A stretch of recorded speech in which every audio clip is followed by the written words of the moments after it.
What a fabulous read. The HOWDEN ROSSLYN Park National Schools Sevens 2025 programme. Jam-packed full of action to come this week at the greatest, the most prestigious School Sevens tournament in the entire world. 15,000 players, 26 pitches, 6 competitions, and endless action coming down the live stream to you and yours, wherever you may be in the rugby cosmos, via Next Gen on RE1 and RE2. This is the best week of the year if you're a schools rugby lover, and Angus is here alongside me, and we're going to talk about the week to come. It's here again. What a week. I can't wait. I can't believe we're here already. I've been sitting around for the past month probably getting ready for this, and it feels like it is great. Your mic's not on, Angus. Your mic, that's like dropping the kickoff on the first ball. Here, borrow mine and I'll switch yours on. For a little moment, because apologies for that. It is the biggest week of the year, as you say, Burnsy. It's been a fantastic build-up. I've spent a good month or so getting myself ready, and now got here this morning, fresh-faced, 8:15. We are ready to go for a 10 o'clock kickoff. Something wrong with that, Mike, isn't there? That's it. Are we hearing me now on this? No, we're not hearing me now on this. Oh, quite right too. Well, anyway, Burnsy, we're here with HOWDEN, so I'll let you intro a bit of HOWDEN. But they are what a title sponsor they're proving to be, given some of their connections across the world later this year. I think it is a mark of the prestige of the tournament that the title sponsor for the British and Irish Lions on their tour to Australia are putting their name to the greatest schools rugby tournament on the planet, in the universe, and good to have them along for the ride, and good to have their throne that they brought for me here this year as well. I think I'm going to enjoy sitting here and having a couple of free coffees, and that's probably like touching on a little bit. We're going to get into the rugby in a second, but the ROSSLYN Park National Schools Sevens is about so much more than just the rugby. It's the event, it's the festival. You know, you're going to see some shots on our commentary. It's a hive of activity for everything you could possibly wish for of a week of sporting action. It certainly is. It's the hub of the school year. It's a place where people meet and greet, meet old friends and new. It's where even the referees get involved. You know, we'll see them in the bar later this evening, I'd imagine. It's a real social hub of school rugby, and also it's amazing to see how much it's grown over the years. I think it's over 15,000 kids are going to be here this year, which is a step up even on last year, which was already, I think, the biggest on record. It's incredible. More female players than ever before. Up 9.39%, I'm told. It's a big rise, above the metrics they were looking for as well. They're doing fantastically well on the girls front, and there's some really good girls teams as well. Obviously, we've got the Under-16 Girls Cup today, which is the first final that we're going to see this week, and there's some teams competing that are going to be absolutely brilliant. Last year, what we saw as Dave Rogers has arrived. Last week, I saw for the first time Marlborough College had put together a girls team. They've never played rugby before. They played last week at the Surrey Sevens. They're playing at the HOWDEN ROSSLYN Park National School Sevens this week. How cool is that? Teams that have never played before, and they're coming here to play in those girls' competitions. It's brilliant. Never played before, and interesting, I was talking to a girl who is working on the staff here for the National School Sevens, and she played her first ever game of rugby here at the ROSSLYN Park National School Sevens, I think in 2009. I don't want to date Tamsin too much, but she is now playing Super Rugby in Australia. So this is where the journey starts for so many players, and not just the girls, but the boys as well. One of them, who won the Under-18 Vase, which is going to be on the pitches today, has been making quite a name for himself. Stowe old boy Henry Pollock. Absolutely astonishing, isn't it? The rise is just incredible. 2022, he won this Under-18 Boys Vase competition as a lower sixth. We're now, what, 3 years on? He's playing for England, scoring tries on debut as if he's to the manner born. Absolutely incredible. I actually remember I was on commentary down on RE2 that year, and Henry came along and basically grabbed the mic out of my hand and wanted to have a chat. He was a 15-year-old kid at that. He's not short on confidence as well as talent. Not short on confidence at all. But you know what? It just showed that he had something a little bit different about him, because a lot of kids get shy around the microphones and the cameras and stuff. Not him. He wanted to get get involved, and on the pitch he did his talking as well. Absolutely brilliant. They were a fantastic team. Archie McParland was a part of that as well. He's been starting at 9 for Saints for pretty much the bulk of this year, particularly when Alex Mitchell's been out. You know, just a fantastic team. And that's the thing with this Vase competition, is that you actually get a few of those stories, because obviously the cup competition is that elite tier, but there's a lot of teams in here that are pretty well established in the school circuit. Rosslyn Park have been really keen on getting teams that do well in the Vase to move up.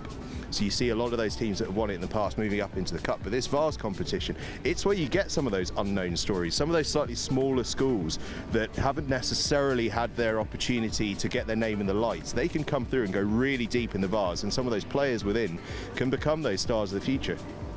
Very much so. You are going to see a future international here. There's literally just no two ways about it. That is what happens here every year at the school sevens. Let's talk about school rugby just in general. We've just had the Ace finals and the boys schools finals at the Allianz Stadium. We had the under-15s at Valence, and there's also been the magazine cup as well that's gone down. It's a thriving scene, isn't it? I think it really actually is a thriving scene at the moment. And actually, you know, speaking of Stowe, we were fortunate enough to be down live at those school sports magazine finals. Stowe with a thrilling victory down in that under-16 cup. But what we're seeing is some teams start to emerge through those competitions that make for really interesting storylines. We're going to look at a lot of different schools this week, but Harrow went back-to-back in that schools cup, and last year the under-18 Continental Tires schools cup, the Harrow last year nearly went back-to-back in terms of doing a cup and then a HOWDEN ROSSLYN Park National School Sevens double. They got to the final of that boys competition, just missed out to that incredible Millfield side. I wonder this year, they've had a little bit more rest, could they do that double? It would be historic if they did, but Millfield might have a thing or two to say about it. A potential historic double then on the cards to Harrow, but that's later in the week. I'd like to talk about the international flavour of the competition as well, because it's steeped in the UK. It started back in 1939, but the sheer behemoth of this event means that now we're getting schools from all over the world. It was previously sort of New Zealand. We had a school from Australia previously. So you're thinking about sort of real rugby hotbeds from around the planet. But now we are seeing the net even further. We've got Waterloo from Belgium. We've got schools from Kenya who are going to be here competing, and also this mic is really wreaking havoc at the moment. Also from the United States of America. I mean, how cool is that for those international audiences? Howdy everybody who's tuning in. And how cool is it for the players who are coming across, but also for the English and the Welsh and Scottish schools to be playing against international folk, because you don't really experience that until you're a lot older usually. Yeah, it's awesome, isn't it? And one of the big things about coming to a tournament like this is playing against teams that you don't normally play against. It's about expanding your circuit, and what better way to expand it than to play against teams from across the world. One of the ones that I'm really excited to see, I think they've got one team coming down in one of the girls' competitions, is Canada's For the Love of the Game. They were one of the stars last year. Just such good fun. I can't wait to see them run out. But you know, as you say, teams from everywhere. Kenya, we've got guys from the Emirates. We've got, I think there's a team from Luxembourg coming along. We've got so many different countries being represented, which is incredible for them. I mean, tour of a lifetime from their perspective. But for everyone playing against them, it's just cool. And really, that's fundamentally what the HOWDEN ROSSLYN Park National School Sevens is. It's just cool. It's great.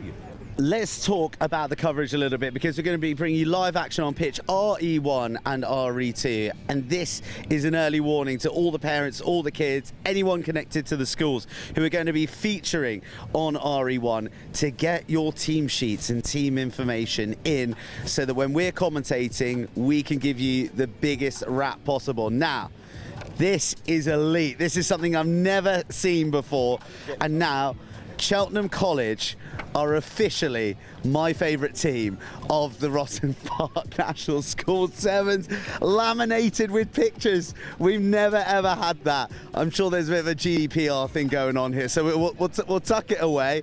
But that is the level for all of you. So make sure you get your details in, and then we can give you the biggest noise when we're on comms. Right, we're going to give you a bit of a wider. We can leave that there. We can leave that there. I'm going to give you a wider shot of the action that's going on here. Wow, that that is prime time to be enjoying the sevens. We got the busiest stall at the sevens, which is the suites, and we've got all of the village around. I'm gonna come around this way. You can follow me around so that we can show. Look at all this. Look at all this. Everything for players and for parents alike to enjoy. Didn't think I'd be skipping on the live stream quite so early. How long until kickoff? Can someone tell me?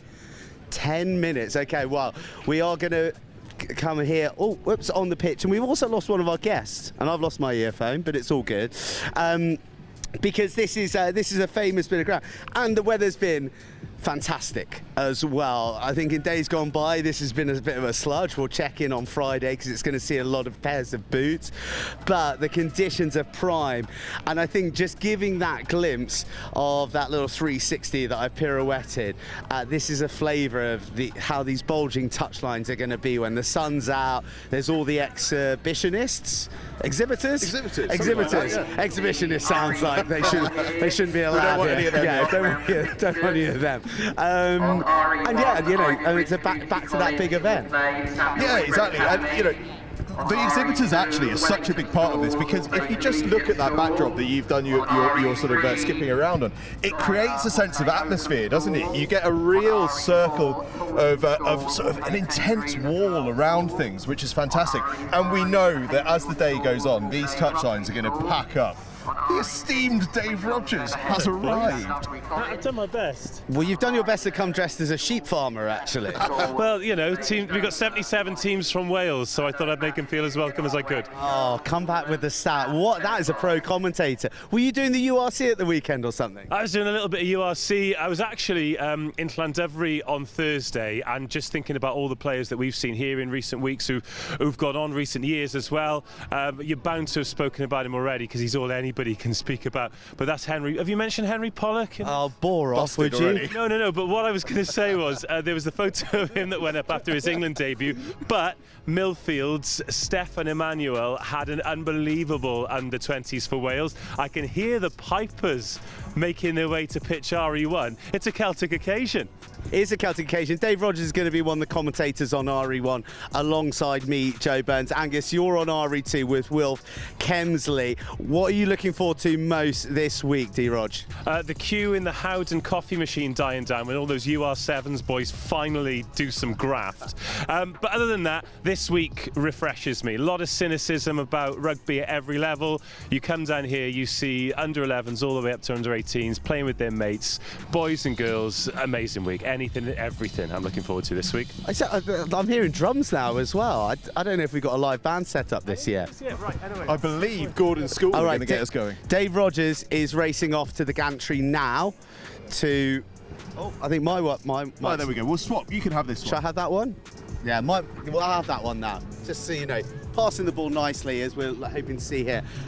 So Dave Rogers is off to the commentary gantry. He's going to deliver this opening game that kicks off at 10 a.m. here. The same is going to be said for RE2. Remember, you're going to be split across the pitches. How else can people stay on top of proceedings here at the Howden Roslyn Park National School 7th, Angus? Yeah, well, you're going to be able to get all your results and information over on Socks. That's where you're going to get all of that. rpns7s.co.uk is where you go for that. At Next Gen 15 for a whole load of information throughout the week, including obviously the live stream, which is all on the Next Gen 15 YouTube channel. Just type at Next Gen XV into anything you can find and it will get you there. Same with RPNS7s, just type that in, it'll sort you out. You've got any questions, just get in touch on social media. I'll answer them for you as quickly as I can. As quickly as you can. You're going to be a busy man, aren't you? Are you going to be hanging out with Jamie Redknapp again like you did last year? If Jamie wants to hang out with me, he's more than welcome. Absolutely. It hasn't mentioned on any of his socials. Weird that. Weird. Who do you think is going to be the biggest star that we're going to see here? No, I'm not talking about the on the touchlines. We see quite a lot of famous people here. Oh, we're going to see a load of people. And quickly, because the pipes are coming. I am going to go with Topsy Ojo, star of ITV. Star of ITV. He's here with St John's Leatherhead. Right, get in position, Angus. Oh, here we go. Okay, right. It's the 2025 Howden Roslyn Park National School Sevens. 15,000 rugby players across the week in the biggest, the greatest, the most prestigious School Sevens tournament in the world. Angus, you would be mad to miss it.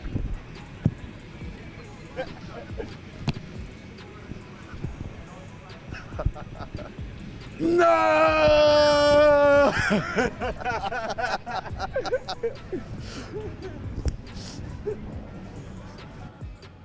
It's not the one. Great news, you've got 4 more attempts throughout the week. It is Monday. We're here all the way through until the last trophy is lifted on Friday. Hello everybody and welcome to the Howden Rosslyn Park National School Sevens.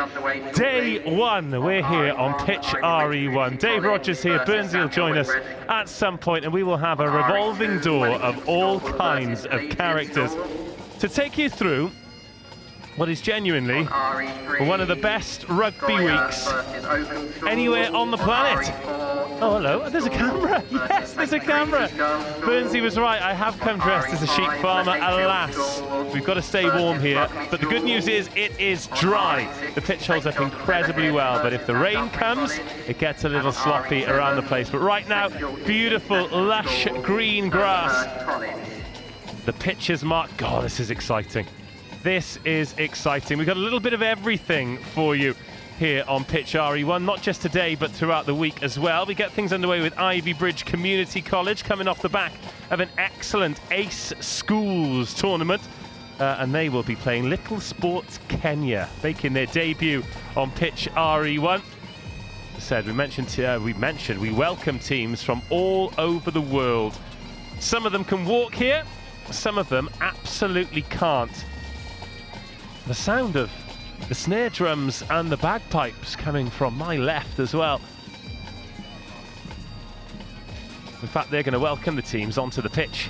I wonder if we can have a look at them, because it's a lot more exciting than having a look at me, but it's become somewhat of a tradition. The Gordon School Pipers welcoming the teams out onto the pitch for the first day of competition. It is a fabulous vista, and it is bigger and better and broader and wider than ever as well. Howden, the headline sponsors, they've increased their presence. Tell you what, if you come down, you want to try and get invited into their members tent. The view is fantastic. I'm led to believe the catering's even better. Our friends from Edwin Doran are in their usual position behind the posts away to our right. And then all of the Celtic nations as well, the Welsh exiles, the Scotland qualified, the Irish qualified, those guys are here looking to bring on the next generation of talent that might be schooled here in England but eligible to go on to bigger things in rugby. This really is the birthplace for some of them. Some of these players, it'll be the biggest thing, their biggest and best memory from their rugby journey. For others, it'll be just the beginning.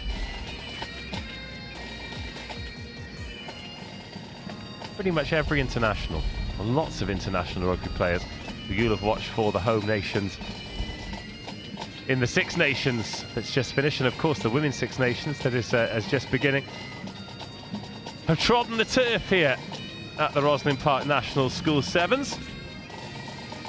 And as I check my watch, we're around about 2 minutes away from kickoff. Let's tune in for a second then and just listen to this beautiful welcome that the Gordon's Pipers are giving us ahead of day 1, match 1 on RE1 here at the Howden Rosslyn Park National School Sevens.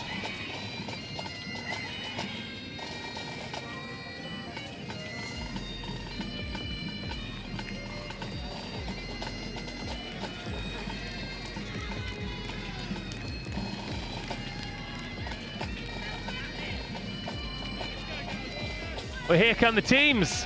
Ivybridge Community College versus Little Sports Kenya. Through the welcome they've been given by the piping band.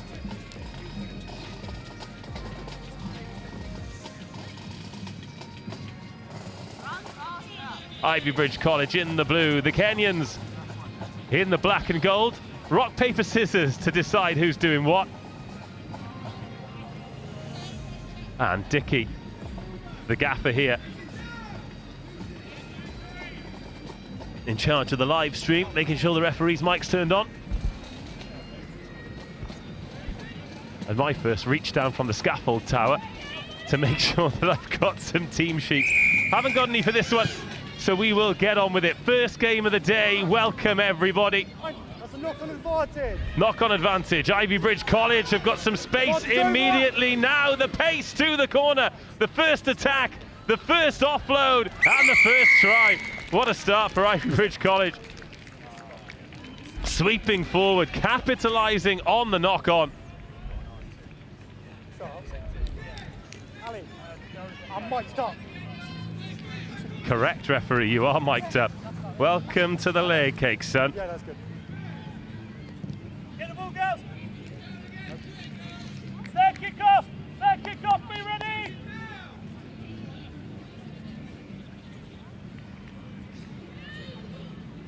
Third kick off, Luke.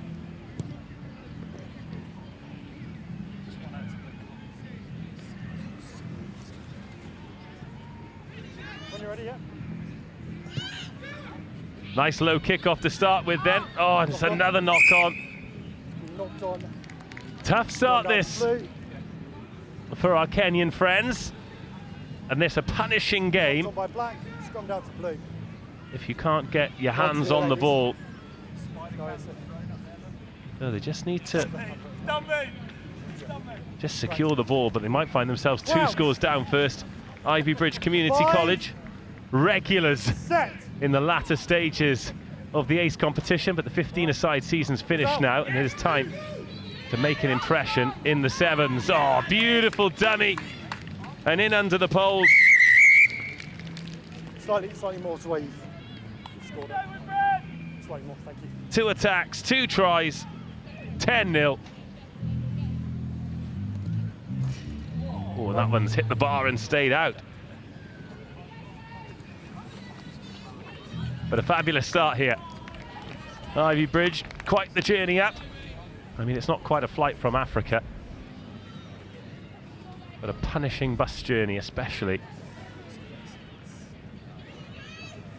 on a Monday morning. Fine. Now, get a foot on it, backwards. get your hands on it. And it is time for Kenya to represent, and that's a good start. An offload goes to hand. Tackle, yeah. It's gone backwards. Finally seen them on the ball. Ivybridge challenging at that breakdown. Advantage offside. Now Ivybridge offside, which going to gift a little bit of field position for the Kenyan team. Oh, but then a knock on. But that's fine. First, the offside. It'll be a penalty for the offside. Ivybridge is a little bit too eager. Tap and go. Must leave your hands. Tap and Tap and go, go. must leave your hands. Yeah. Fine, came off foot, Fine. Yeah, play on his came off foot. A little bit of confusion there as to whether we could play on or not. Cool. No, Referee says fine. it's fine, got backwards. Oh, another Still got ball backwards. has been coughed up and into the hands of Ivybridge, who are in for their 3rd try. Absolutely relentless start. 3 minutes gone, 3 tries scored. This one under the posts too.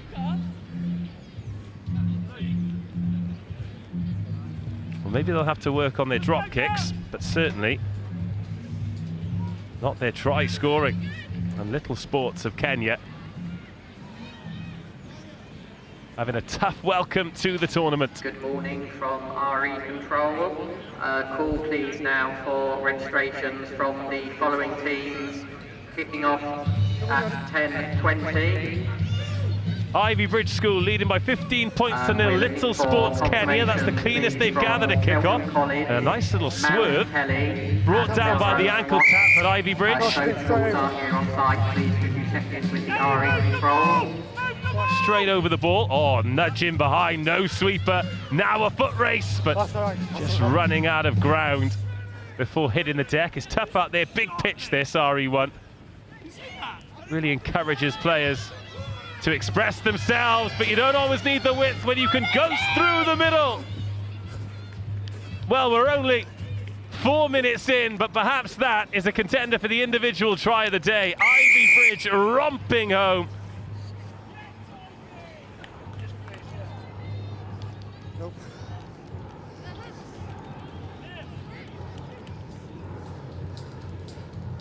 Well, throughout this week, we are going to have a very different approach from very different schools and colleges to team sheets. We've had a few scribbled down, a few non-existent. As you can tell, I don't have any players' names for this game, but we'll still give them the best that we can. Cheltenham College have just handed us a 3-page laminate list. Tackle. And it is absolutely spectacular, even with those little green stringy things that keep the hole punches together. I'm not entirely sure what they're called. Yeah, string binders. There's a brass band playing in the army tent. I think this is my Crouch. 8th Rosslyn Park National School 7 as a commentator, and that is new to me. I think they're playing Welcome to the Jungle as well.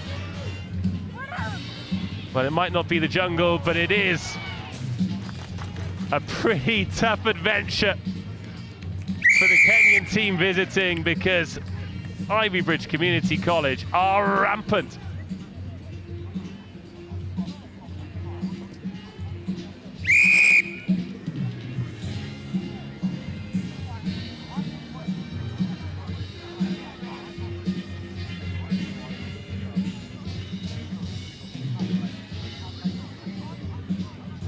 Look at that beautiful show and go, and Little Sports having a tough time out there. Nice offload though, open the cap flap, and there's no room through the middle. Good early defence. Now, where do they find the pace from? It's very narrow from Little Sports. But a decent fend, making slow gain line in the contact. Hold the line. A scrum half who likes to organise the back line. It's what we like to see. Sometimes in this game, a little bit of chaos over shape will help you out. Here we go though, round the outside, taken a long way. Oh, it's a good tackle, right on the edge, a try saver potentially. But this, the closest Little Sports have been into the Ivybridge half. 7 minutes gone, so the next stoppage should end the half. Discipline required. Forward! Forward! Again, a little jaunt round the outside. And Little Sports, has it gone forward? Certainly has that time. Forward pass there. Oh, scrum, we've got time here on the referee's watch. Is there time for a 6th try? It's dead time, by the way. Well, the referee has said this will be the last act. Please. Big step. Crouch. Bind. Will the last act be a try? Set. 5 of them scored already, and 1 converted for Ivybridge Community College. Pulls out.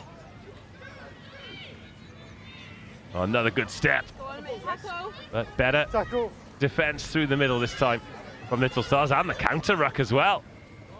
Still playable. Absolute domination. No. Oh, unlucky. Unlucky on the turnover. This time's dead, by the way. Yeah, so do what you want now. Last act of the half.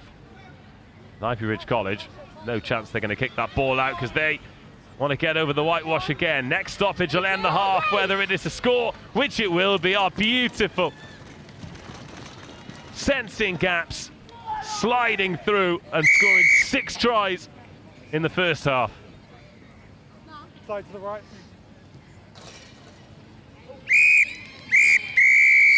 Half time.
from RE Control.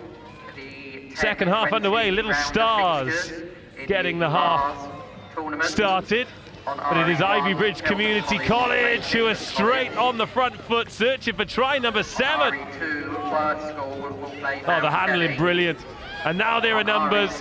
There's a queue around the outside. They're not even going to need to use the final one. Striding in, sweeping right to left and back again, and starting the half perfectly. Try number 7 for Ivybridge Community College. And we're expecting them to be there or thereabouts come the end of the tournament, as they so often are. Whether it's 7s or 15s, they'll feed plenty of players into that Exeter Chiefs programme as well. Such a powerful programme in Premiership Women's Rugby.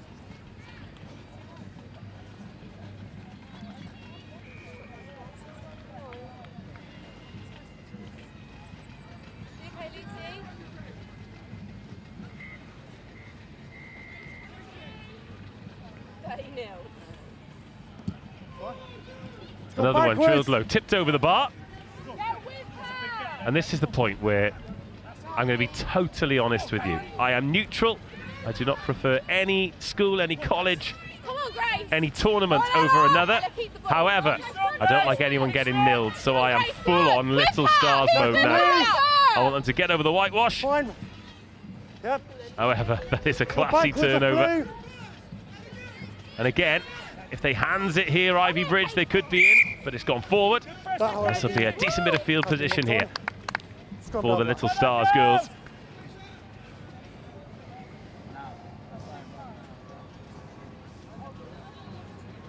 Now what I want from them is a little bit of tempo. Right. A little bit of pace on the game. Bind, set. Because they've done a lot right. But one of those things is not advantage offside with any 14. speed. But Ivybridge offside Advantage again. over. Now a foot race. Away she goes. And this will be a score for Little Stars. They've had so few opportunities, but they've taken that one with aplomb. Great try, great finish. It is not going to be game on, but that is something for the Little Stars highlights reel. You want to kick it back into? Yeah, back in. Yeah, please. Thank you.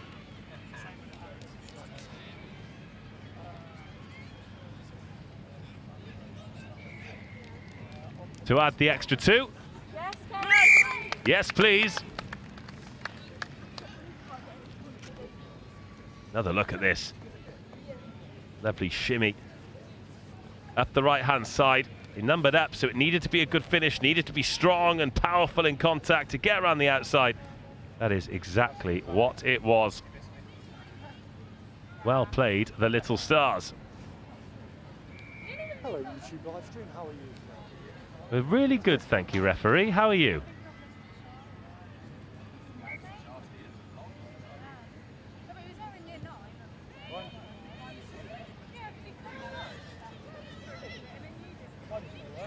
Here come Ivybridge again, though. They mean business. Oh, riding the contact, then finding the space. That's a smart offload and a lovely step. And the acceleration, a race for the line, will be won by Ivybridge Community College. It's from where you've scored, so you can go from back there and try to kick it over. Yeah. They just keep on scoring. They're up over 40 now. 8 tries, couple of conversions. Yeah, second 7 up. Yeah. And still a lot of time left on the clock. This was really smart play. Could have gone early, but all about drawing defenders and taking the ball away from them. And that in particular was excellent. Keeping the ball free in the contact, removing 2 defenders from the equation. And ultimately getting the try. 44-7. Go backwards. Bouncing ball, gathered. Is there another score in this game for these Little Stars? Well, there just might be. Stay in field. Brilliant carry, outstanding. Pace and power and awareness to stay in field. Maul. But Ivybridge, if this is a maul, can hold this up and win this ball. Oh no, God, haven't Little Stars done well? Keep that ball alive. Forward.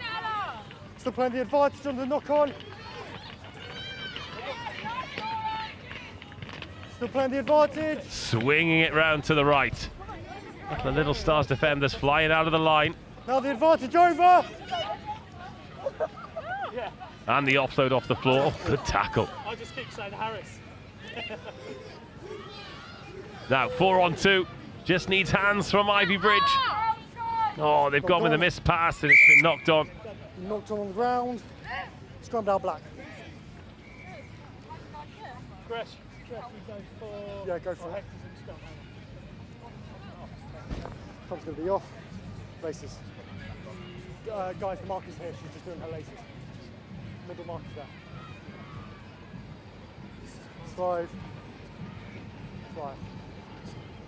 Right, time is now back on. Right. Crouch. Bind. Step. Set. Yeah, it's kind of reset. It's come in, it's come out. Same on the mat. Good morning from RE Control. This is an announcement for a pitch change for the scheduled 10-20 fixture in the Vase tournament for pitch RE2. That's Worth School versus Mount Kelly. The RE2 match at 10:20 scheduled, Worth School versus Mount Kelly. If those teams could now proceed to the reserve pitch. Still go backwards. Into the last minute of this one then. One that's belonged entirely to Ivybridge Community College, but a few moments for the Little Stars. Kenya. But stolen, turned over. And this will take him up to 49 with the kick for 50. Wow, this has been some performance. Good point, that's 2K.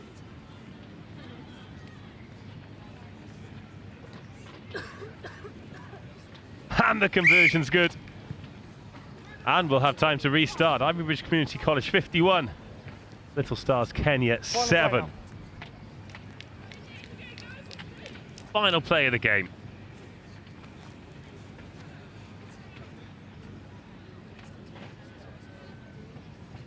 Take another look at this. They just cannot stop scoring. They have been exceptional, really, haven't they? Ivybridge Community College. That one's off the boot. So last play, nothing but pride to play for here for Little Stars, but that's the tackle of the game. No hands. Yeah.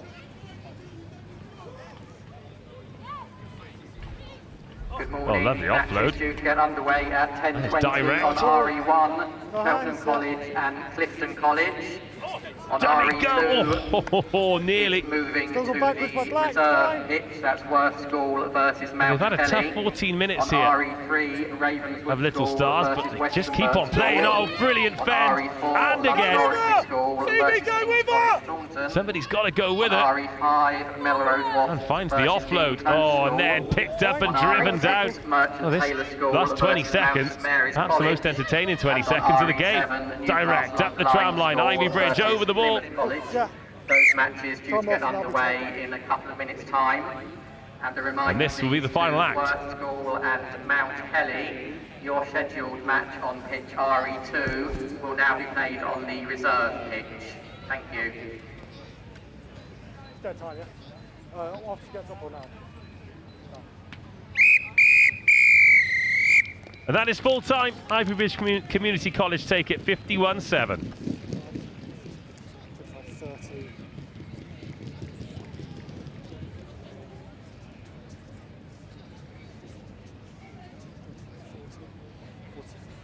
Well played, thank you.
into the boys under 18 Vase. Cheltenham College versus Clifton College.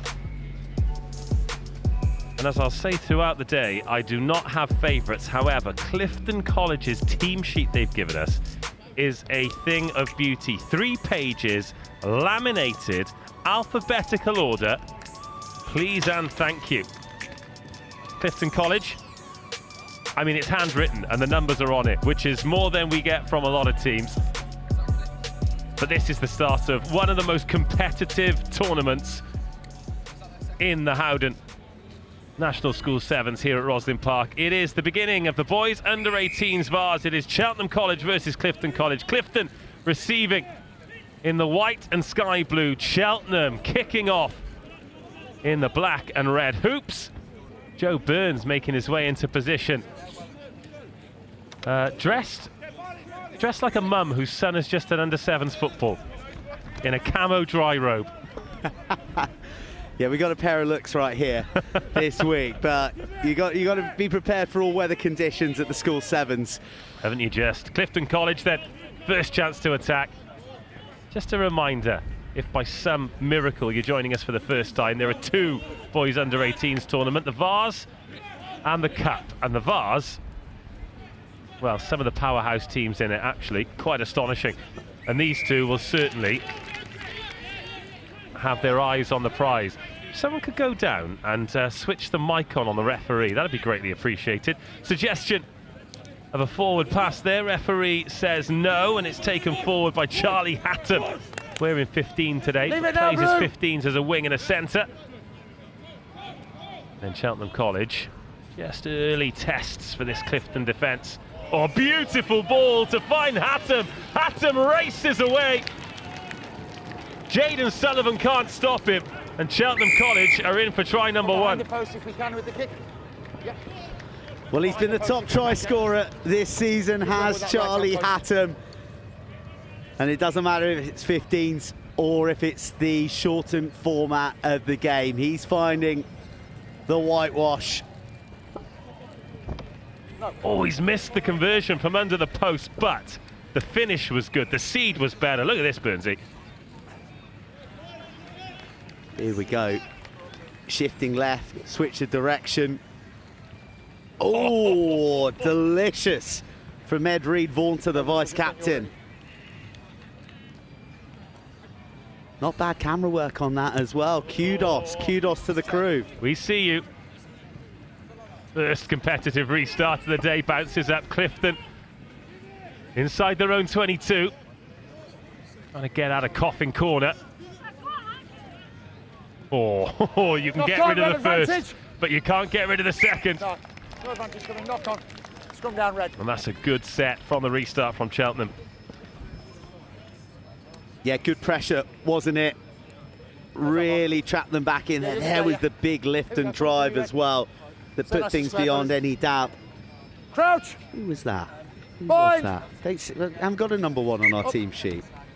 On our laminated team sheet. Well, I appreciate the lamination, particularly because it might rain today, but can't scribble on it, can you? Can't change the numbers. Set. This, though, is top drawer, isn't it? Elite. Oh, backwards off really well harried by the scrum half there, making things awkward. Will Jepcott. Fort lad on the ball. In front of me. The saviour. I'll come behind you. That's good. Yeah, I'm happy to launch a schools commentary notes arms race. Oh, totally. This week across the sevens. Cheltenham College have laid down the gauntlet, and they're doing so early here against Clifton, but they've been spun. That's well gathered and collected on the floor, though.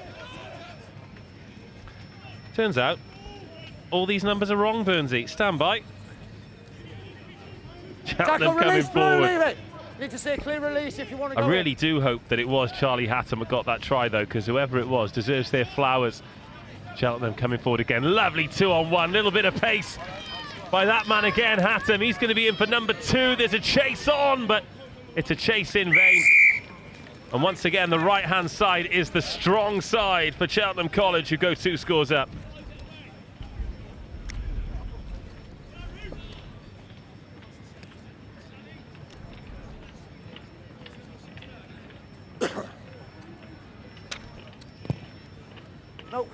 One thing they do need to practice is drop goals. Right, so we found another Cheltenham team sheet. Great news. Great news. It's finished well, isn't he? Yeah, nicely worked. Not a lot of room there, and it was pretty simple hands in all truth. And Hatton with the wheels to finish the job. Pretty methodical start, to be honest, from Cheltenham so far. Oh, it was almost wonderfully worked. Say that Clifton just don't look as energised as Cheltenham. Looks like they're just waking up, really, and you can't afford to do that here at the Sevens. No, I mean there are a few twists and turns and various levels of the crockery covered before we get to the end of this competition, but Crouch. Very often it's kind of one and done, isn't it? You need to win your first game to set the platform. Hold the brush, Pressure coming on, massive scrum from Cheltenham. Right round, fellas. Same scrum. But we go the same way. Red, still 1.5 meters. Okay, be careful, all right? So it's a couple of steps, then you've got to hold your push, okay? I'll try and shout for you. Crouch! Bind!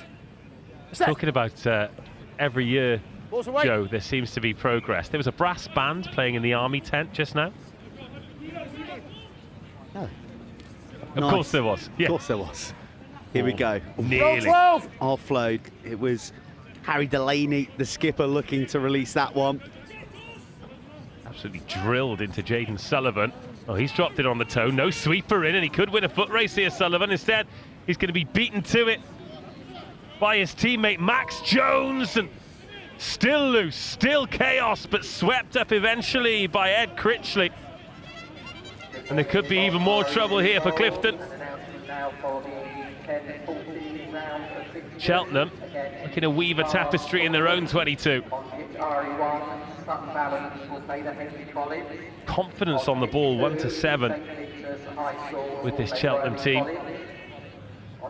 2 scores up, coming towards the end of the first half, 7-minute halves, and this time they go to the toe. It's a beautiful spiral, and it's going to stay in field. What a kick, what a chase!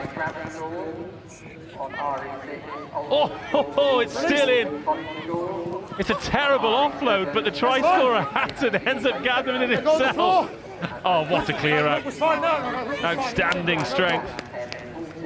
Too laissez-faire on the finish, though, and the touchline found. Heroic defence at the dead there from William Jeffcott. What a passage of play to end the half. What a half. Clifton with it all to do. Cheltenham 10, Clifton College 0.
Second half, will a change of ends lead to a change of impetus here for Clifton College? They strutted out onto the pitch like they meant business. However, they have been chopped at the knees by Charlie Hatton, who was denied what would have been a try for the ages here. Second half, lovely restart. Pressure on the catch, and it's gathered at the second attempt. Oh, great physicality. But then intercepted, picked off Harry Delaney. And if Clifton pick up the first meet, is that Gangster's Paradise? They are. Yeah, the British Army are playing Gangster's Paradise on the trombones. Sorry, we interrupt this rugby for big tunes. They go on the floor. Great turnover. Troy Fanalua there at the bottom of it all. Oh, and he's knocked it on. Oh, Troy. The second time he grabbed it, went forwards. Scrum down. Blue. You're right, you can't do it with your knee, then you went to foot. I hope you can hear that on the live stream, because the Army Brass Band are absolutely giving it some. Just a knock on. I'm a bit and a half, fellas. Okay, Blue. Crouch. Yeah, they are. There's a saxophone now in there as well. There they are. There we go. I think there were going to be record military sign-ups at the end of the Roslyn Park National School Sevens this week. Oh, crunching hit. I mean, we've talked about Cheltenham and the 2 great tries they've scored, but the 22 defence, top draw. I hope they're here all week, Burnsy. This is going to be great. What a soundtrack. Here come Clifton for the corner. Oh, that is absolutely brilliant. Clifton College off the mark. Harry Delaney bumps and bustles his way into the corner. And he's got his team right back into this tie. That was all about grit and desire from Clifton there, wasn't it? And embodied by Delaney, who fought off the attentions of 2 defenders there. The last a rip of his body away from the man. No extras to add for Clifton, but they've opened the mat contest up here. Look, first, fighting through the tackle, getting a few metres after, the clear out coming as well, because Cheltenham were after it. So much to do here, bit of footwork, bounces one, strips it away from Jack Shave. Nice stuff from the captain. Clean take this time, and Cheltenham can move it quickly, and there might be numbers here. They might not need them. Oh, that is superb. Sensational turn of pace, great vision and a great score. Rufus Hankin walks through the valley of the shadow of death and picks up 5 for Cheltenham.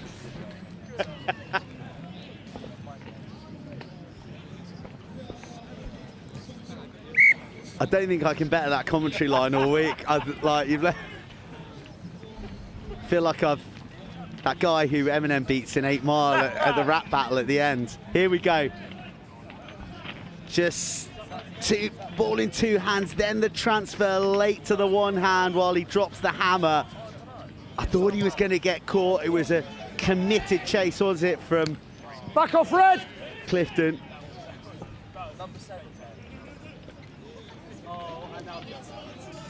Here comes Cheltenham again. They want more. Oh, the defend is too strong. That is try number 4, and Cheltenham College are making a big early statement here on RE1 with everything but drop goals. Oh no, oh no. And we've just lost the Clifton team sheet. It's blowing away across the tops of the marquees. But we want to talk about this guy, the number 5. Jack Savage, lower 6 actually, so there's plenty more rugby in him in black and red. Plays out on the wing, big frame on him. I think that team sheet blowing away is a metaphor for the 10 or 11 minutes of rugby we've had from Clifton here. But not too late to do something. On away 9! It's a little bit too direct, but if it's quick enough, it's good enough. Play on. No, 9, off feet. British Army Brass Band update. It's now murder on the dance floor. But it's looking like victory on RE1 for Cheltenham at the moment, unless Clifton can find a couple of quick scores to make things interesting. That'll do kick. nicely. Oh! What a kick. Deserved the try. Beautifully weighted. One of those where the bounce went against him. Kind of went against everyone, but wonderfully weighted, and the vision as well to spot that space, and for his teammate to be in tune with him to be racing after it. Line is yours, stay there, Blue.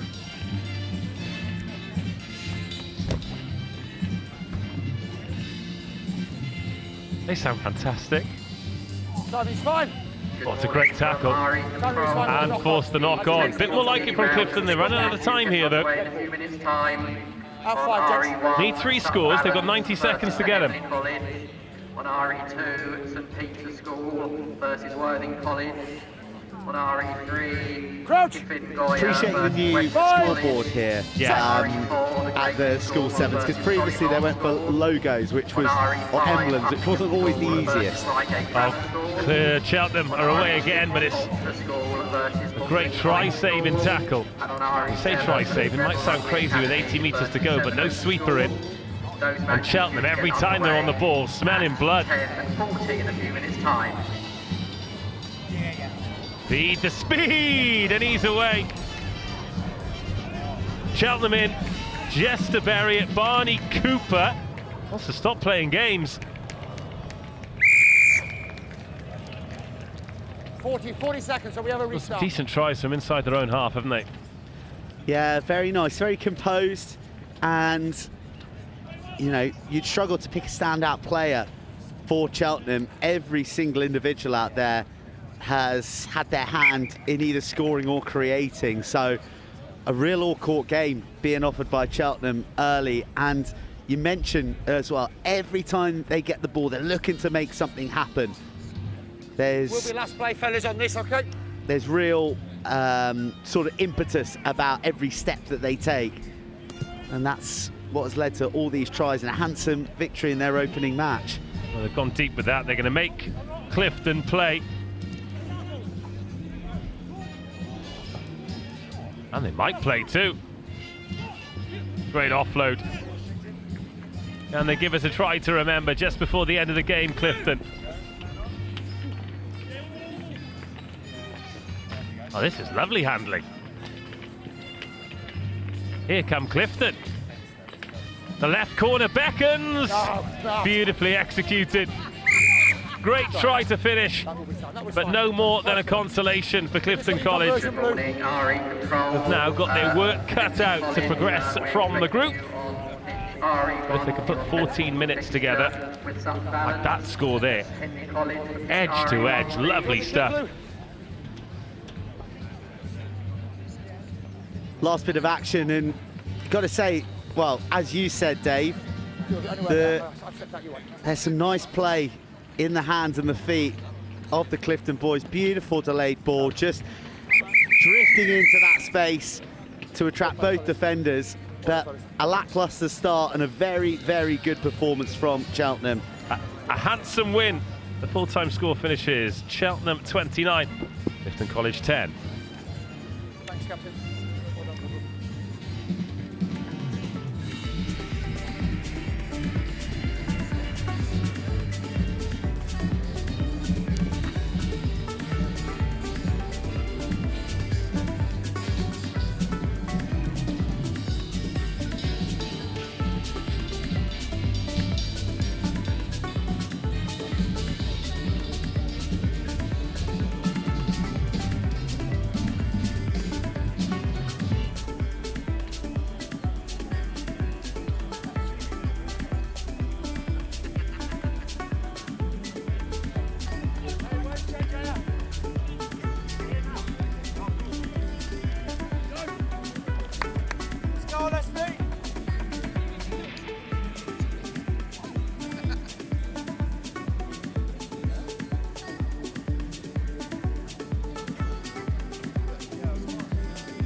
Right, welcome back everybody. Pitch RE1, third game of the day.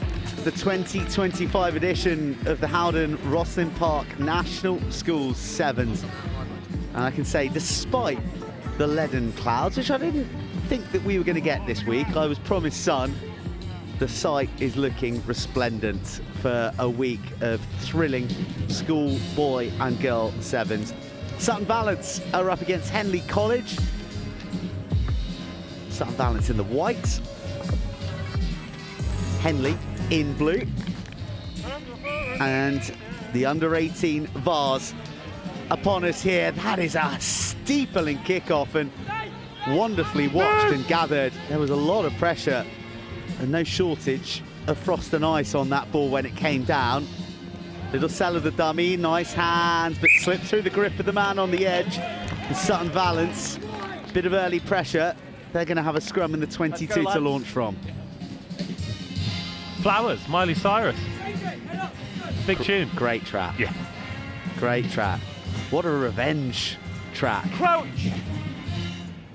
Bind.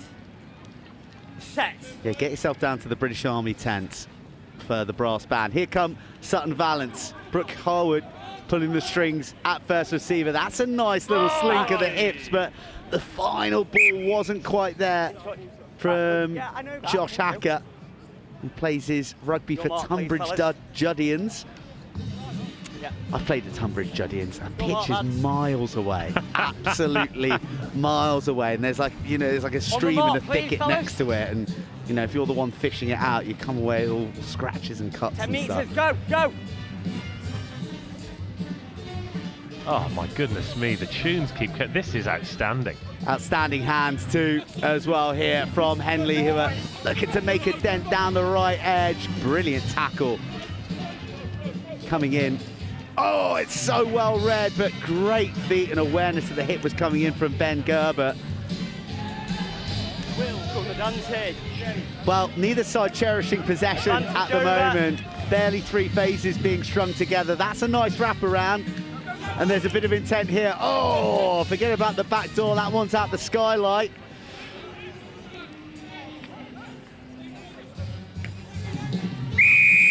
Sutton Valence with the penalty. Bit toxic at the breakdown.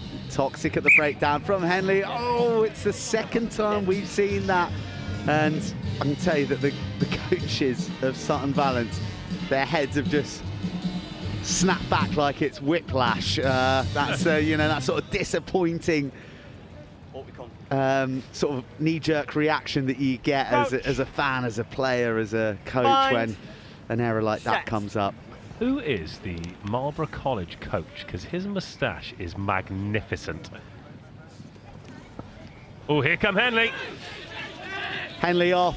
They've been threatening down this right wing all match, and finally JJ McCarthy has escaped the clutches of the Sutton Valence defence. It's the first points of the game for Henley College. I think they'll be really pleased with that as well, because Sutton Valence have looked sharp. They've had a bit of territory. And if you don't execute when you're in the gold zone, eventually you're going to be punished. Now McCarthy, chalk on his boots out there. They've added the 2 as well. And in these tight games, those conversions can make a huge, huge difference. But yeah, from inside the own half, just delay, delay, delay. And he's got enough pace to not have to be right out there, to just give himself an inside and outside option. JJ McCarthy, good finish. Henley at the races.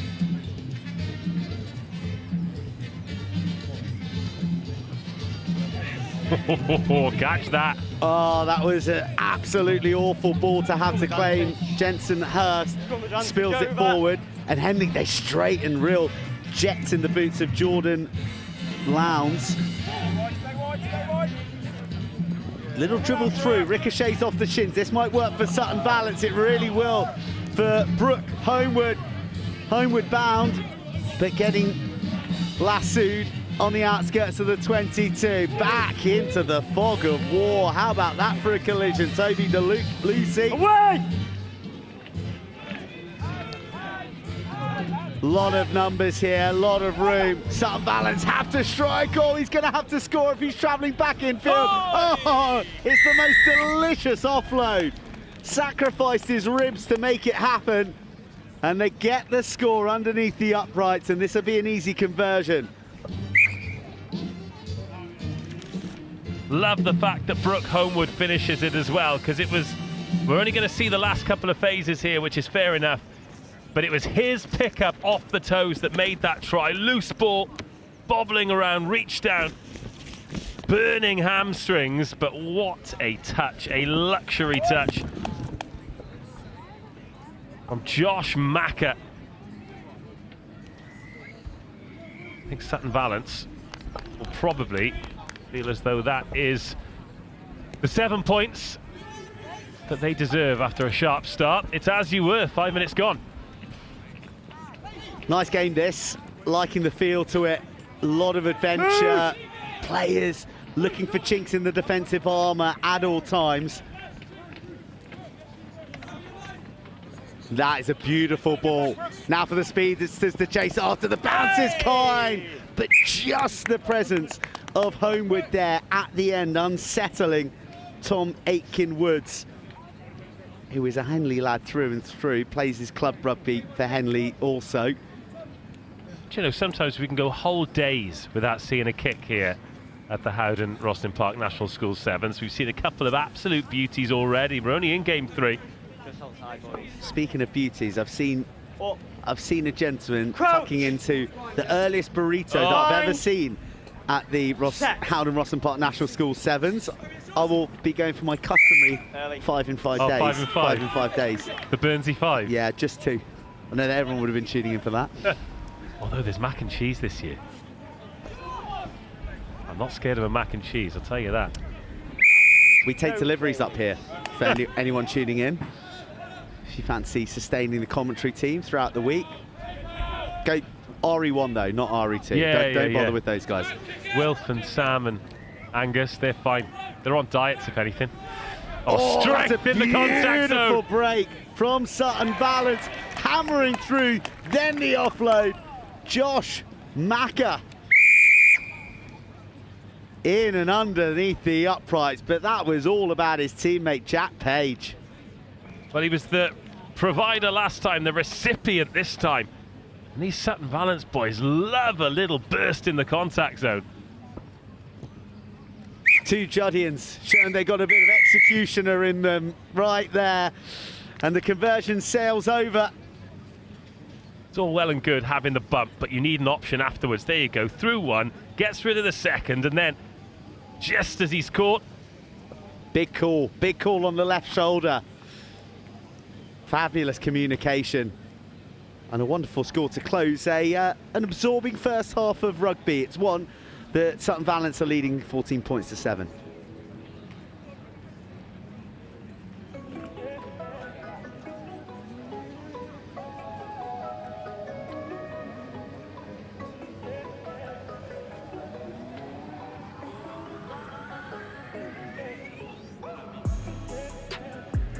Good morning from RE Control. A call now for the 11 o'clock round of fixtures. A return to the girls under-16s tournament. On RE1, St John's Leatherhead will play Clifton College. On RE2, St George's International School will play Blundell's School. On RE3, Ivybridge Community College will play Bryn Kellenogg Comprehensive School. On RE4, Wellington School will play Caterham School. On RE5, Tiffin Gywr will play Gordon School. On RE6, Taunton School will play Reigate Grammar School. On RE7, the Hayfield School will play Bristol Grammar. Those matches. Welcome back, everybody. Pitch RE1 Game 3 of the HOWDEN ROSSLYN Park National School Sevens 2025. Henley in the blue, sending that one vertical up a skyscraper. Wonderful kickoff routines from Henley thus far. It's putting real pressure on Sutton Valence, and not for the first time. They failed to deal with it. The ricochet off Oliver Laughlin, who is an international skier when not playing rugby sevens. Well, it's not going to be a Henley ball. Looks like there was a knock-on from a blue hand in there. Crouch. Bind. Set.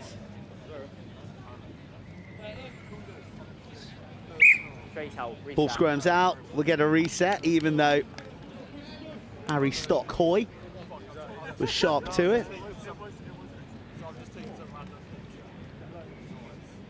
Crouch. Bind. Set.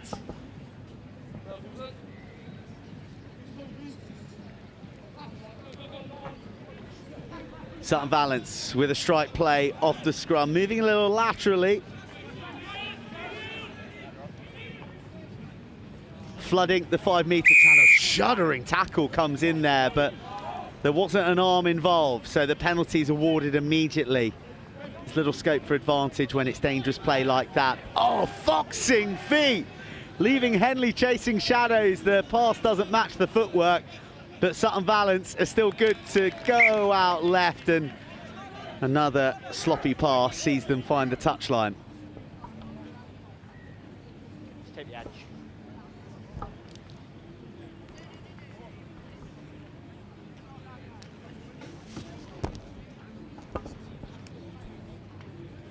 There we go. 10. Just see a little glimpse of what's in the background there. We've got the stand, we've got the exhibitors. Oh, late ball, that's a late tackle as well off it. That was cheap. And he's lucky to not get a yellow card. No arms in there as well. Real leniency. Didn't like the look of that. Oh, beautiful dummy. Oh, the support arriving, but it doesn't quite stick for Luke Bradbury.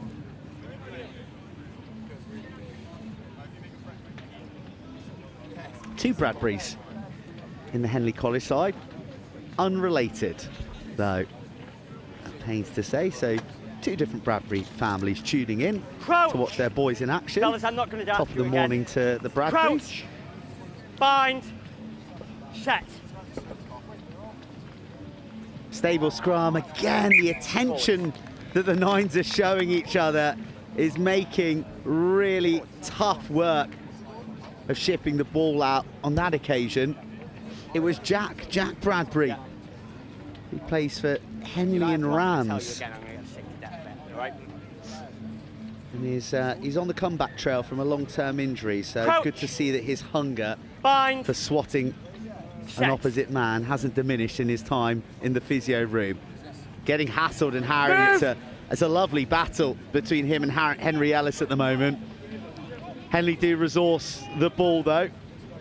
Wow, crossing in the midfield there. Miscommunication. Jordan Lowndes should know better as well. He's going to be refereeing at the School Sevens later this week. Sutton Valence are back in their pace. There's a real scramble, a shove off the ball. So Henley will get a get out of jail. You can hold your line, you can't push him. Oh, well. It's Henley who've been penalised. So Sutton Valence, this could be a key score. Just under 3 minutes to play, and well, the quality has just drifted out of the match in the last few minutes. It's there for the taking, there's no doubt about it. It's which side will take it. Crouch.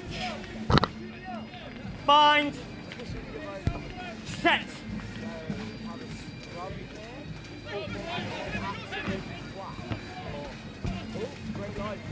Sutton Valence snaking across the field, extravagant dummy.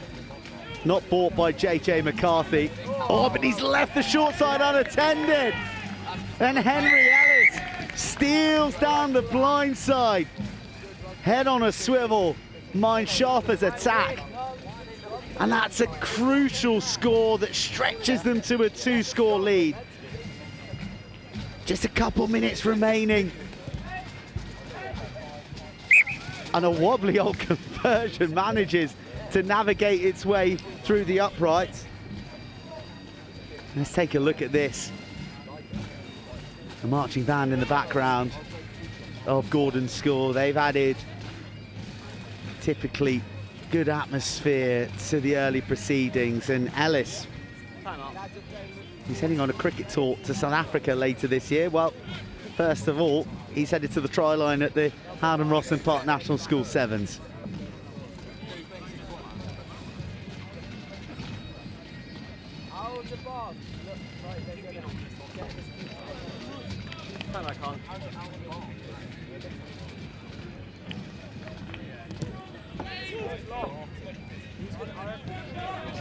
Long kick-off means no pressure on the Henley hands.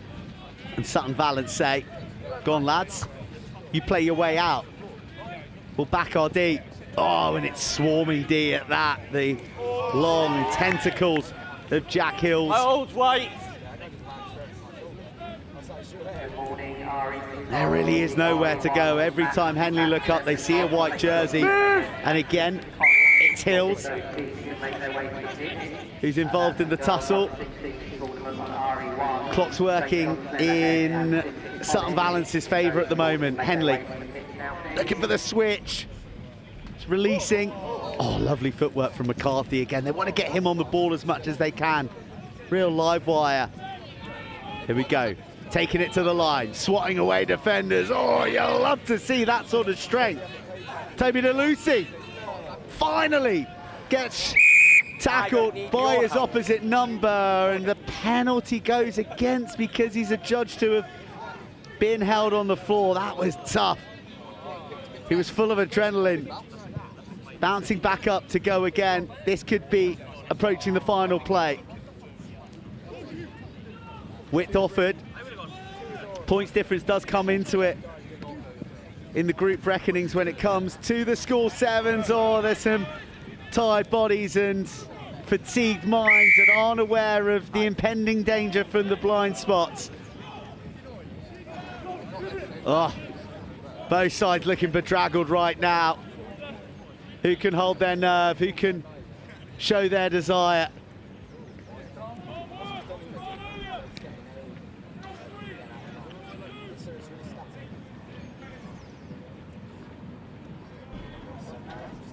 Well, he's got none of his teammates behind him, so ushers them back, does Felix Wright. Tackle just pinning the arms as well. There's a blast through on the counter. This is lung-busting rugby. Oh, and that's a great offload, attracting the attentions of the Sutton Valence defence. Henley will go the distance, but they won't have enough time to change the outcome of the contest. Oh, and the extras weren't added either. It wouldn't have mattered anyway. Fabulous match. And a magnificent try to finish it all. Lactic and lack of oxygen evident across the field, but it's a great score. Late in the day from Harry Stock-Hoy. Final score here though. Sutton Valence 21, Henley College 12.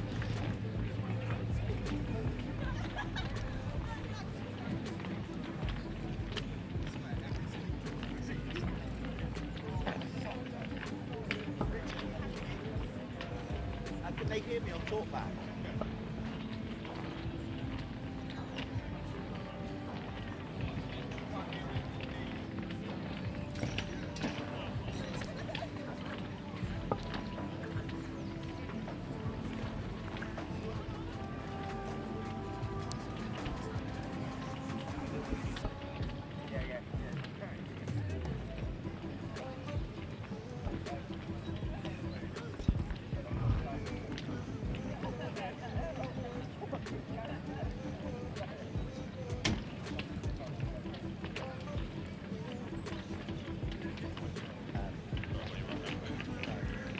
Good morning from RE Control. We're looking for registrations, please, in the Vase tournament from Hayes, Bancroft School and Reigate School. Those teams are due to play at 11:20. If they are on site, please could they advise the RE Control. That's Hayes, Bancroft School and Reigate School. It's the Vase competition. If you are here on site, please could you advise the RE Control. Roll the replay, then put the ident in. That's fine. Right, I'm just going to quickly go down and sort this and I'll try and talk back to him. Yeah, that's cool.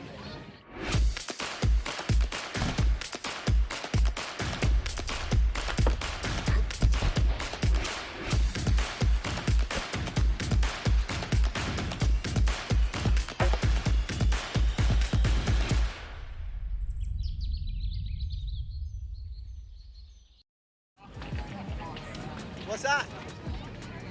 Mate, I've already done it. I've been talking about the burritos, mate. You know me. Oh. Welcome back, everybody. Pitch RE1 and day one of the greatest schools rugby sevens competition on this planet. The Howden Rosslyn Park National School Sevens. And we've got Clifton College under-16 girls taking on St John's Leatherhead.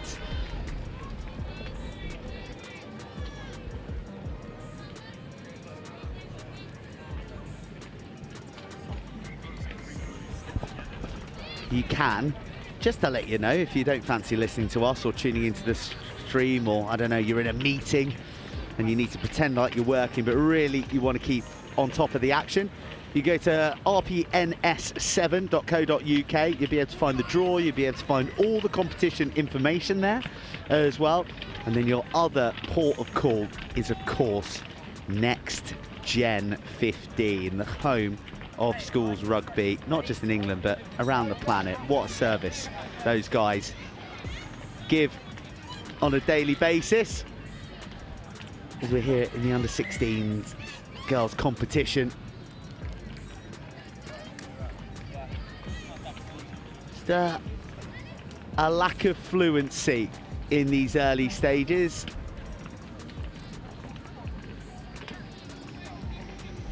St John's girls in the red and white, by the way, and Cheltenham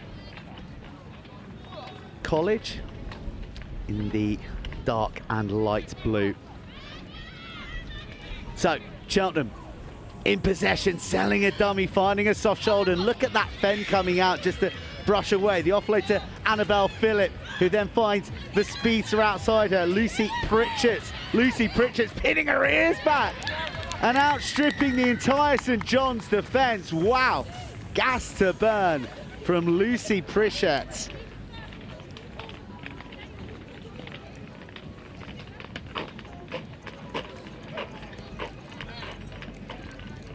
Well, a beaming smile, and why not? That was a fine finish after strong work through the middle and linking up with Annabelle Phillip.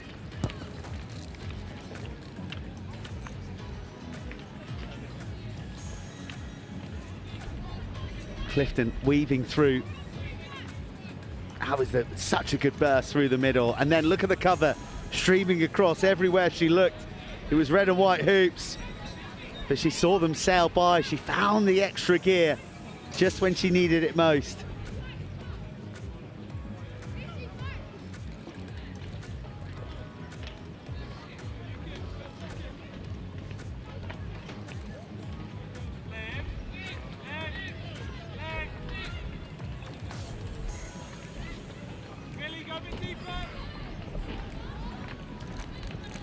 Well, taken high above the head and knocked on. So St John's under pressure again. This is a gilt-edged attacking platform for Clifton College. Centre field on the 22. They've got two options to the right, one to the left. Lucy Pritchett, we've already seen her pace, and she's left unattended, but look at the strength through the contact from Sophie Jeffries, who goes 3 meters shy. Then it's an old-fashioned pick and go and blast from Imogen Davis. Well, Clifton showing a range of try-scoring talents right here. The pace out wide, the muscle in the middle, and 2 tries to show for it. You're kicking off, yeah, so just make sure the guys don't go.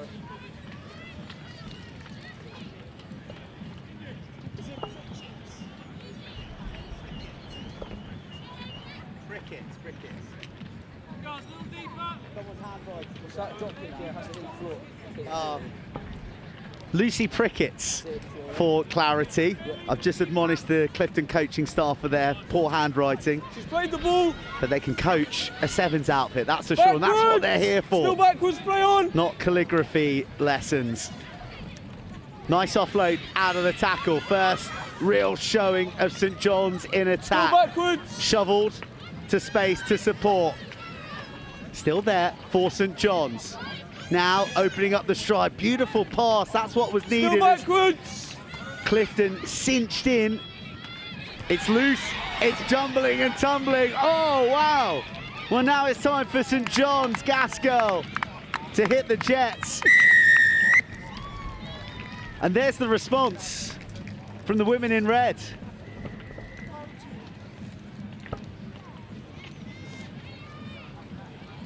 Yeah.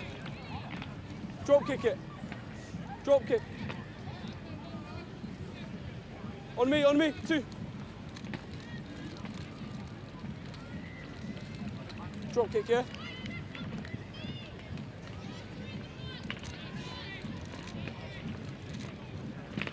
No extras added. As we take a look, it was unclean, it was untidy, but then They're kicking, it was yeah? in a blink of an eye. They're kicking. Give them the ball, they're kicking, yeah? Drop kick, yeah?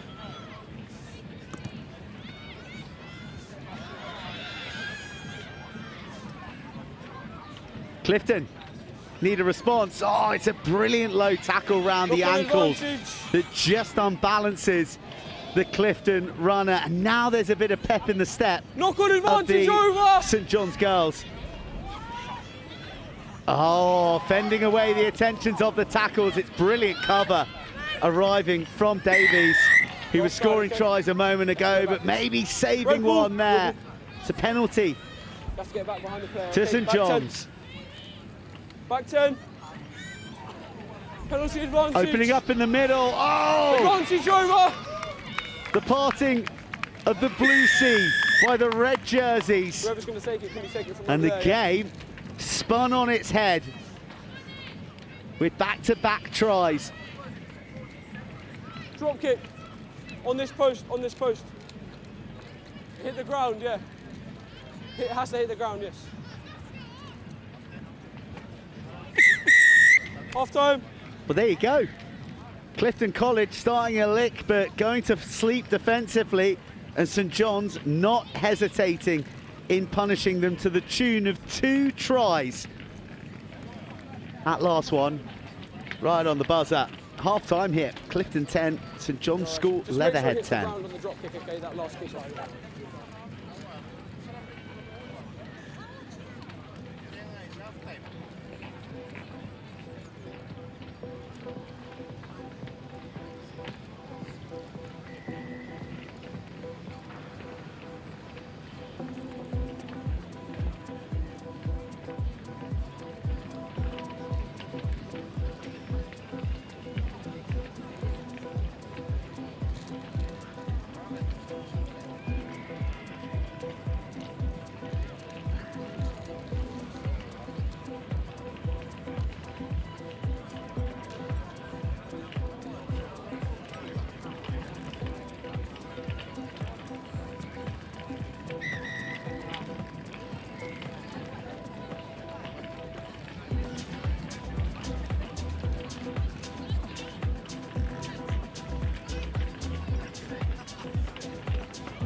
Clifton kick off with the match in the balance, and St John's are leading by 2, in fact, after the conversion that they slotted from underneath the uprights. And there's real life, not just in the St John's players on the pitch, but also those on the touchline. There's real optimism and excitement every time they get the ball, and why not? There's more pace out wide, but what a cover tackle from Indy Rose Murray.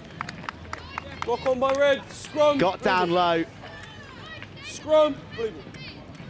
And just using her body weight round the hips to dislodge the ball too in the process.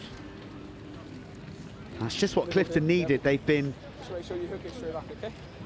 broken One more step from here. with a little too much ease. I'm sure that they and their coaches would Crouch. agree in the Bind. final minutes Set. Stay there. of that first half. Now they get to attack, and this is the woman who got them the possession, Rose Murray, taking it to the line before distributing it wide. There's the dummy, there's the stretch of legs. Oh, the release of the pass was exceptional. Scrum, red ball. But the handling of her teammate wasn't quite up to the same level of excellence. Scrum, red ball. Middle person for me there. Middle, yeah. Yeah.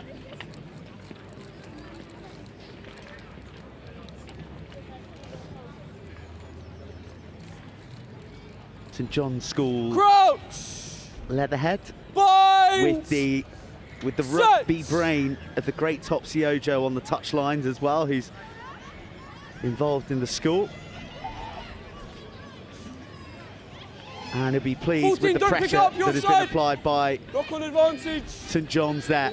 They take the advantage, ball tucked under the arm. That means one thing and one thing only.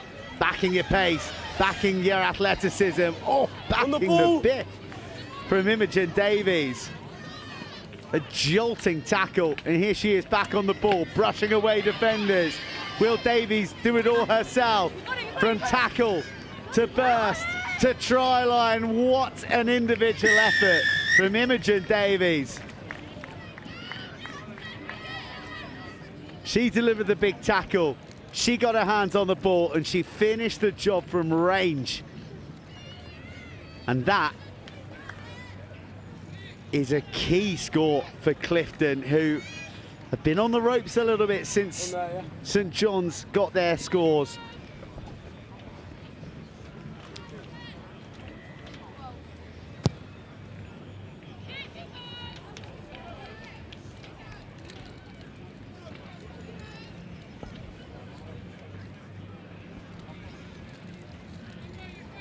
There she was on the shoulder. 1, 2. Almost was caught here, but kept the legs driving towards the line. Great game this. Plenty more twists and turns as well. Clifton 15, St John's 12. Good 3 minutes or so to go. Ball doesn't quite make it dead, so St John's will play out. Oh, literally by a fingernail on the tip of a stud. She thought she was free, and that's just the nature of a tap tackle, isn't it? Oh, no purer sight is there than a well-executed tap. St John's right under pressure from that full stretch defensive effort. Bind! Set! Ball squirts out at the back of that scrum. That's a good offload on the floor. In the wraparound, good comms coming in to know that the player was there, but it had a little bit too much spice on it. Again, off the floor. Lost forward and picked up. That's offside. Scrum, red ball. St John's lucky to not be penalised with a penalty. Sorry, Clifton to be penalised with a penalty there. But still, scrum, you take a scrum in this position. Nice. It's not enormous, but it's a healthy enough blind side to make a break. On you. Crouch. Bind. Set! Missed pass out to the centres. It's awkward to take. And Clifton hack their way through. Clifton hack their way to the win. Well, that's tough for St John's, who in that instance were the architects of their own downfall. But wonderful smarts and alertness and control with the feet from Clifton to capitalise upon the error. Senior boys will play Cardiff High School on RE6, George Watson's College. A minute and a half, yeah, girls. Grammar School, and on RE7, Marlborough College will play Harrogate Grammar School. Those matches all in the Vase. Well, there it is, and there is Sophie Jeffries just arriving in time before it trickled across When you're ready. the dead ball line, which there is a bit of confusion about the scoreline here as well, that Clifton coaches think that it's 10 for St John's, but the scoreboard and us, we think it's 12. So we'll clarify that. St John's go on another surge through the middle. Open play, play on. Open play, you heard it clearly there from the referee. No offside line, so the Clifton player well within her rights to collect the ball. And off go Clifton into the right-hand corner. The telescopic then thrown out by Indy Rose Murray. Last kick of the game, Came up with a big tackle early on in the half. And it proved to be a tie-turning one as well. She gets another try for the Clifton girls. They put the game beyond any doubt. But they're going to emerge with victory, but also with the knowledge that they have been pushed all the way by a spirited St John's side. No conversion to add, celebrations all round, and 25-12, the final score.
Action back on RE1. We're back into the under-18 Vase, and it's Hayes against Hillhouse School.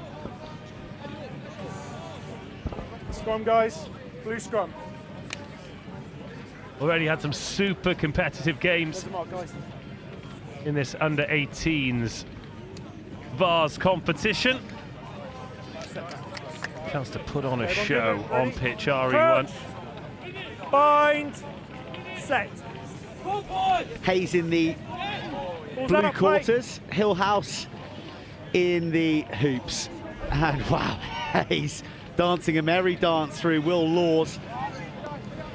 He's been selected for Lambs this year and showing a bit of his skill. Just releasing it there to the strength out on the wide wing, but lost in contact. This looks like it is going to be a game of physicality and wits, and no shortage of endeavour. Both sides working hard, and oh goodness me, Hillhouse right back on their try line. That is a great option, no sweeper in, and that's a beautiful collect. Oh, great carry and the offload as well. Here we go, Will Laws just pulling the strings. Oliver Diamond onto the ball. This is nice, big men with pretty light feet there. Ball's there. Use it. Ball's out. Great commitment from Hillhouse, dropping on the ball. Ball's out. Everything is being fought for. Oh, wow. And that is the reward. Oliver Diamond who has got the most school first team caps of all of them, shows his first team class down the left edge. I love a counter-ruck, but a double counter-ruck. Yes, please. We've already talked about the physicality, Joe.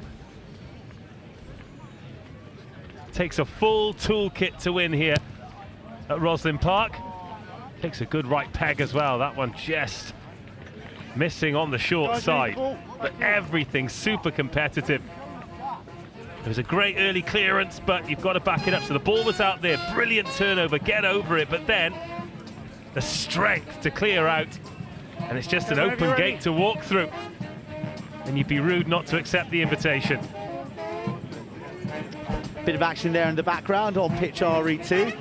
2 live stream pitches for you to choose from. I'm obviously being biased, but RE1's the best, isn't it? That's the glamour pitch, isn't it? It is the glamour pitch. Speaking of glamour, got the best commentators as well. And it's got our brass. I feel like. Do you remember Dallas? Yes. Well, I know of it. Available. No. Oh, that is a big man colliding in. Harry Tunningley.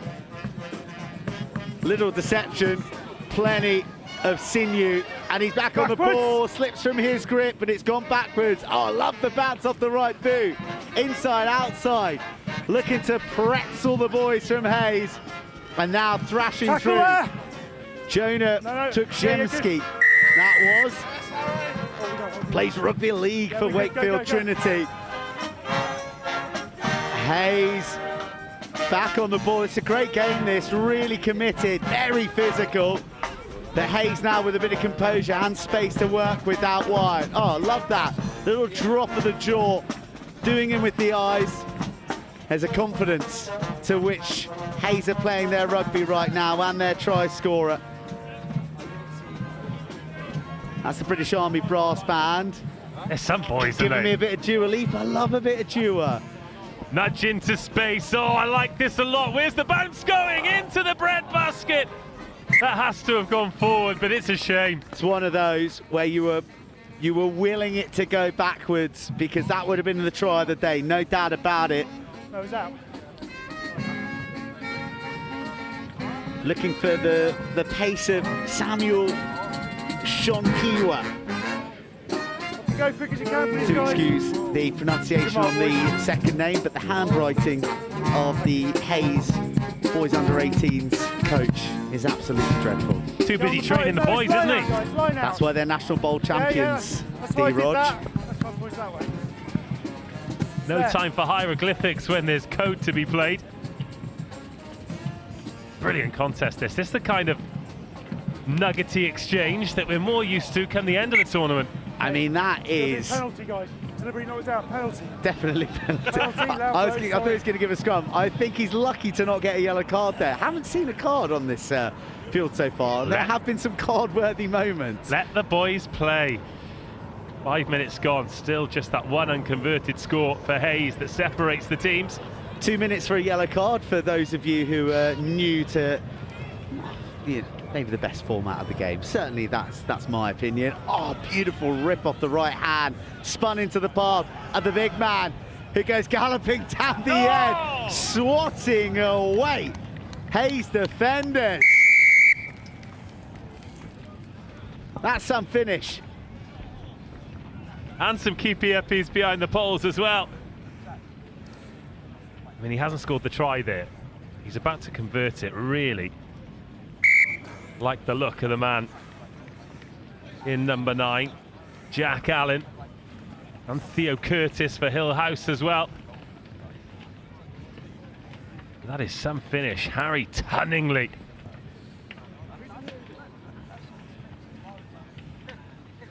Just big men on the edge, giving themselves space. Might not be the fastest in straight line speed, but get the tackle wrong at your peril. Hill House leading Hayes 7-5. Yorkshire Academy hooker, and we can just see it. He's quite a cubic individual, isn't he? Harry Tunningley. Yeah, there's a touch of the old school television about him, isn't there? Very much so. Well, a bit of green grass fan, then the touchline, and How about that? So we've got the open door intent in the background, the Lucky Sevens bar. That's new. Get to try that out, obviously being professionals. But loving to see the touchlines full already. Where are we? We're not even 11:30. It's fine, just play. Hayes looking to respond. They're trailing Hill House after the bright start. Oh, had to go a little earlier, surely. Now the gas master, oh God, it didn't have to go any earlier because Oliver Dimon has got nitrate glycerin in his heels. But what about that for the track back? Outstanding. And he's in for another. The offload comes. And well, it's going to be a penalty try. Oh, it's going to be a penalty try, which is great news because the conversion doesn't have to be taken. But it has denied one of the Hayes lads a try on RE1. And a yellow card as well. Oh, well, there we go. First card of the day. Breathless action right to the end. And a tip of the slipper to Mario Garrido, who is, you'll be unsurprised to learn, the school 100 and 200 metre record holder. And showing pretty good Usain Bolt attributes there. Where did he come from? I think he's a bit hard done by there. I think the turnover, I think he's gone through the gate. I think the try should have stood, but instead, it's a penalty try. It's a yellow card and at half-time. It's Hayes 12, Hill House 7.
Hill House kick off into the arms of Hayes, who got a late penalty try at the end that saw them get a yellow card.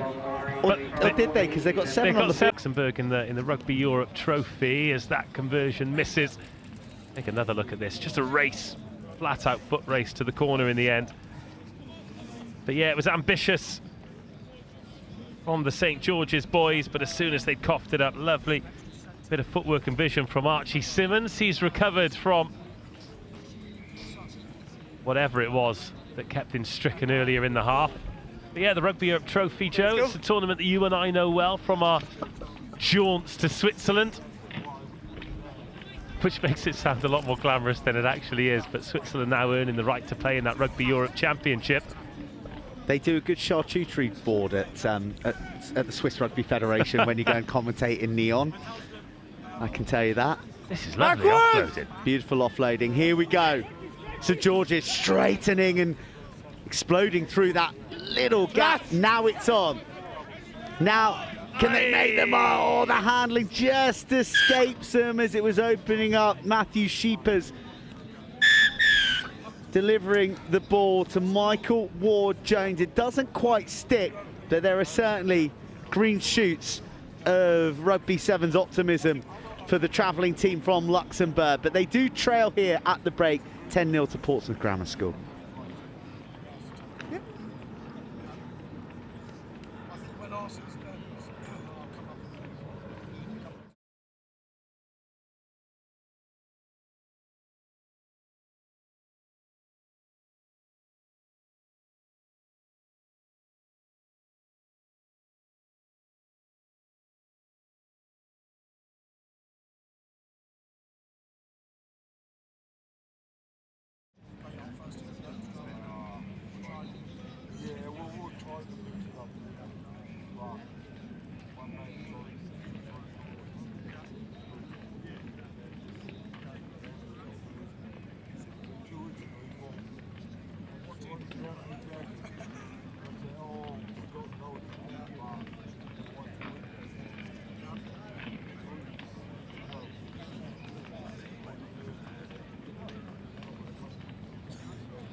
that's the only thing. So you'll get loads of teams now in the next 3 weeks. I'll pull out then.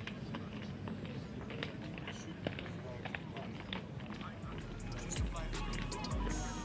Did you play it last time? No, we went in the wrong one.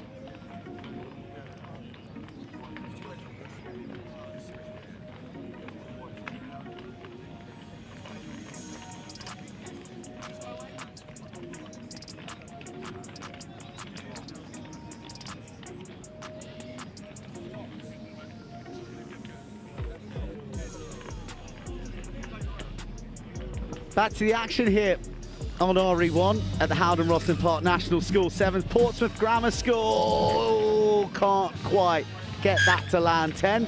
So we'll be back for a free kick start for St George's International School, hailing from Luxembourg. They've gone for the Gladiators theme tune again. They've doubled up twice in 10 minutes, but I'm okay with it because it is a banger. You know the words, Joe? Deep down in your soul. Here we go. Luxembourg making the burst. Backwards, play on. Ivan Kirillov there making inroads. Now they're in reverse, but good composure shown. Frederick Dyson getting embroiled in a clinch with Ellis. The mightiest man on the field, really. The big bosher of Portsmouth Grammar, but he's left his defensive post unattended. And St George's International School deliver their first try of the 2025 Roslyn Park School Sevens, and it's Diego Locatelli. We're going loco for Locatelli. What a finish. Beautiful balance, and look how quick his feet are. I tell you what, St George's Luxembourg, they've earned that. The referee just giving the benefit of the doubt there. Could have been a maul, but he's called the tackle. And then Portsmouth Grammar just switch off a little bit. Locatelli picks it up and then just sees half a gap, misses the one tackle, and then just turns the shoulders. Really good finish. Diego has got them right back in business here. They've made the conversion too. 3-point game, and the knock-on, and the put-in. And if they can squirt this ball out of a scrum that's in reverse, and Portsmouth Grammar School might have been a little bit guilty of playing with their food in the first half. Well, the conversion to boot really does make things tense. Fine. Just those 3 points separating the sides. Wow, look at that for an expression of power, but too much. The tap, the go. Oh, yes. Sit down. We're still looking for registration. Aaron Salmon has just used a Portsmouth Grammar student as a speed bump. Stockport Grammar School. Got a lovely offload away as well, but it was spilt forward. And Coventry College. If there's a representative from those schools here on the RE site, please could they confirm that? That is some carry from Salmon. Lots about this St George's team, isn't it? Gutsy bunch. Well, they'll be bracing themselves for impact here, though, as far as the scrum is concerned. Sorry to talk over the ref there. Crouch. Bind. RE1. Set. Versus Reigate Grammar School. On RE2, Rugby School versus Archie Simmons at the base gets things started. Well, that's risky in the 22, but they do need to roll the dice a little bit here, Portsmouth. That's good strength. Oh, that's even better strength. Wow. Loses his balance, and then the hurdle to avoid the carcass. Oh, you could throw a tea-towel over the St George's players at the moment. All 7 are within about 3 meters of one another. Portsmouth just need to get this wide. Does that happen with Ellis? Yes, it does. Archie Ross on the ball. Musselwhite straightening. Musselwhite fizzing it to Ryan Ney, who's already got one in the left-hand corner. And he'll cruise down that same lane and arch round to underneath the uprights to make the conversion as easy as possible, because every point counts in this tooth and nail contest. It's a little bit of naivety there from St George. It's a great score. But as Ryan Ney goes in, Just watch here, there's a St George's defender who just could have ushered him wide. But as soon as he's given up on the try there, just keep him in the corner, but no, he's given up on the chase. It's Diego Locatelli. And that just means that they can go under the poles and make 5-7. 2. Let's go, please. And it's a 2-score game again. Portsmouth Grammar, the inside of the boot spiral. Someone's going to have to commit to this. Backwards, taken in. Oh, it's a risky offload in the 22. And Portsmouth Grammar School, they don't look that stressed in defence at the moment, so how does St George's go about stressing them? They don't, they concede the turnover. Runners not 10. And Josh Ellis. 7. Clearly not 10. If I can find it. Well, Josh Ellis okay. You're not retreating, just has sent shockwaves through the ground. It wasn't the splash he expected, more a big bump down to earth, but it's 5 points on the board. And St George's, the referee showing no mercy at all, because even though Portsmouth have scored, he's shown the cheese. What do you think of this for a finish, Burnsy? It's marks out of 10, and if you give it more than a 2, I'll be very disappointed in you. Well, the last time an impact like that hit planet Earth, the dinosaurs we're still knocking around meteorite style from Ellis. There's a minute left. Let's go. Hey, they all count. They all count. Where do you position that when you put your highlights reel together on YouTube? That's what interests me. Do you open with that? Do you close?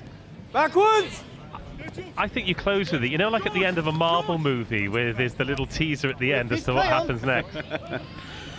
Here we go, St George's. They fancy more scores, and instead they dish up a gift for Archie Barber, who shows Ellis precisely how it's done, sailing through the lead and London skies. And Portsmouth Grammar School, having been up against it, sailing through this contest on RE1.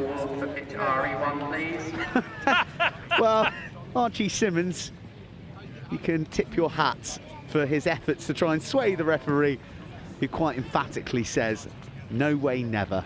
That didn't go over. So, no additional pair of points for the Portsmouth Grammar School captain, but they will get the win, and this will be the last play. Let's go, please.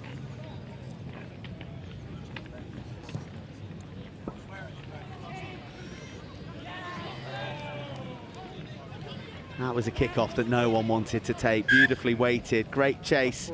The tackle arriving, and the knock-on signalling the end of an entertaining contest, but one that has gone the way of those from the South Coast. Spirited from St George's International School, who make their RE1 bow, but they go down 27 points to 7 to Portsmouth Grammar School. Good morning from RE Control. This is a further call for Gywr College Swansea. If you're here, please register.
Well, folks, great to have your company on the live stream today and hopefully for the remainder of the week here at the HOWDEN ROSSLYN Park National Schools Sevens.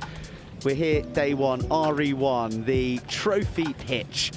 And we are in the under-16 girls competition. I'm going to hand over to D-Rod because he knows how to pronounce both names correctly. We have got Rita Wine, who arrived this morning, not sure if they had a place in the competition, which kicked off at 10 a.m. At 9:58 a.m.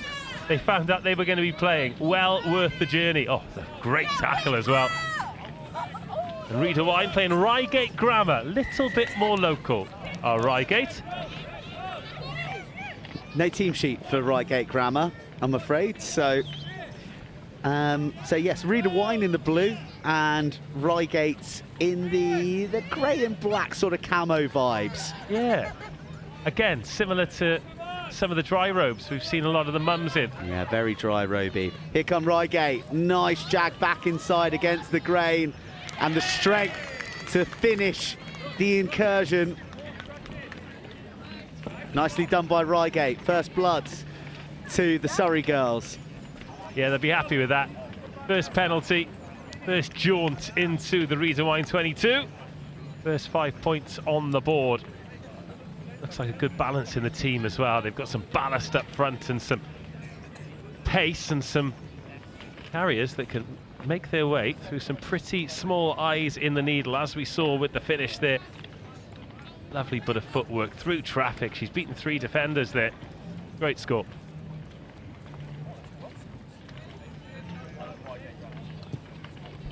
Reigate kick long and say to Rita Wine, we back our D, come run at us.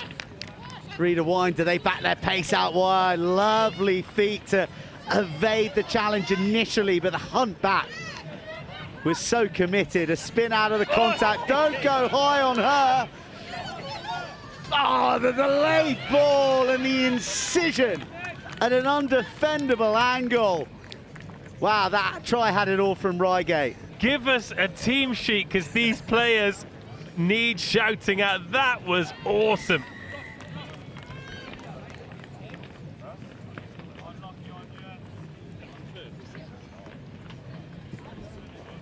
And Rita Wine get their second try. Sophia Griffiths, it's a beautiful line. After all the damage is done by Brooke Wills, she gets the turnover, beats the first player. Oh, do not go high, just as you said, Burnsy. But then this line, absolutely sensational. And Sophia Griffiths in the girls under 16s, Rita Wine, find themselves 2 scores ahead.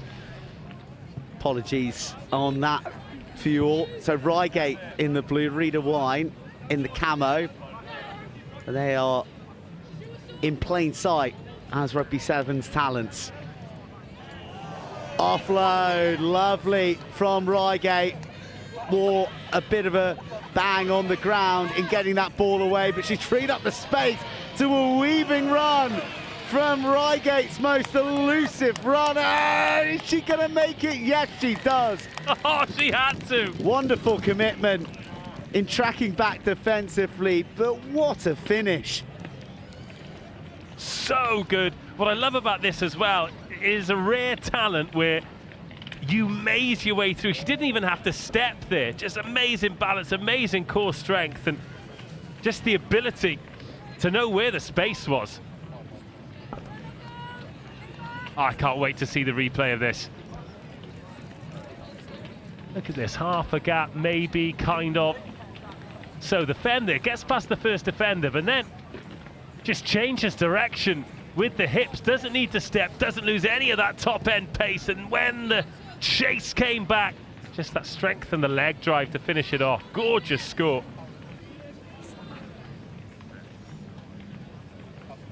It all came from the offload from this young lady here who got dumped into the turf in the process. Kicks off into the arms of the Welsh girls, and a little lazy, a little high, and well, I thought I saw a reach for the pocket from our referee, but maybe it's going to be downgraded to a chat. my body height too high, okay? Oh, it is a yellow. Bit of a magic trick there where he hit it in the hand and then made it appear from nowhere. Let's take another look. Yeah, it goes out to the air. Oh, it's head on head as well. Goodness me. Yeah, that's a nasty blow, isn't it? Yeah, always high. And, yeah, you don't want to be tackling with your face. No. Well, you look like you, Dave, when you get older. Absolutely. It'll stop you growing a beard for the rest of your life. You don't want to grow up looking like Dave. Rita Wine from the tap. Rita Wine in fast forward down that left edge. Great challenge coming in on Sophia Griffin's. Good offload out of the tackle. Hands will do it to get it to the right edge. There's so much room to work with, but instead Sophia Meany goes straight, then into links. Well, it's a beautiful 1-2 in the end. And Emily May Daly delivers on the day. They can play a bit, this Rita Wine team. Still hasn't grounded it. Been watching too much HSBC sevens. So they did. I don't know if you saw that there was a situation where there was a standoff a couple of years ago where, due to a very unusual points difference and result scenario, GB were playing Argentina, and they ran a try in GB. Is it Lou Homer? It was Lum Homer. Yeah, Lum Homer. And he was waiting for the Argentinians to come and tackle him before he put it down, but the Argentinians were happy with the points difference because it meant that they were going through as a result. So they both stood off against each other for 3 minutes until he put the ball down. That was the end of the game, and Rugby was dragged into disrepute. A good quiz question was, who was the team that missed out? That is a good question. And I don't know the answer. For some reason, I want to say Canada, but it was not Canada. I feel it is Canada. Oh, is it Canada? I feel it is Canada, yeah. That's very good. If anyone knows, you can tweet us. Yeah. Oh, I'm actually not on Twitter anymore, but X. TikTok someone. Instagram me. Reigate knocking the ball on. 5:21 down. The good news is that the person in charge of the main scoreboard has just taken a best guess at how to spell Rydwain, because Rydwain is definitely not a word. And it's always good fun. Great to have them here. 77 teams have come from Wales. We've got teams from Scotland too. And loads of space here for Rydwain. And they're not going to need any of it.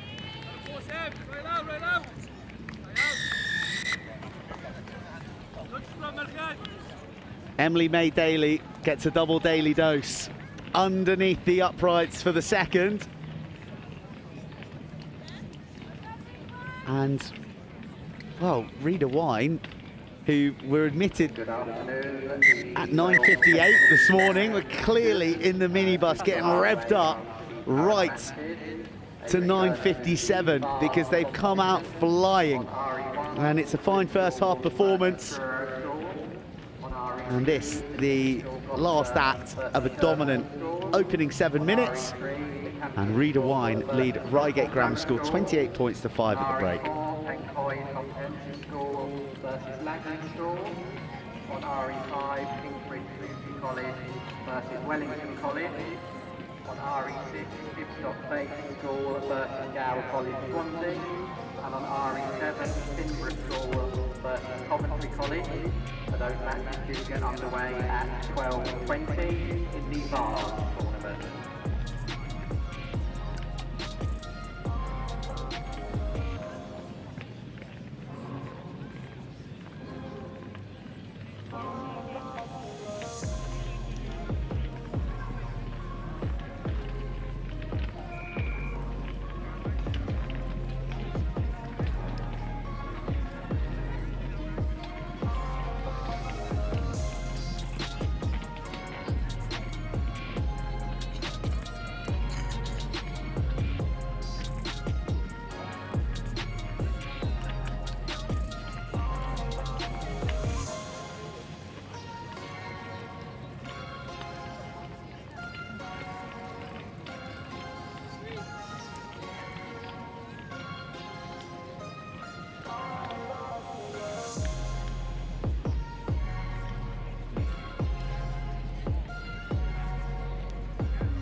All present and correct on the halfway line for the second half of Reigate Grammar School against Ysgol Rhydywyn to kick off. And Reigate trailing 5 points to 28, send a low scud kick-off missile, and Reigate have learned a bit of a lesson. They go for the hips this time on Brooke Willis, but they leave Sophia Griffiths unattended down the left edge. Will she be caught? The chase is good, but the tackle not quite committed enough. And Griffiths almost gets escorted across the line for another Welsh score. Well, minus points for Rhydywyn because they've done a jersey swap at half-time, and unless they've got two number 9s called Sophia Griffiths, then either she's just scored her first try or she was wrongly credited with 2 in the first half. Alas, it is the damage done by Brooke Willis down the middle again. And they're finishing well, they're showing good composure, they're doing all the things they need to do. But Reigate just making it a little bit easier than perhaps they could. I'm just looking over at their sideline, and Rhydywyn only have 9 players here with them as well. We've only got 9 on the team sheet, so it's a fantastic effort and a great demonstration in engine. Can they stand the test of time, which is so often the case at the Ross and Clark Howden National School Sevens? Oh, blasting through the arms of the Welsh women, and that's a beautiful soft offload right into the stride of her support runner. More bruising, carrying from Reigate. Now to the edge, lovely little tick-a-tacker passing, a dummy to no one, and swung across the touchline for her troubles. She's had a good game, hasn't she, Brooke Wills? First time we've really seen her called into defensive duty there, but she's gone forward, she's offloaded well. It's all well and good winning those collisions, but it's what you do afterwards, and she's made some really good choices there. Uncontested line-outs in this girls' under-16s. Nice little set move, though, to bring the hooker back into play, creating the extra runner. Poleaxe on the halfway line, just as Lola Mee was moving through the gears. Lola Mee or maybe Sophia Meany. Oh, here we go, Reigate. Yes! Exploring the edges once more and feeding the speed. And from the halfway line turnover, they've screeched across for a second try. Turnover ball, absolutely massive. Rhydywyn switch off for a second. Lovely turnover. And then just getting it to the edge as quickly as possible. Feed the speed. I don't think it's going to be enough to win this game, but Reigate can just tighten up. Then they've certainly shown they can score tries against good sides, because Rhydywyn looked like a good side. That one under the crossbar. No points for that, unfortunately. Yeah, but look at that, over the ball, picking Rhydywyn's pockets. From here on in, not an easy finish at all, but once you get that shoulder around the final defender, it is plain sailing weather to the whitewash.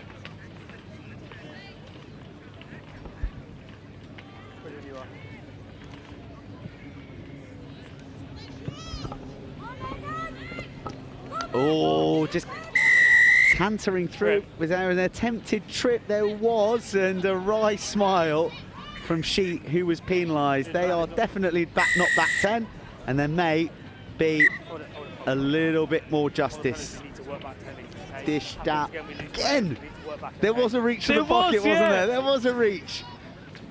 But maybe just feeling that leniency was the order of the day. Paul, judged to have gone back. He looks like the fastest gunslinger in the West, doesn't he? His fingers just hovering around the holster. Twitchy trigger finger. Reigate, a recent try to have a bit of wind billowing in their sails, and they're blowing all the way into the 22. Long-range finish from Reigate's destructive ball carrier, who shows a turn of pace and a nose for the paint. And Reigate have try number 3.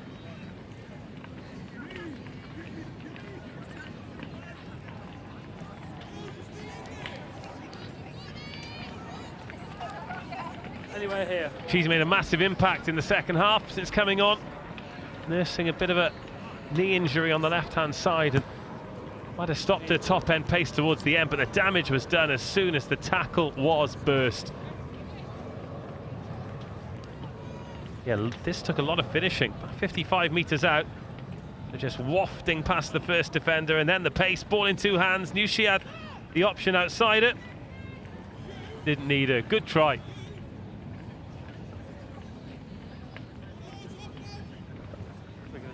And they're going to make the change here, Reigate. And this is the test for HOWDEN, isn't it? They've got the quality, but with only 9 players, they're not able to make those changes, constantly keeping fresh legs. Some of the players will probably be out there for all 14 minutes for all of the games. Come back. From here. Blue back 10. HOWDEN will have a free kick to restart from. No, the ball did go 10. That's a lovely tackle. Low, hard, and not to be rewarded because Reigate weren't back 10. They invite the big runners of HOWDEN onto them. Slung out of the contact, and she wanted to make the offload, but her teammate was in front of her there. So astutely holds on. Another real sort of javelin hit in the midriff. Oh, looking, yeah, dummy. Here we go. Get it wide. Everyone imploring one last pass to the edge. That's where Reigate have really profited in this match. They're growing. As the clock grows, they are running out of time. They're not going to come away with a W, but can they come away with a 4th try? They're now zipping it around, Fiji style, just waiting patiently for the gap. Oh, yes! I don't even know how to describe that offload, but ingenuity and instinct, the order of the day for Reigate, who eventually had their pockets picked in the contact. Advantages played. And HOWDEN still have running in their legs. That's a brilliant jackal on the floor. It's been the same player 3 times. They're number 14. We've not got a team sheet. She has been Hooper-esque over the ball. And there she is, popping it off. Some tired bodies and some fatigued minds. Go. How much gas is left in the tank? Absolutely loads is the answer. Devastating pace to fly down the right flank. And for Reigate Grammar School to finish with a flourish. This is great stuff. 15 minutes, a lung-busting last couple. And they've hung in the fight, Reigate, and it's a respectable scoreline in the end. Good afternoon from RE1. And look, for a while, so HOWDEN were going to pull away and really put up a big number, but they fatigued. They did all their damage in the first half, really. And this will be the final contribution of the game. 4 tries for Reigate in a losing cause. And the full-time whistle goes. The end of a thriller. Really great try to finish as well. Plenty of space and speed on the edges for Reigate Grammar. Just couldn't quite get it there enough. There was a lot more bludgeoning and brutal from HOWDEN, and they did enough hard work to pick up the victory in their opening game. Despite the late wag of the tail from Reigate, the full-time score on pitch RE1. HOWDEN 35, Reigate Grammar 22.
Pitch RE1 at the HOWDEN ROSSLYN Park National Schools Sevens, and it is the first time that we're seeing Truro School and Waterloo Schools of Belgium in action today. It's collected by the tourists, and Truro are defending against some zippy hands and some rangy running.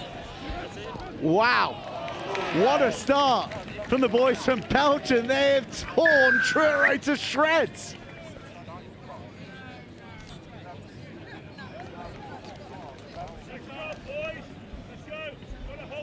Goodness me.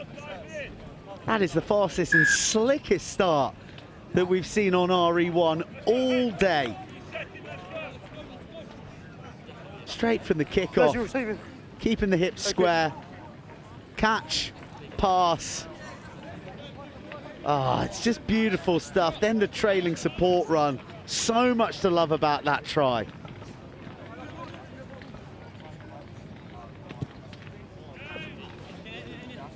Truro back in their 22. Hands on the ball for the first time since kicking off into the arms of the Belgians. Goodness me, that is pace, isn't it? Lower!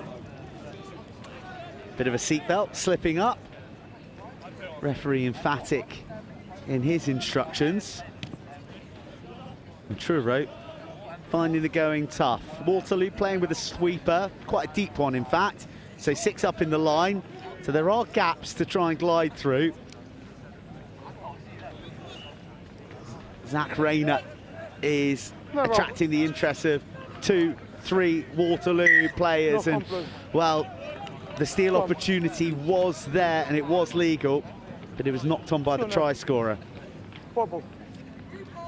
No team sheet, I'm sad to say, for Waterloo, who, if I recall, were here last year as well. We've seen Luxembourg represented by St George's International on RE1 today, and now Belgium 2 are here under the guise of Waterloo. Belgium, who play in the Rugby Europe Championship internationally, and they have a franchise team in Europe in the Super Cup called the Brussels Devils. Off his knee!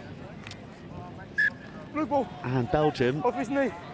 Will be, as a nation, competing to be at the next Rugby World Cup. They got a terrific victory against the Netherlands in Amsterdam a week or so ago in the channel to secure that final place and to secure 5th spot in the Rugby Europe Championship. So I imagine, inspired by the deeds of those men, this Waterloo outfit are here to play. Oh, beautiful instinct. Just knew where his man was and was happy to drift it out of the tackle and wear one in the kidneys. Look at that muscle. Off his neck! From the Cornish lads. Fend, slip of the tackle, then the hands come free. Doesn't quite stick and it almost opens up for Truro and Isaac Stone. But Waterloo still have it. Their try scorer puts a real bit of fizz as he fires. Oh, that is delicious. How did he get that offload away? Cross white. Waterloo playing heavenly sevens at the moment, bouncing off the balls of their feet. Oh, into the pass. Nothing coming, knock on. Oh, the footwork, the passing, the telepathy, it all deserved a try. But their big number 5 out on the edge couldn't hold on.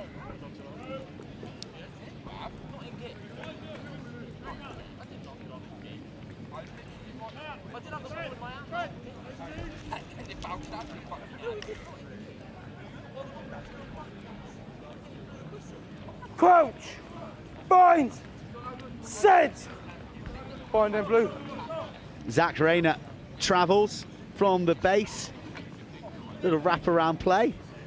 Oh, Rayner gets caught by the scruff of his neck. Lost. It's another seat belt. That's 2 the Belgians have been penalised for. Footwork fit for Strictly Come Dancing, let alone the National School Sevens, but handling maybe worthy of the Grand National with the hooves. Good burst. Important to break through that initial challenge.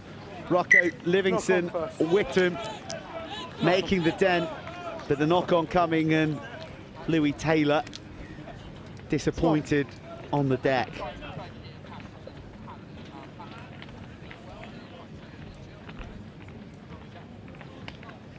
So,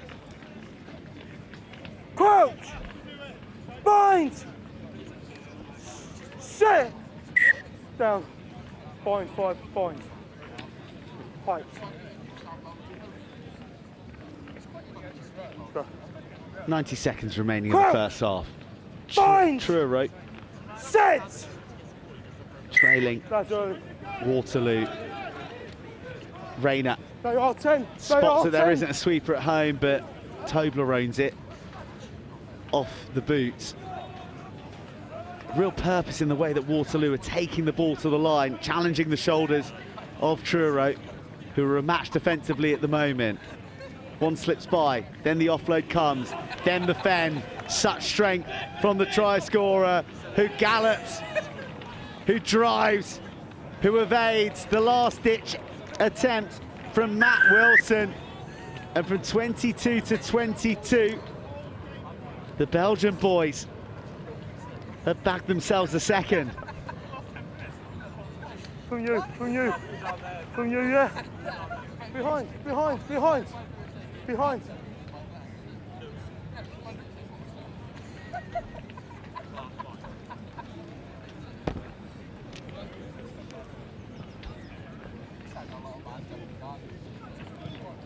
No.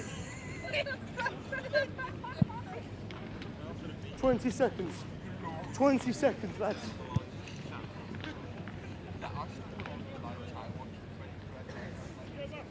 Well, they'll look at things defensively, Truro, and be disappointed with how they let that one through. It was a fine finish from Waterloo's danger man.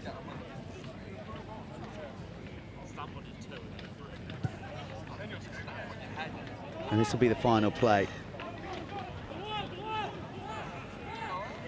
Wilson, who has looked really lively with ball in hand. So light on his feet as well. Makes the bust, finds the offload, slips it to his captain. Oh, the hamstring stretcher. Asked a little too much of his tall teammate in support, Taylor. The knock-on brings it close to the first half. And Waterloo scores, lead Truro 12 points to 0.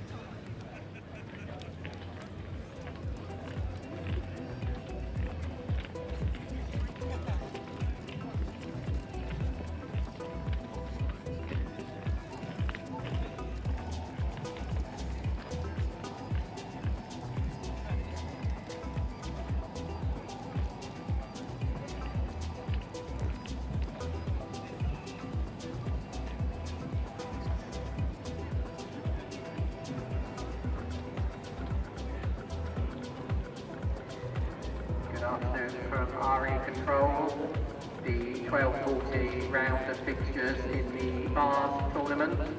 On RE1, Ravenswood School will play London Oratory School. On RE2, Westminster School will play King's College Taunton. On RE3, Cheltenham College will play Worth School. On RE4, Clifton College will play Mount Kelly. On RE5, Melrose Wasps will play Merchant Taylor School. On RE6, Dean Close School will play Mount St Mary's College. And on RE7, Pembrokeshire College will play St Edward's School Oxford. Those matches due to get underway in around 10 minutes.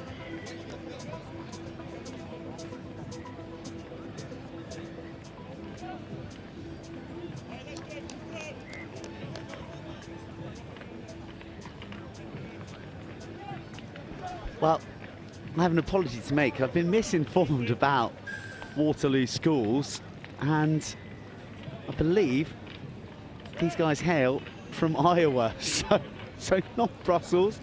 Do apologise, but one thing's for sure is that they're playing scrum white with real verve out there. Only knock on.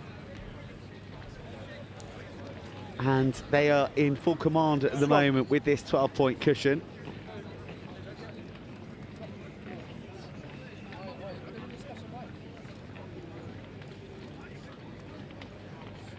Crouch. A lot of games Bind. coming thick and fast, and Set. not always all the information that we'd like on all the teams. Truro just not quite happening for them at the moment. They can get it into the hands of Matt Wilson. He can make things happen. Knock on, then touch. But knocked on into touch. Strong.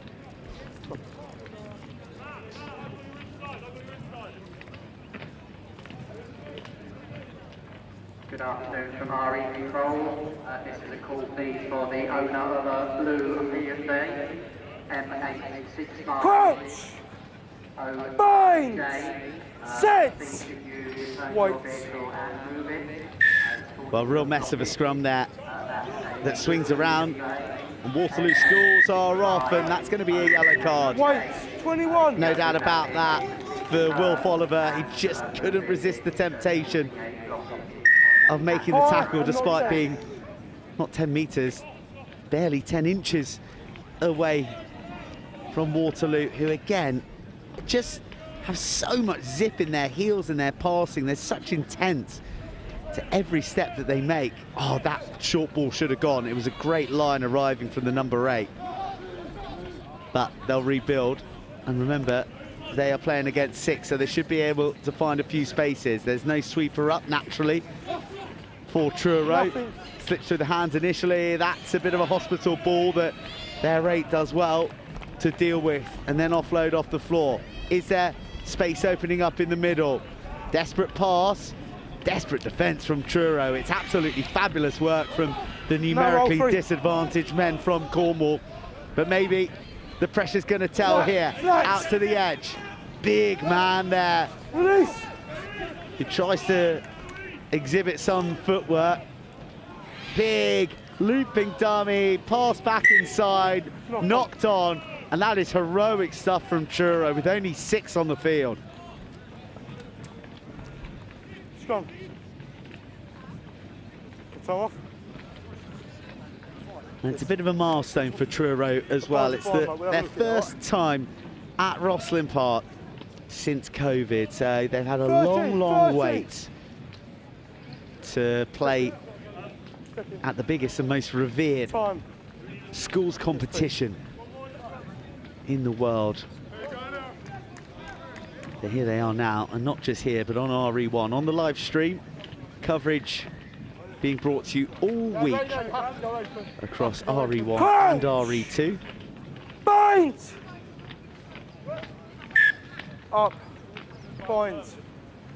Same mark, same put in. You have to bind, it's safety, you have to bind. Crouch. Bind. Set. Truro and Wilson going to the boot. Wonder if they may have held on to that, seeing as they're down a player, but they've gone for territory. And there is a fractured field here for Waterloo to dance and evade their way through, weaving up to the 10. Challenge is good from Wilson. Brave, stood up well. But there are Blue Hoops jerseys queuing up out wide. And it's their danger man, who's a little bit casual and almost gets caught by Taylor. He tumbles across the line, gets a few metres closer to ease the conversion. And Waterloo extend their lead.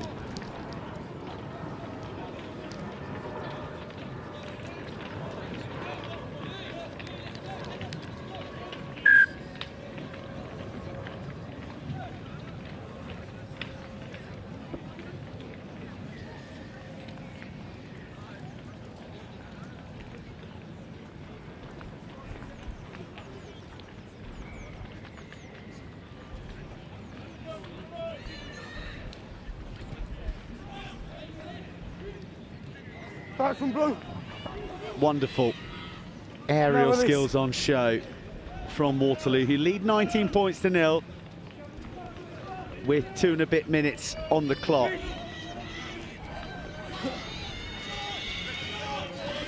This is over in a couple of minutes, give me a second. Wow, Truro are standing up so well in defence, aren't they? Same again, got over your hands. Same again, same again. The tap doesn't leave the hands, so he's called back.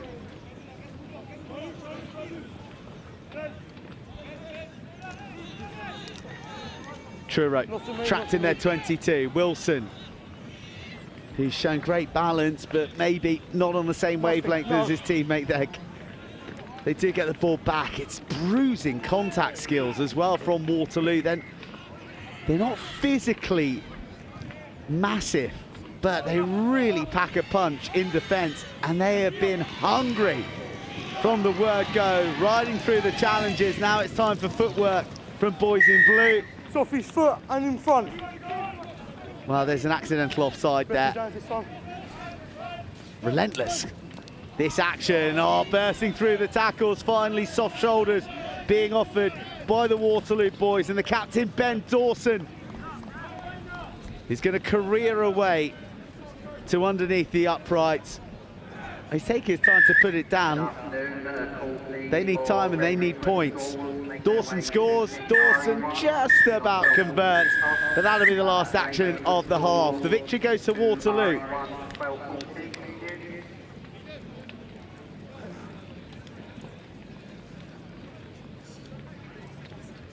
Good job, mate. Well, mate.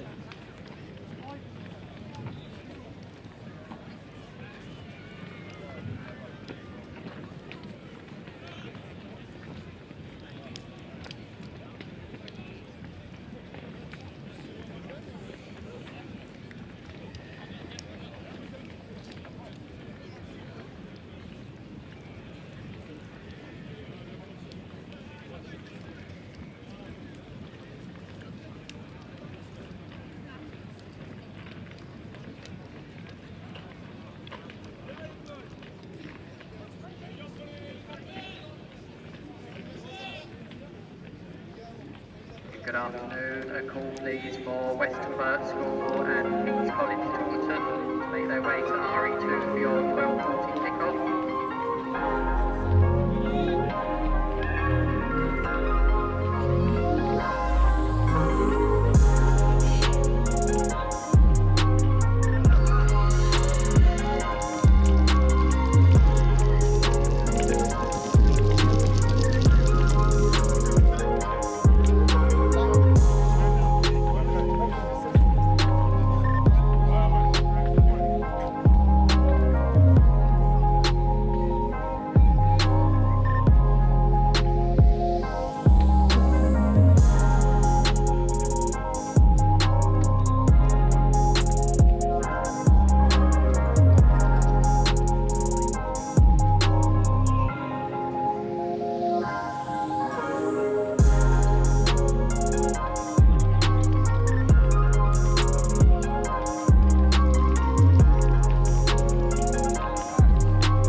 London Oratory from just up the road in Fulham are playing against Ravenswood, who are in the green and white hoops, who held a little bit further away from Bromley. So a London derby here on pitch RE1 at the Howden Rosslyn Park National Schools Sevens. No team sheets for either of these sides, so you'll forgive me for not being able to call out the impending brilliance of both these sets of players. Bind! Set! Ravenswood trapped back in their 22 early. That's quite nicely worked if the pass had gone to hand. Instead, it skids through, but it offers up an opportunity for a stop and start and an out and in, and then a wee through the heavy covering traffic of the Oratory defenders. Is he going to go all the way? The hunt is on for the corner. It is the most epic of cover tackles, one of the best you'll see all week. Brilliance both sides of the ball. The nigh on length of the field break, but the desperate defence from Oratory, keeping Ravenswood at bay. Green.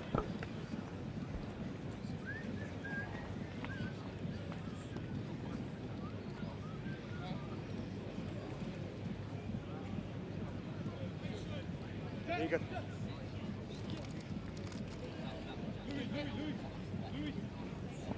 Ravenswood, though, pinch it in the skies, and they are going to get their try.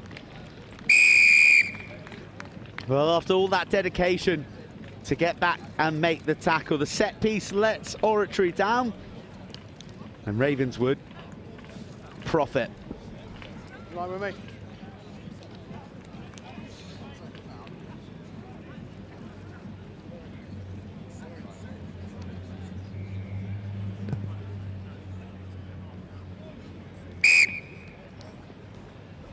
No extras to add as it sails past the right upright, but Ravenswood, 5 points to the good.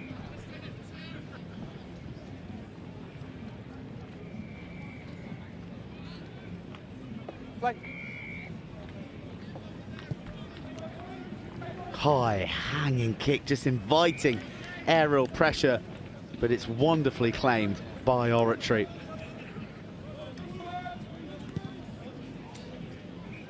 Off the outside of the boot, it's going to sit up nicely for Oratory, or is it going to cause chaos? Ravenswood get their claws on the ball first. Really, that was Oratory to take. The hunger from Ravenswood, clear to see. Not held. Great tackle. Look to skip through. How on earth did he manage to retrieve that? This time, Ravenswood Knock on by Green first. can't claim it. So the knock-on comes, and Oratory will have the put in at the scrum.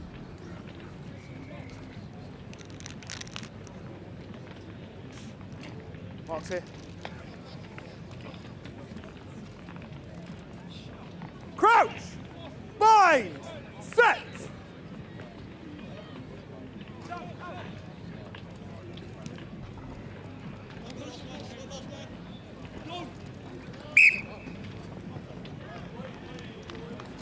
Well, a little too intricate forward. from Oratory there, who were looking to get the ball to Valentine Davis. Action was forward. Out there on the wing.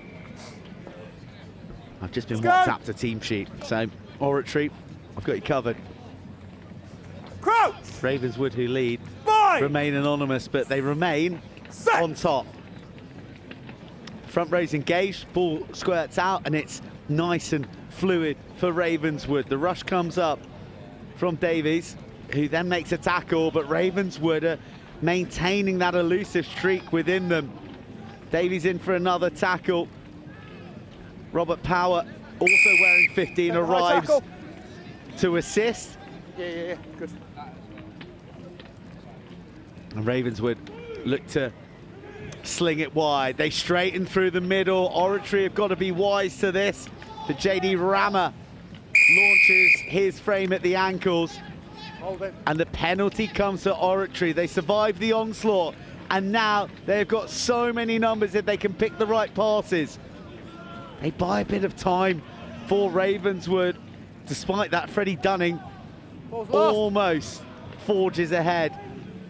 Tripped at the last. That is a well-timed counter-ruck if ever I've seen one.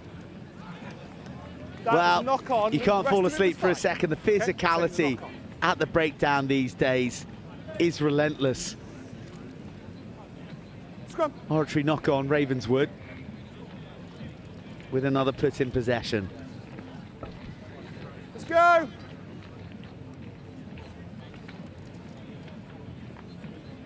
Quicker green, please. Green ball.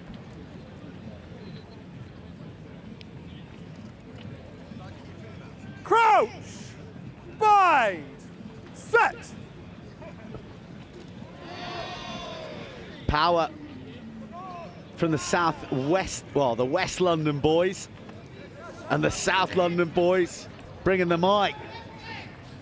Ah, brilliant claim. The old Peter Schmeichel starfish effort coming in from Davis. Thank you. Unlucky to not get the call though. Really tight affair. Nip and tuck.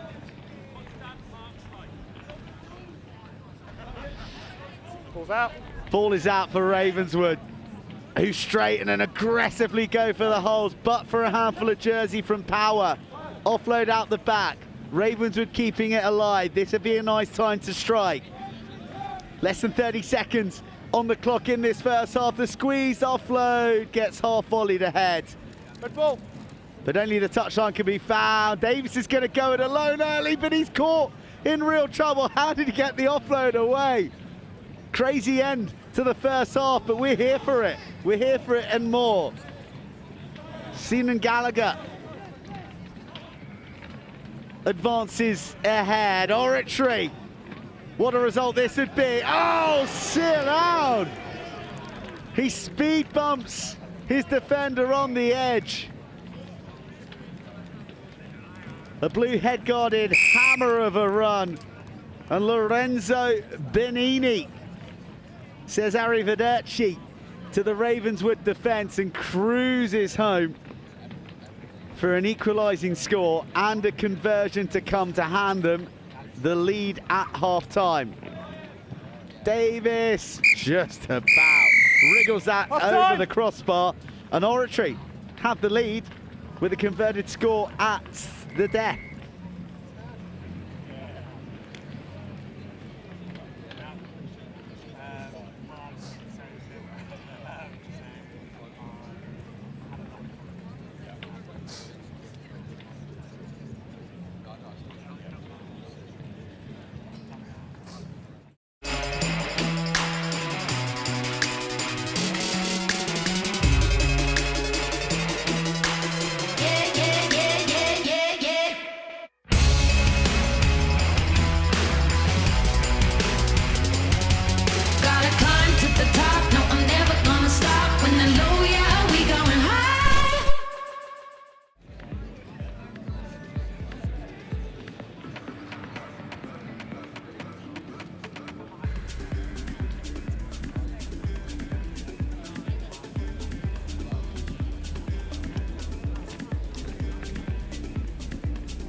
This London derby is finally poised on RE1 at the HOWDEN ROSSLYN Park National School Sevens.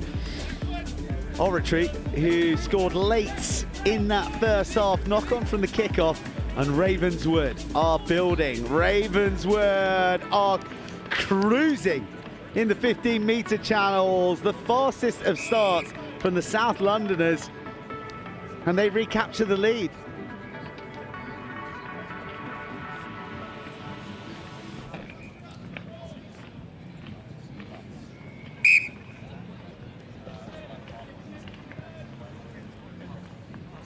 Conversion as well. That's how you start a half of rugby. The error coming when you're ready from Aaron Donovan, and ruthless Ravens feasting on the error. Ravenswood back, causing trouble in the 22. Donovan slingshots that out. He's put his team under a bit of pressure there, but Peter Lewis Asante has done very nicely indeed. Not a risky offload, feathered forward from the fingertips of JD Rama. You knocked it forward before you retrieved. Well spotted by the referee, you have to say.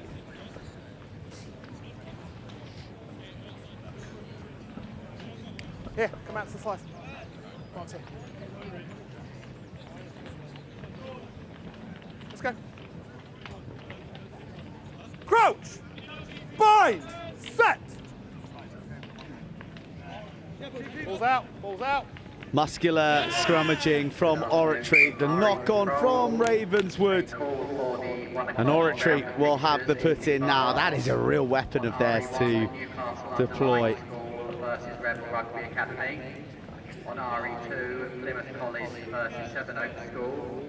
We're sticking with the boys under 18 Vase for some time today. Newcastle-under-Lyme are up against Rebel Rugby Academy. They sound pretty mean, don't they? That's at 1 o'clock, and then Gordon's against Haileybury. Gordon's, whose marching band piped us into the action today.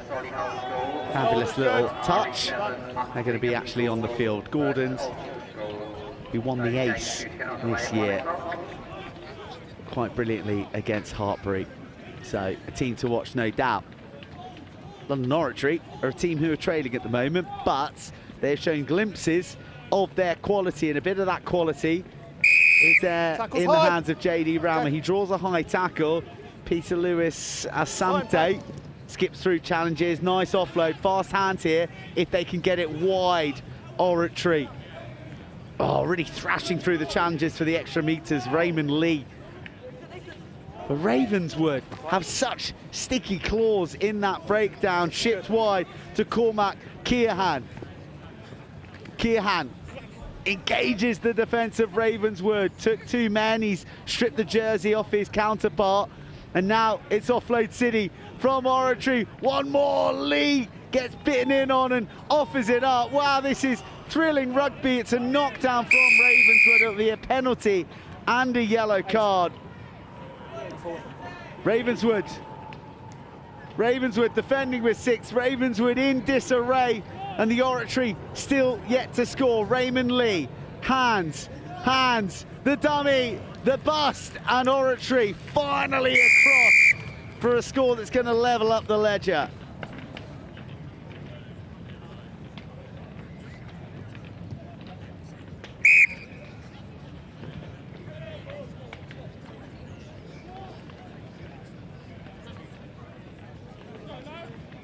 Oratory take the lead with the conversion. The pressure and the numbers paid. Ravenswood are looking like they've run out of steam somewhat. Can they find a second win? They're going to need to if they're to overhaul Oratory, but it's one game-breaking moment. That's kick off in 30 seconds. The only difference. Before I give it back to them. Oratory hurried along quite rightly by the referee. And that is an outstanding, oh, it's batted back in. Thank goodness the referee was eagle-eyed. I know he did. It's their throw anyway. Because it bounced and then he... It was a great kick-off, but unfortunately there were no Oratory players on that side of the park.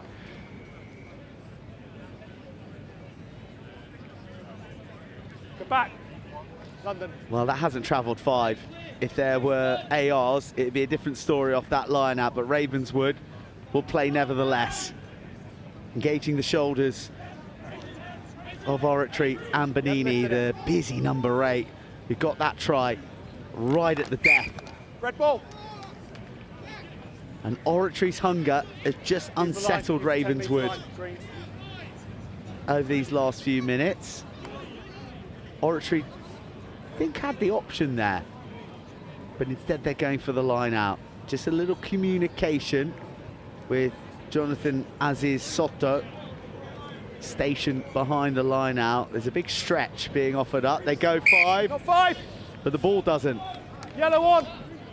Jack Gallagher creeping, and the free kick and a let off for Ravenswood. Free kick.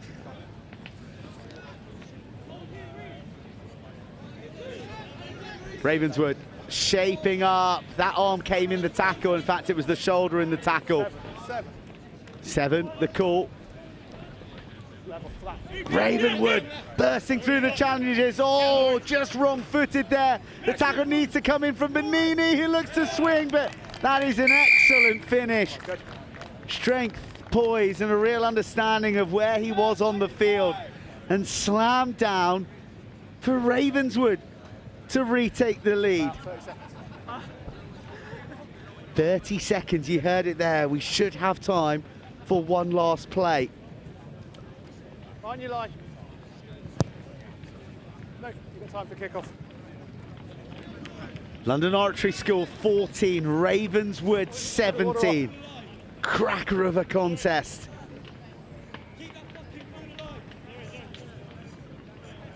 The under 18-year-olds from play. Keston, Bromley, Last play. with the slender advantage. That is an excellent kickoff. There's going to be real pressure on this take. But Lorenzo Bonini is brave. Where's the contact to the midriff? No mistakes allowed. Oh, that's not the ball that they wanted out wide, Oratory. The moment is gone. Time. And Ravenswood have prevailed. Fabulous game, hung in the balance right till the very final play. And Valentine Davis dished up a pretty tricky ball right at the end. So Ravenswood triumphant over London Oratory, 14 points to 19.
Newcastle-under-Lyme versus the Rebel Rugby Academy, all the way from the Rocky Mountains.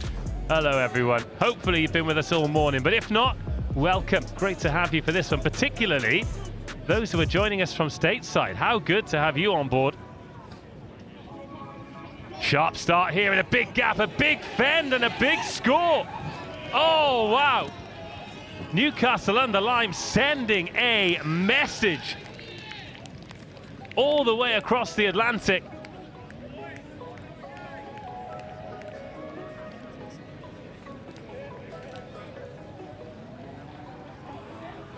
And Rebel Rugby Academy hearing it loud and clear. Well, what a start this is. Goes direct, big fend, powerful finish. The Rebel Rugby Academy flying out of the gates. Great to have you here, boys. What I don't have for you at the moment, however, is a team sheet. Oh, that one goes out on the full. Ah, here we go. Try scorer Caden Simile. Here we go, boys. This boy can play. Right, Newcastle-under-Lyme. First attack for them. Stung by that phenomenal early score. Oh, and then giving a bump back themselves. Fraser Darby wearing 8. And there's the try scorer making the tackle. Hayden Simiele. He's a physical old beast, isn't he? Conceded the penalty there too. Yeah. Leave it now, Black. Ball down. And Newcastle-under-Lyme on the way forward. It's super direct again from Fraser Derby. He's the one that can set the platform. And now will the hole open up? Yes, it will. Tom Getty. In under the poles. This feels like it's going to be a decent game, doesn't it? 2 minutes gone, 2 tries, 1 each, both converted. Rebel Rugby Academy ringing the changes. Kaiser Concours coming in for Caden Simiele.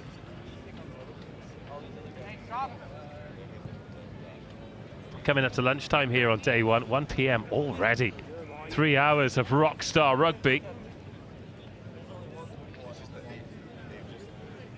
Nicely done from Newcastle-under-Lyme as well. Sometimes you're going to concede scores. You're going to concede good scores as well in rugby sevens. And Caleb's got to chase that all the way back and dot it down as well. Caleb. Gywr.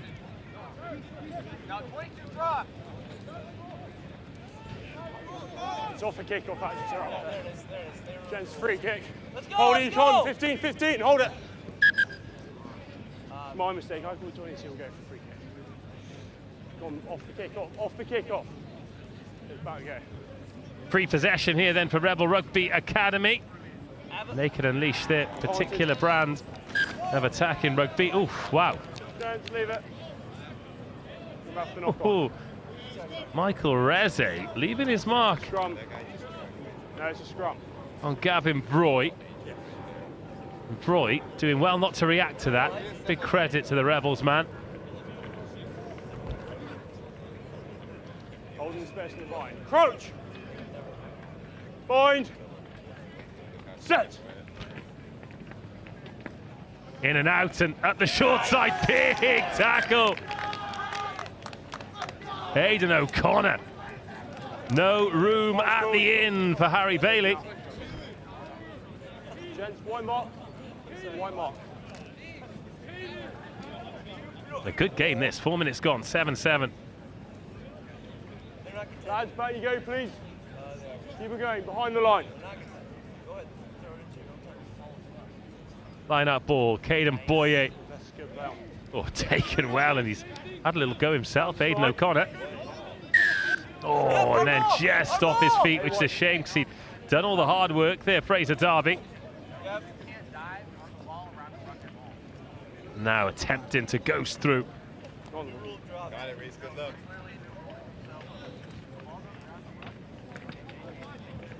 Rebel Rugby Academy receiving that ball. Gavin Froy wrestled to the ground. Will Maniton. It's a little knock on. Wasn't sure whose it was. Both Alex Drury and Kaiser Concours going for it. Hold the space in the bind. Set we go. No pushing. Crouch! Scrum now. Newcastle bind. Under-Lyme ball. They've got one set. To the right, 2 to the left. Stay behind him. Thank you. Decent scrum ball to work with. Not going to happen straight away. 12-12. So dropped on the toe by Sam Rees. He is not as quick as Caden Boyer, though. Gets there with aplomb and drifts into midfield to try and find some teammates. He's got support in the shape of Lisa Mishazaki. Sometimes the direct way is the best way to go. Hands on it for Newcastle Under-Lyme. Oh, no lift. He's unlucky. Got 2 hands on the ball. Please pass it. Please pass it. Off the ball. And we're just winning these gain lines. Oh. No clear release. Newcastle Under-Lyme unlucky. They're going for these turnovers, but not getting the joy. Oh, yes. And now Rebel Rugby Academy, they're queuing up to finish this, but it's gone forward. Oh, let off for Newcastle Under-Lyme. The last ball goes forward. The Rebel boys underneath were already celebrating that one. They thought he was in. It was a massive chance. The numbers were there, but the execution let him down. March here.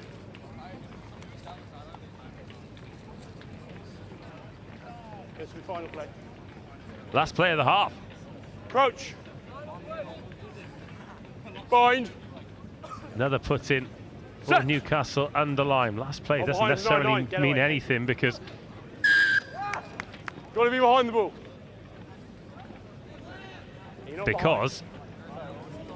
It'll be a knock-on or a stoppage that ends it. A penalty won't. Lovely in and out, and the offload intercepted. Ball's gone backwards, and it might be the Rebel boys with the last chance of the half now. Another no clear releases, the same penalties for the same things. Oh, and the Army brass band are about to strike up again. They have been a welcome addition. Big call here. Rebel Rugby Academy, Rocky Mountain's finest, opting for the scrum. Trying to create some space. Fast men running at fast men. Bind. Set. Hold the shove. Deegan Sarti at first receiver, but Newcastle-under-Lyme, they've pinched it. And this is the half that doesn't want to end, but it might here. Foot race for the corner. Oh, brilliant tackle. Deegan Sarti gets across. He stops Fraser Edwards. And a little knock on will bring us through to half-time. What a half as well. This one in the balance. One of the closest contests of the day. And with 7 minutes to go, Newcastle-under-Lyme 7, Rebel Rugby 7.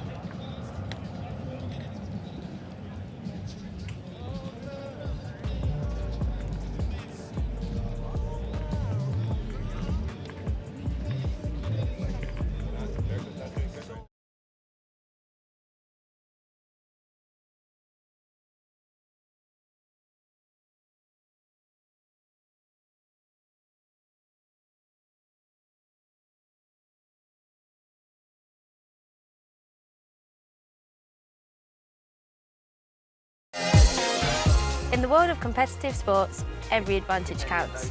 At Holroyd Howe, we understand the vital role nutrition plays in athletic performance. Holroyd Howe, providing the power to perform.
Second half incoming. Newcastle-under-Lyme kicking off to Rebel Rugby Academy, who started the first half quickly. Big score by Caden Simiele. And his bleach blonde mop is back on the pitch. He is a danger man for them. Newcastle-under-Lyme very competitive at the breakdown, but they've given away a couple of penalties. Need to improve that discipline. Try and find a way to take the lead in this game. Here is the try scorer. Lovely soft hands, less so that time. It was drilled into the chest of Blake Guthrie. They've gone from left to right and back again. Really good handling, and Newcastle-under-Lyme can't let them in behind. There's no sweeper once they're in behind. It is a foot race. Great clear out. And a really impressive early attack this from the Rebel Rugby Academy. Here's the danger man, direct again, offloads again, a little one-on-one and a step inside. Really sharp start this from Rebel Rugby Academy. And lung-busting defence from Newcastle-under-Lyme, having to get onside, stay onside and make their tackles. Multi-phase attack. Have a go, yes! Hey! Tired Newcastle-under-Lyme boys making high tackles. That's what comes with fatigue. Tap by Haileybury. That ball's gone backwards. Yes! Real precision Yes! about this from Rebel Rugby Academy, and there's a real danger in this run and the offload. Lovely stuff from Gavin Roy. Into the 22 they go.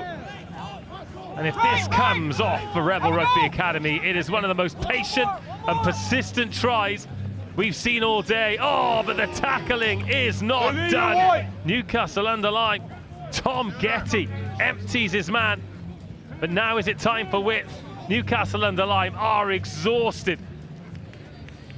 But still somehow holding strong. Watch out for that touchline. Absolutely astonishing rearguard action. Ball in play for 2 minutes. And Newcastle-under-Lyme dropping it on the toe. But they're going to lose that foot race. And Alex Drury got 80 metres to go. But the Newcastle defence is dog-legged. And this could mean danger. Caden Simiele. God, he's won every collision, hasn't he, Simiele? Ball in play time, crazy. We're coming up to 3 minutes without a stoppage. Here, last gasp tackle, then a loose offload. Just not quite coming here for the Rebel boys, and that is such good defence. Fraser Edwards. But they're keeping the ball alive. Now they've got numbers here. He's dead down, play on. No, out we go, you're in the side. You've gone to ground and you played the ball on the ground. Oh, hands on the floor from Rebel Rugby Academy, and no surprise, both teams ring the changes. 3 replacements coming on for Rebel, 5 replacements for Newcastle-under-Lyme. But those boys who've been out there for 3.5 minutes in the white, black and red, who've kept this score at 7-7, have done a tremendous job for their team. Now Newcastle-under-Lyme with a bit of possession. Well, zipped out, but left by Dan Farmer and Fraser Edwards. White mark here, where it is. A little gift of some field position here for Rebel Rugby. White, you have your mark on the 5. Lads, on the 22. Heck of a journey from Colorado, but we're really glad that they've made yes, it. You'll find that. Let's go. Black and we go. Cooper Paterso. Knock on the advantage, you can line up. There's no advantage coming, knock on the line. Quite a bit physical there. It'll be Newcastle-under-Lyme with the put in at the scrum. Scrum on the 15 here. It's knocked in the line up by Black. Needs a game breaker. Gents, scrum is over here.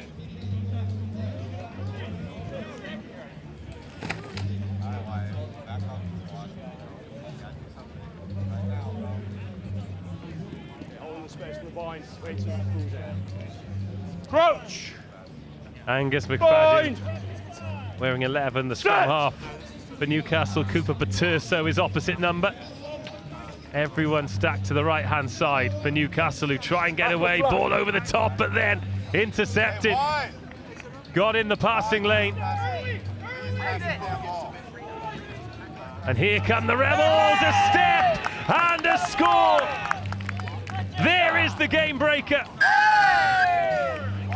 Kaiser Konkel. 9. Go away. 9. And some afters as well. Frustration for Newcastle-under-Lyme. Jubilation for the Rebel Rugby Academy. It was going to take something brilliant to burst this resolute Newcastle-under-Lyme defence, and it came from Kaiser Konkel.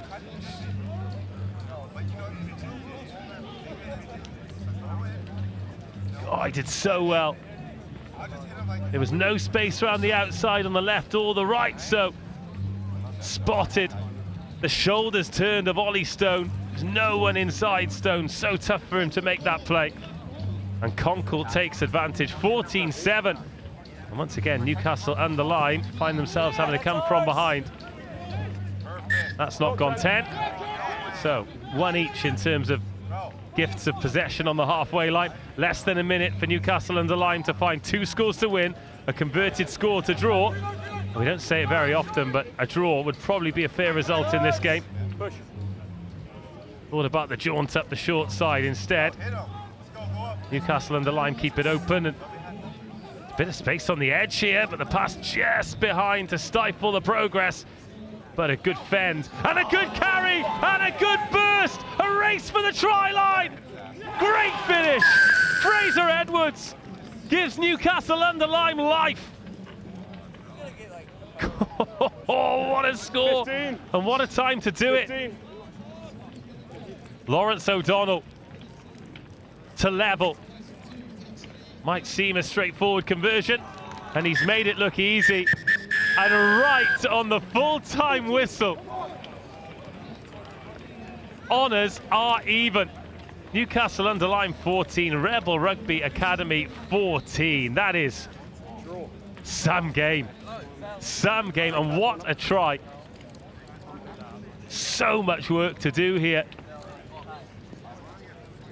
But once he burst that tackle, still needed the pace to finish it. It was a brave chase back, and Aidan O'Connor gave it everything, but didn't have enough to finish Fraser Edwards. And at full time, Newcastle-under-Lyme 14, Rebel Rugby Academy 14. Honours even, brilliant game.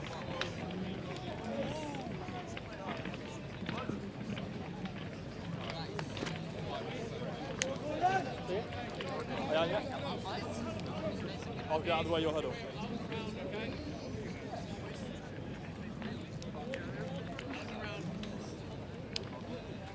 They control the point of contact. You're right. You're right. Win the next one. Win the next one.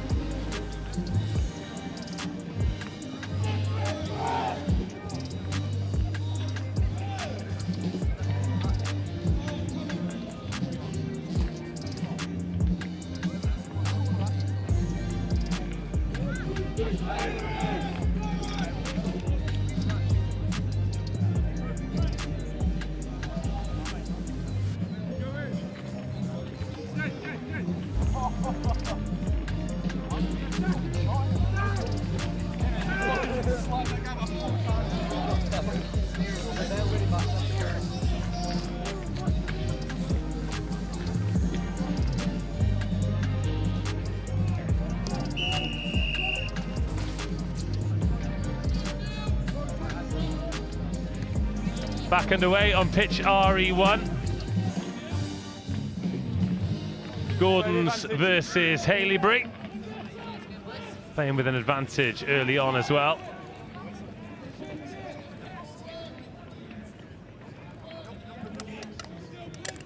Gordon's in the black and gold. Haileybury in the claret and white stripes. Oh, Gordon's offloading that ball beautifully and sweeping forward. This is boys under 18 Vase rugby at its very best in attack and defence.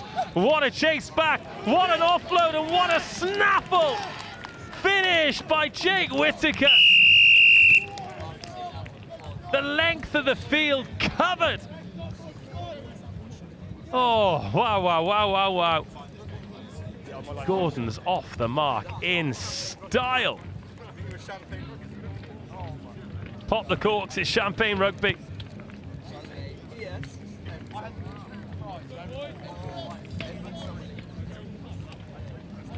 Well, the initial break, Hamilton Richards just hammers the gas down. It's a good chase just to stop him, but watch this, great offload, but the hands. You got a ball? One hand. Thank you very much. Lots to like about that score.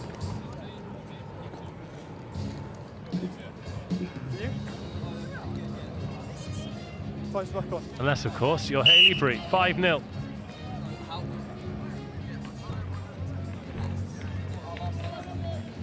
All starts with a clean catch for Haileybury. And now, they can go to work. They've got some gas themselves. And a good awareness in the contact zone as well. Whoa! ducking underneath the clothesline. Who's that now? Everyone stacked to the right. No sweeper. That means if you had a beautiful line like that, then you've got a chance to get in behind. Cover tackle, a good one by Whittaker, the try scorer. Try scorer, try saviour. But Haileybury looking to strike back immediately, and oh, the pass just in behind. Ref says backwards.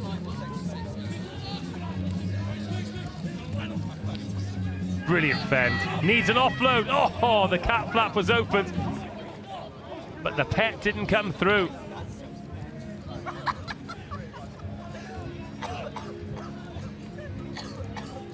What a start to this game. Only 3 minutes gone, just the one score. But opportunities all over.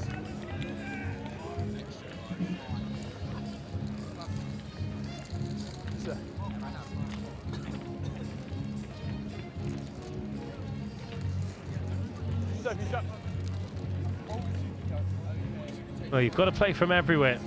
And that's the beauty of it. So let's take a look down here. Churches College are watching this one.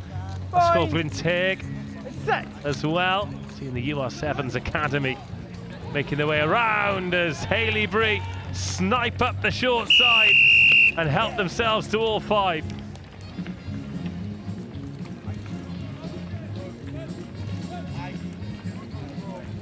Come in just one step. Top my line, okay?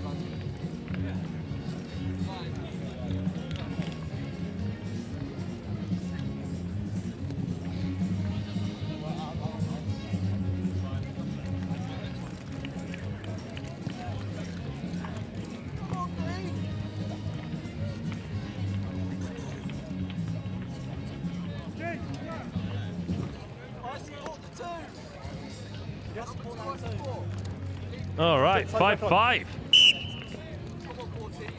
Oh, this boy's under 18 Vase. What a competition. And what rugby it is bringing us as that one bounces out in the 22. Gordon's want to go. Tell you what, looking for a quick one. 15 metres from your own try line. It's ballsy. I love it. Love it.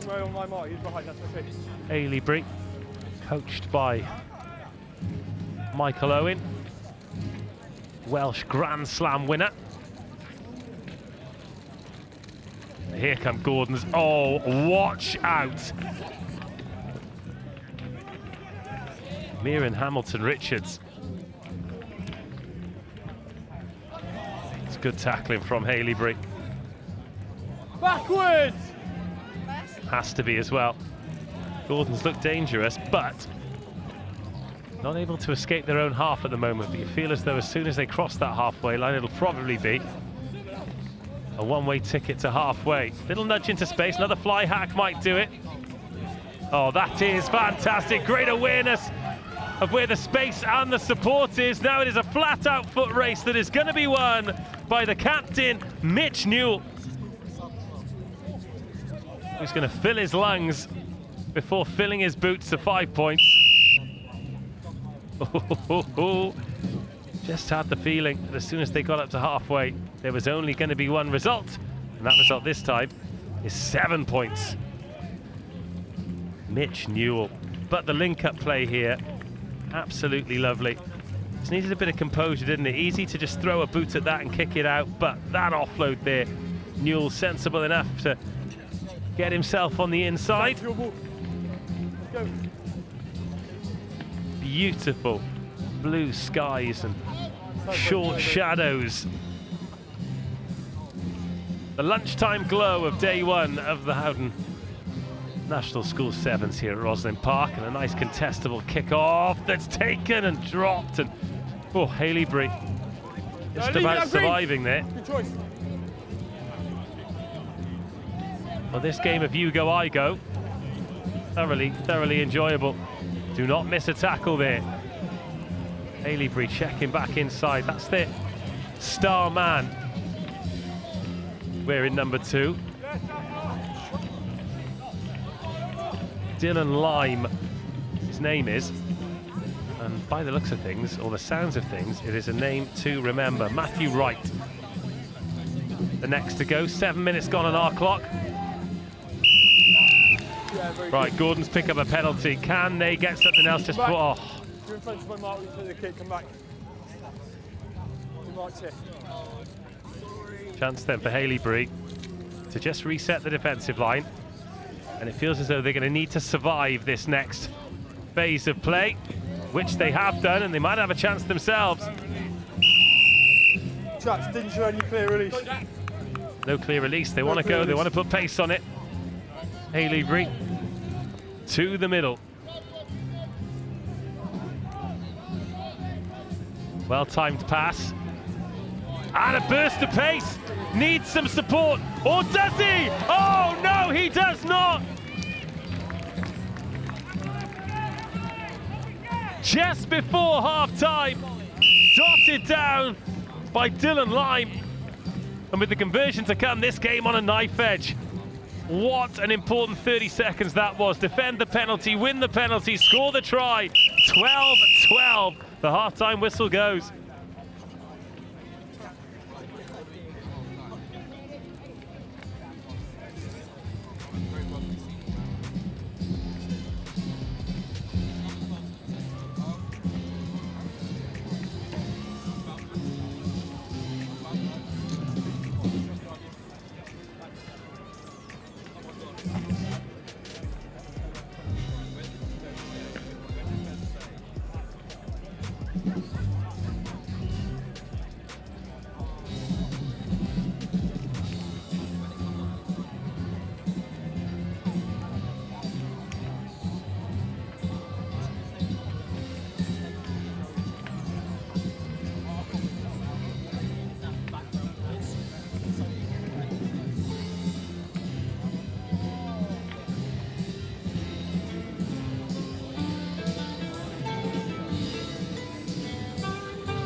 Strap in, second half. Gordon's getting us underway.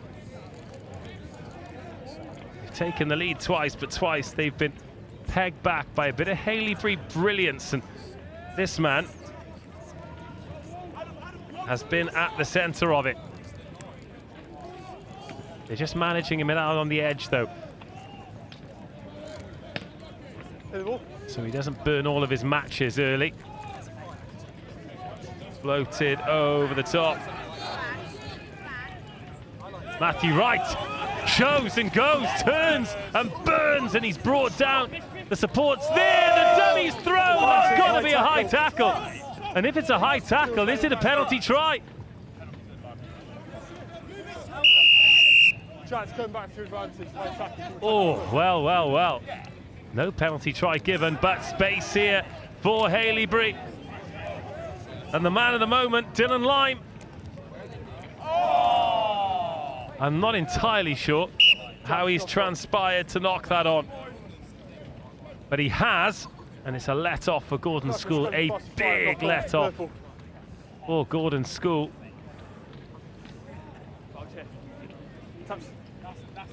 Oh.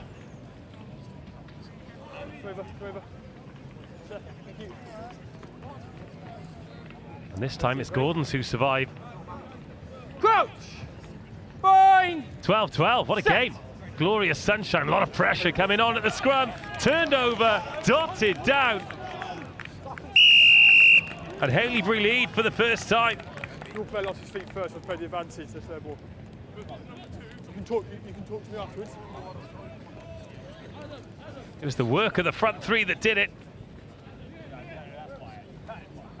Oh, Haileybury lead for the first time. Now, important kick, left-footed, over the upright, 7 points, 19-12.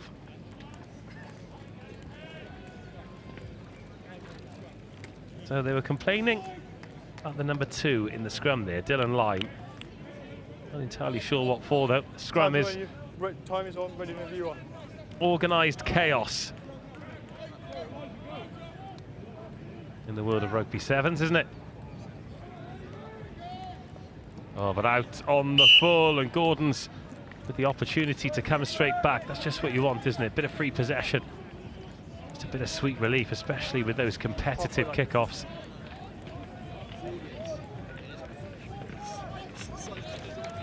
Go direct, it's the only way to travel. Oh, that could have gone early. Instead, Lyme leaves his mark on Jake Whittaker and then wins the penalty. Good, so clear release. Gents, both of you. Gents, both. Come back. The mark is here, both call off. Thank you. Mark's come back here, thank you. Holding on. Better.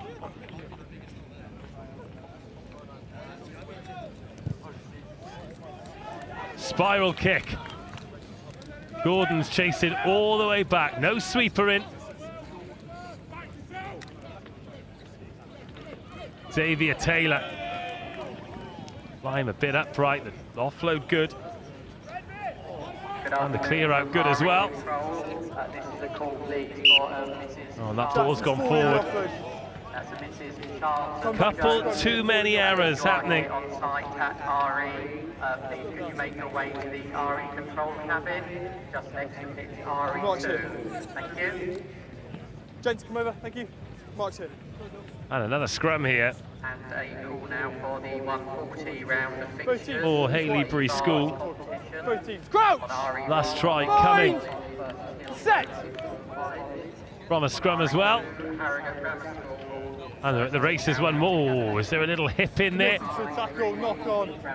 It's a knock on. Knock on. Regardless. Knock on from red. Both teams, let's go. The referee pushing the base here. Crouch! Fine! Gordon needs to be careful with this put in. Both teams, we wait until I tell you to set before we take the weight. Reset, let's go, quickly. Both teams, crouch! Fine! And set! And again, the pressure comes on. And yeah, very good, not driving straight. it was Lyme not driving straight, as he was accused of the time before.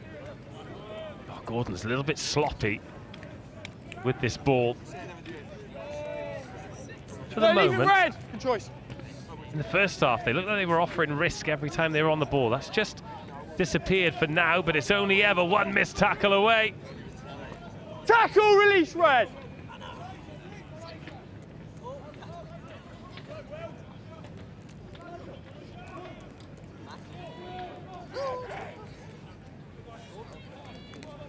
So now Gordon's needing 7 points to draw this game level. Johnny Fleming up over halfway. Direct and a lot of intent in that. Oh, that's a change of pace from Elijah Kadir. And he'll gallop in under the sticks. Patience is a virtue. And they had it in spades. Into the last minute, conversion to come. Important conversion now. We have seen these missed. Elijah Kadir. I think he felt that. Pretty intense game, physically, emotionally, mentally. Oh, it was a miss-hit conversion, but a successful one nonetheless. Our draw's going to be like London buses here. We've just had one at 14-14. Newcastle-under-Lyme and the Rebel Rugby Academy. Is that going to be followed up by a 19-19, or is there a sting in the tail for either of these teams? That's gone forward, so it's into the Haileybury hands. Both teams have led in this contest. Ooh, little dummy. Red, not caught Gordon sleeping. That looked forward. Referee says no. And there's more acceleration up the edge. It's another score out wide for Lyme. He's been the star of the show. And has he won it at the death for Haileybury? This a tough conversion for the right footer. Yeah. And that's full time. No chance for Gordons to respond.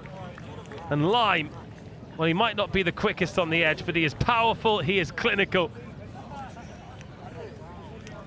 And on the two important occasions here against Gordons, he was unstoppable. The look, the fend, he eyes you up, he swats you away. And he brought them back into contention just before half-time and took it away from them at full-time. It finishes Gordons 19, Haileybury 26.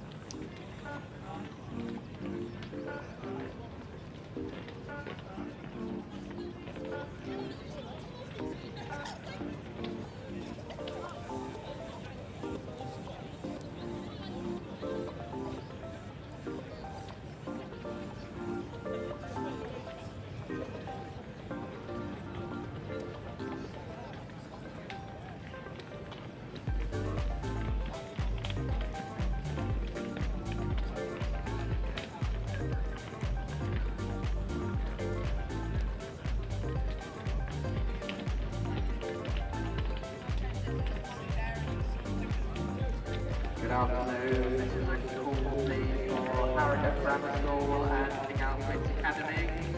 Please can you make your way to pitch RE2 ahead of your 140 match?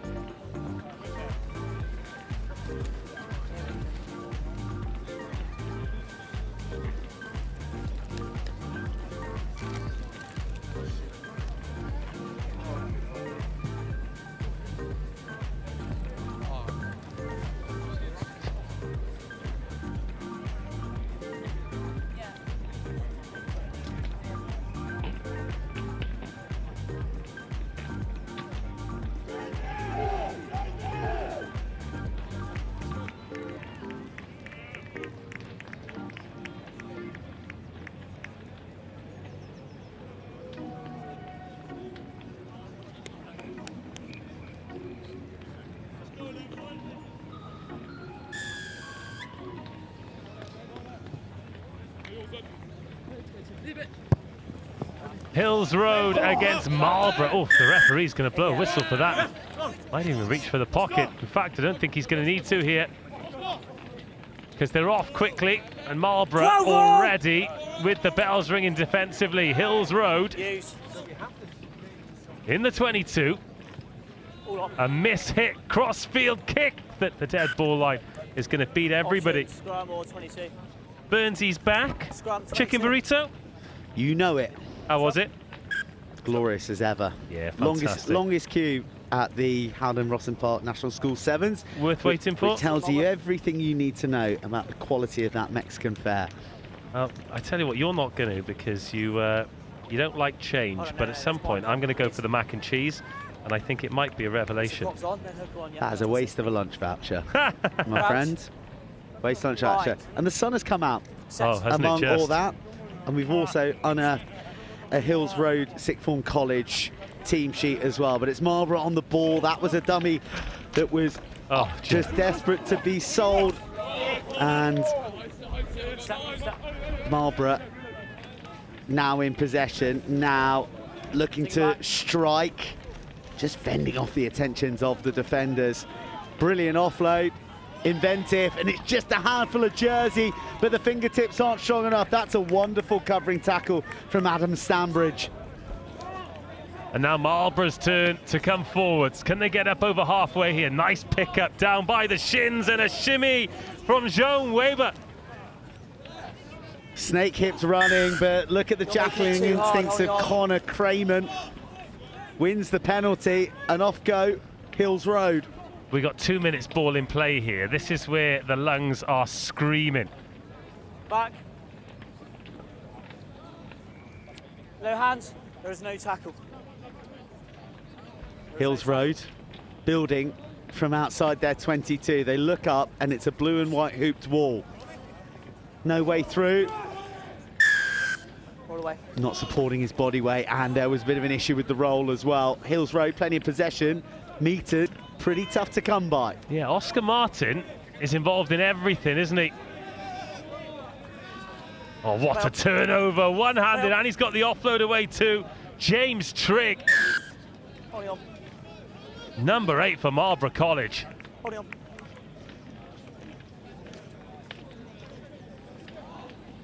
Well, it's watchful and cagey at the moment. Neither side really baring their teeth just yet, but Marlborough have got a huge man on the edge. But even the hulking frame of Ed Elliott can't emerge from that contact still with the ball in his grasp. He's now latching down looking for the jackal, but it doesn't come. Hills Road working the short side, love that offload. Soaked up the 2 tackles. Oh, the pump action fend, and the big don't argue from Zach Reed has set Hills Road on the road to Tri-Town. Lovely finish as well. Great core strength, completely vertical in the air. That's worth 5 points of anybody's money. And that's a game breaker, isn't it? 3.5 minutes. It needed something. Both teams with opportunities, but more like a sparring session until the knockout blow. Yeah, love that offload over the top. I've just been really impressed, not just in this game, but the way these under-18 boys have just played with ambition and skill set. But Zach Reed with Hills Road 6th form now, formerly of the Lees School. Oh, things that aren't going to make the highlights reel. That restarts. Nice finish. Less said about the restart, the better. So Reed cedes possession immediately back to Marlborough, who are offering depth left and right, and men in the pocket. A burst of energy towards the halfway line, and the referee running a nice little blocking line. It's a lack of precision to Marlborough at the moment. You then get their pockets picked. That fizz ball has opened up Marlborough. Oh! Check your wing mirrors and your kidneys while you're at it as well. Ed Elliott rearranging the skeleton of Hills Road lads with his shoulder. Tackle 10. Brilliant, brilliant fight in that breakdown. And Marlborough almost away. Elliott Backwards. can't gather it in. Oh, the beak. Just ricochet off anatomy, left, right and centre. Swizzed off the outside of the beak. Might just work out for Hills Road, but they run out of track. Oh, poor Jimmy Wangchuk.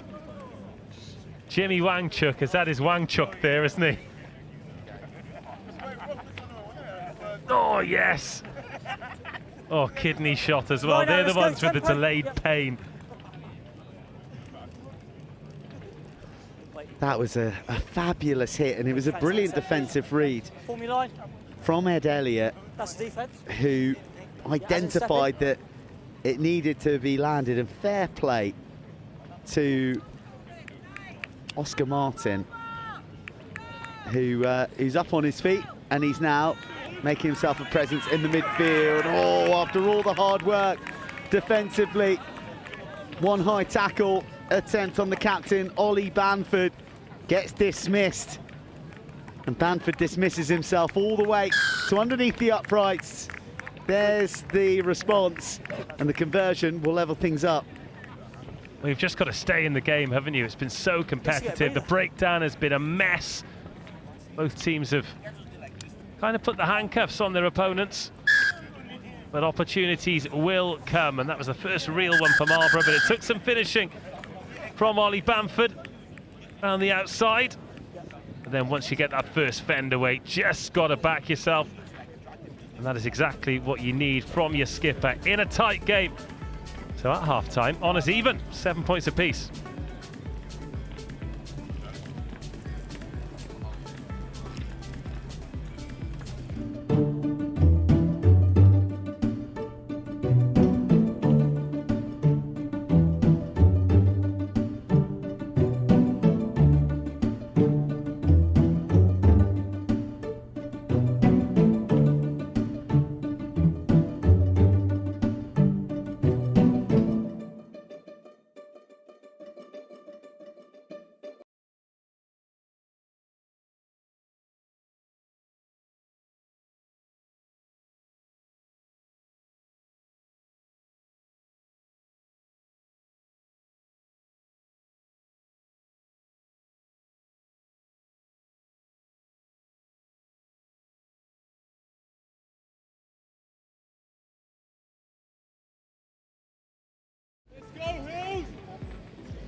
So we're tied at 7s right here.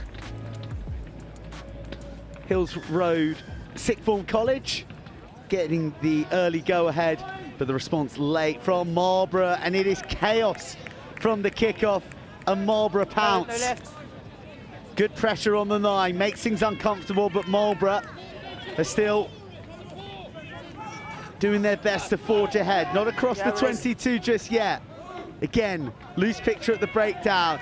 Arching round, big fend coming up, and Hills Road suffer from going high once more.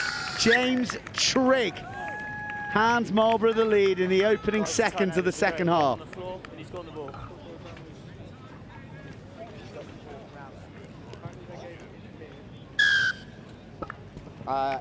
If it's in there, I haven't. It's not in here. All right, so an early bit of blood drawn by Marlborough, and James Trigg, all too easy for the number 8. And, oh, that is a real teaser on the touchline. Great aerial combat. And Marlborough and Trigg are now playing with a bit of breeze in their sails. Long looping ball opens up the left 15-metre channel once more. Footwork gets brought into play. Marlborough have found their fluency. Ball drifted into the path of the pace of Toby Monaghan.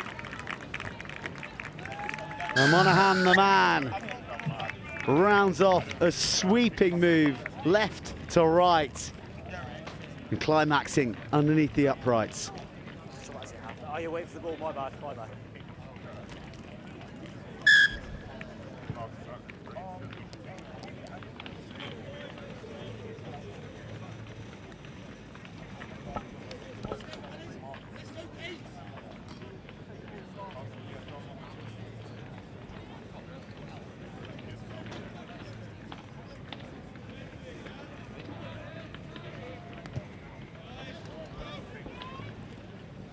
Hills Road Sixth Form College claim the line out, and they almost escape down the narrow alleyway of that right edge.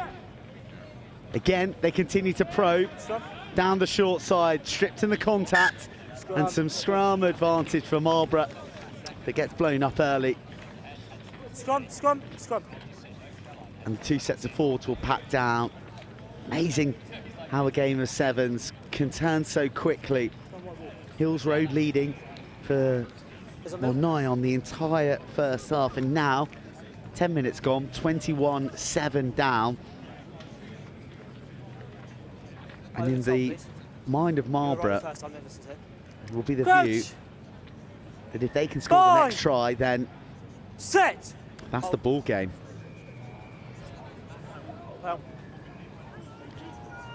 Travelling laterally and a straightening line offered up, and what precision on the floor. Made the decision making so easy for our referee, who's then used again as something of a shield. Well, I feel advantage was in motion there, but Marlborough not back 10, and now they're reorganised. And if I was Hill Road, I would have preferred to keep playing and looking for the expanses. On the doorstep of the 22, they are nevertheless. Jagging a bounce back inside from Reed, the try scorer. Oscar Martin does well holding himself up. Alex Naylor is next into the fray. Martin, bit of width. Reed, nowhere to go. He's just running right down. One big blue and white hoops alley. But he seduces 2 defenders, offloads off the floor, and another pair of Marlborough players are absorbed into the contact, and just before he can get his knees to deck, maul is called, and Marlborough will get the put in.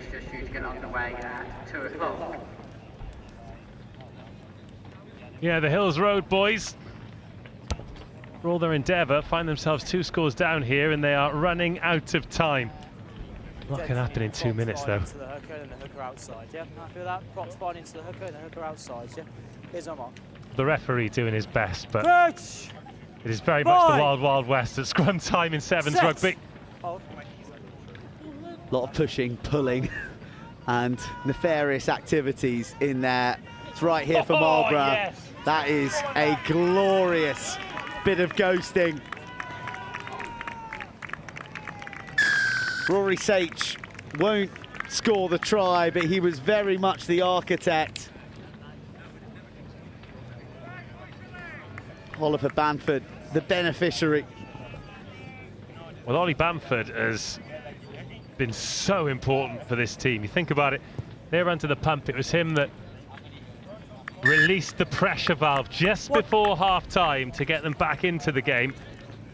And then he's on the end of that. Yes, Sage, lovely playmaker, but the line that was run, the timing of it, absolute perfection. Here we go, lateral, lateral, lateral, little dummy, and then big quick man on the shoulder. Come off.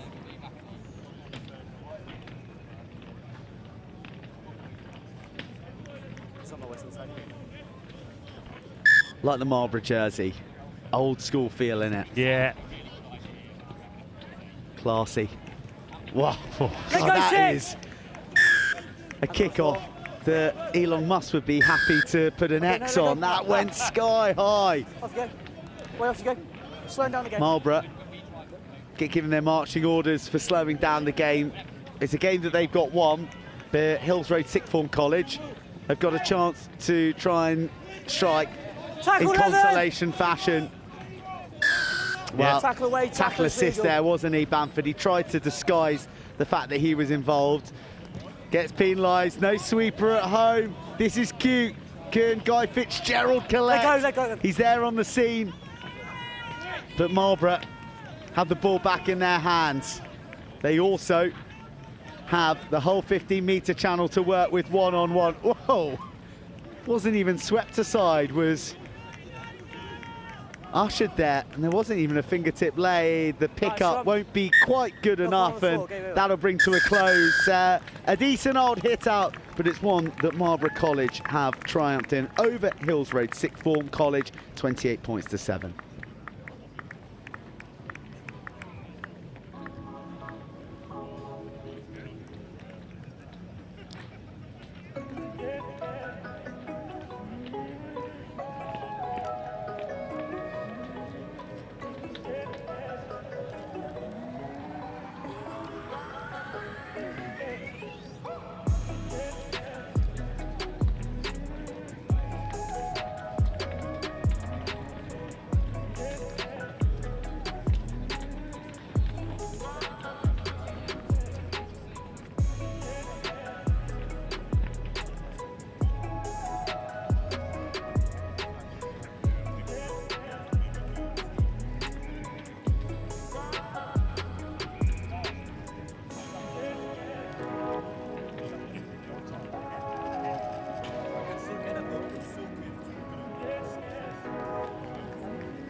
Campion versus Pencoed. Oh my goodness, what a start! One missed tackle, one clean break, one great try. And we are at the races here. Campion flying out of the gates. And Pencoed with a big welcome to pitch RE1. Oh, please and thank you. Right, 7-0, as you were. Less than a minute on the clock. And the boys from Pencoed. Well, it's a long journey over the bridge from Wales. And it'll be an even longer one back if this one-way traffic continues.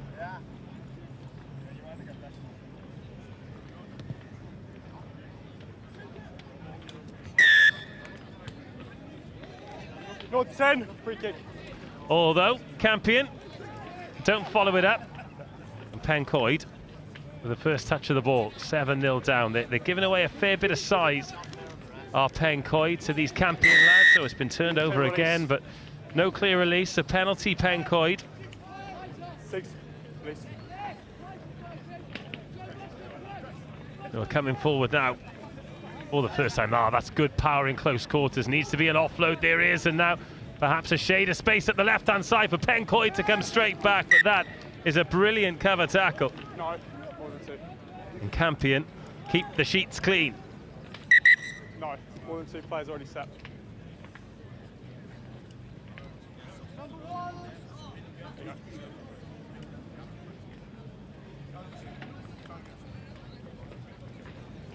One more step back line. Thank you.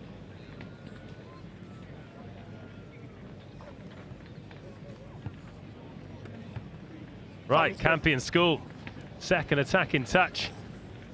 Also second for this man, who looks like he is on a mission today. Bring him down if you can. Take step. Beautiful ball out to the edge. The Pencoed sweeper is beaten, and Campion go in again. Another glorious, glorious score for Campion School.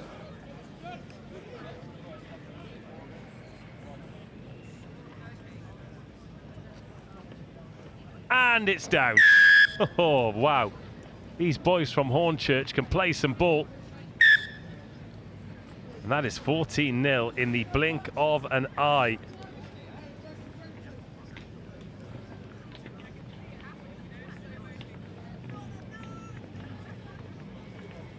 Well, Pencoed blink and they're 2 scores down. Well, Pencoed, school from a rugby heartland, Bridgend, home of the Ravens, and the occasional home of the Ospreys as well. Play a couple of games a season at the Brewery Field, but at the moment they are being taught a lesson by these Hornchurch boys.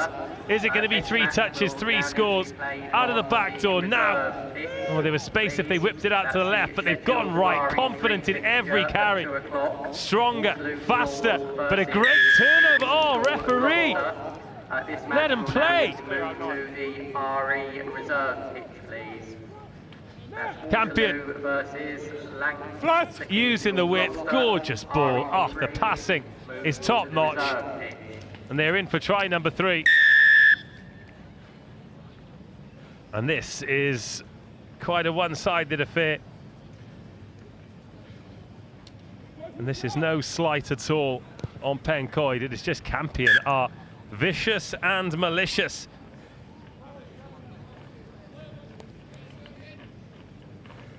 Well, Campion, the boys from Essex, they beat Stockport Grammar in their first game, 31-26. Pencoed, well, they came second against Langley. That was 47-17. I mean, the chance to score 17 would be a fine thing. That's not going to go 10. So this will be a free kick to Pencoed. This is Group P. So Langley and Campion, 1 from 1 so far. Stockport Grammar and Pencoed both losing their opening games. So a little show and a go, but just ran out of space over on the touchline.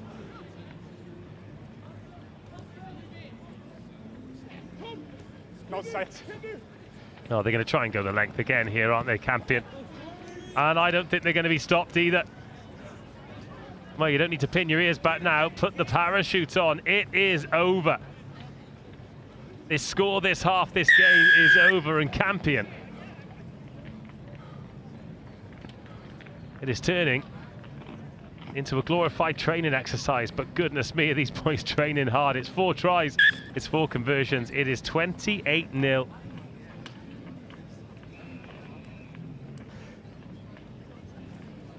We can hear the referees out of breath, just trying to chase these boys back. Tough slog so far, this, for Pencoed. Hold for a second, 10. Yeah, let's go. Glorious conditions. This is perfect for Rosslyn Park National School Sevens, brought to you in association with Howden.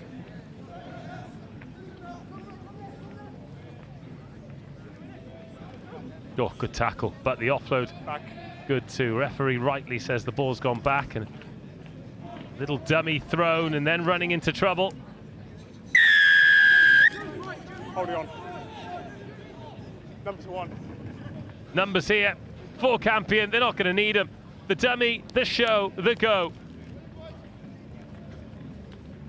And incredibly, that is try number 5 for Campion School, all before half-time. It is 35-0. A clinical and brutal display of first-rate rugby sevens by Campion. We'll let you enjoy the highlight of this 5th try. At half-time here, it's Campion 35, Pencoed 0. Thank you.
Well, barely time to get their breath back for Pencoed School. 35-0 at half-time.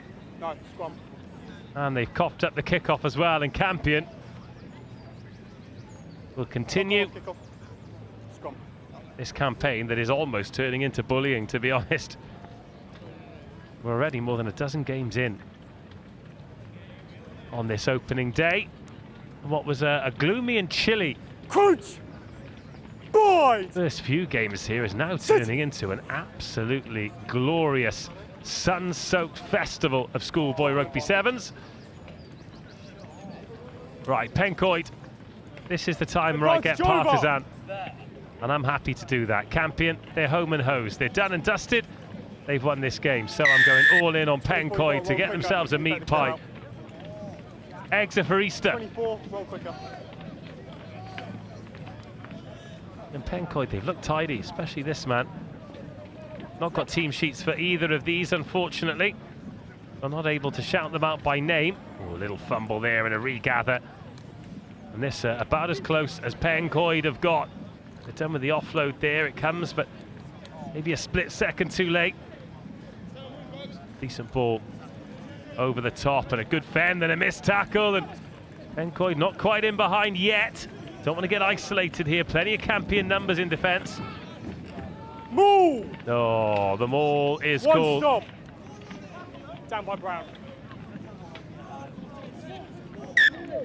Not used. Well, it wasn't used. It was suffocated by Campion. Taking Thought it and that down by Brown.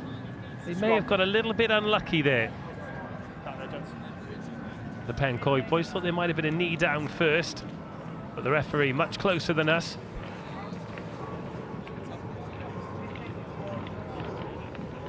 Crunch! Bind! Sit! Good afternoon from RE Control. Announcement for the 2:20 round of fixtures. It's the Vase competition. And away they go again. Oh, the offload is so good. Referee has himself in the defensive line, and even he can't protect Pencoed because Campion make it a superb 6. Oh, 40 up. They've all been under the poles as well. This really is a magnificent performance. 42-0. 6 tries. Those matches due to get underway. 6 conversions. In the Vase competition. And it gets to the point where you feel as though there should be a mercy rule, really. You get into the 40s. Tommy on the wing. And it's game over.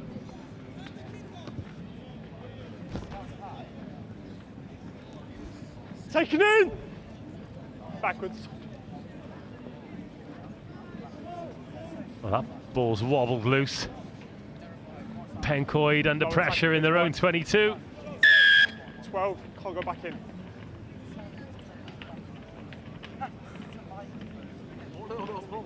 Number 12, Rob. There's a lovely buzz about the place here. People filling their faces with food and drink in the sunshine. Still a little bit of a chill in the air as that ball goes forward. But overall, there's a lovely feel about day one of the Rosslyn Park National School Sevens.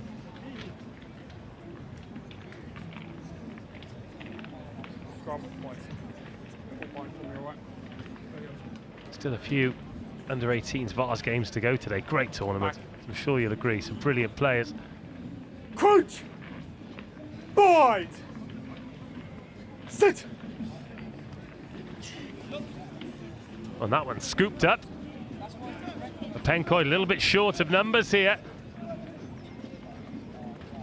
And a superb 6 becomes a magnificent 7.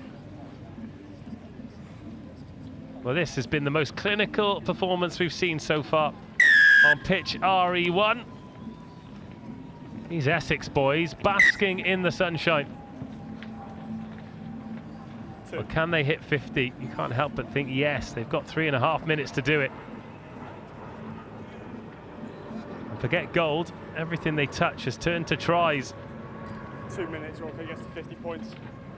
Ah, the referee has said there, if it gets to 50, there will be a mercy rule. Oh, that is high and hanging. It's close to the touchline, though. It's going to go out on the full. So Pencoed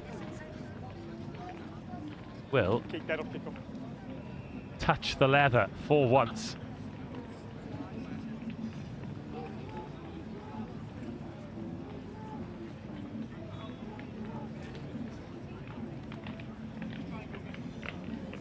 Away they go then. Is there a try in this for them? Oh, just in behind there and backwards. Needed someone running a confident support line. Oh, let him play, ref. That's gone backwards. Scrum. Be kind.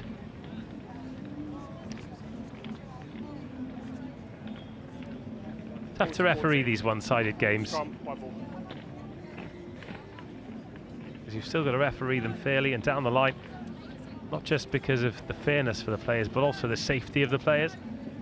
Crunch! Bind! Sit!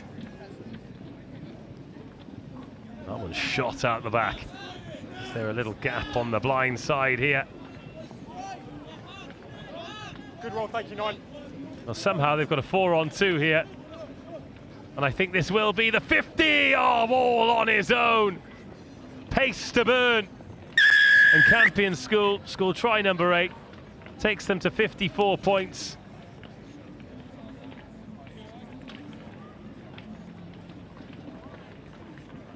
And the conversion from under the sticks will draw this one to an end. It has been rampant, it has been relentless. It is 56-0, and that'll draw an end to this one. Campion School sending a message to Group P and putting the under-18 boys Vase on notice.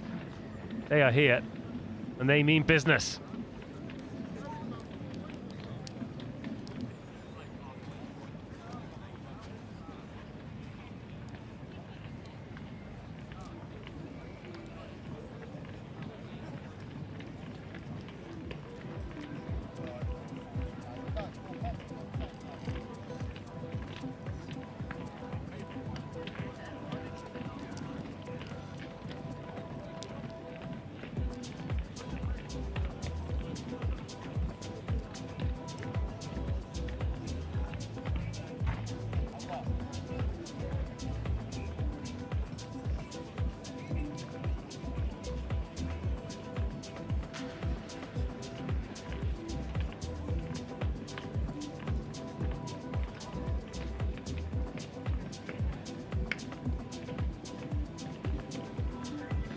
Good afternoon, the 220 fixture on RE1. We're expecting Finborough School.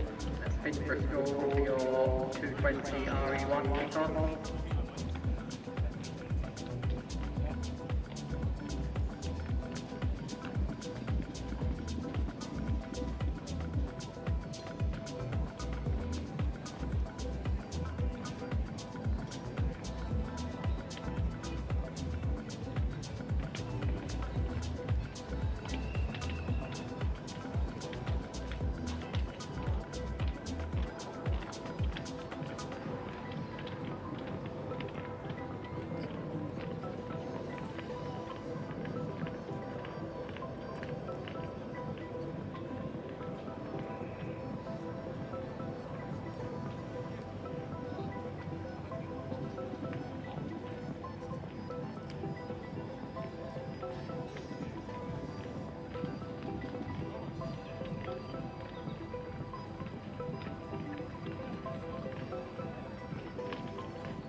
Here's the next game here. Pembroke College receiving in the blue. Finborough in that red jersey with the navy hoop through the middle.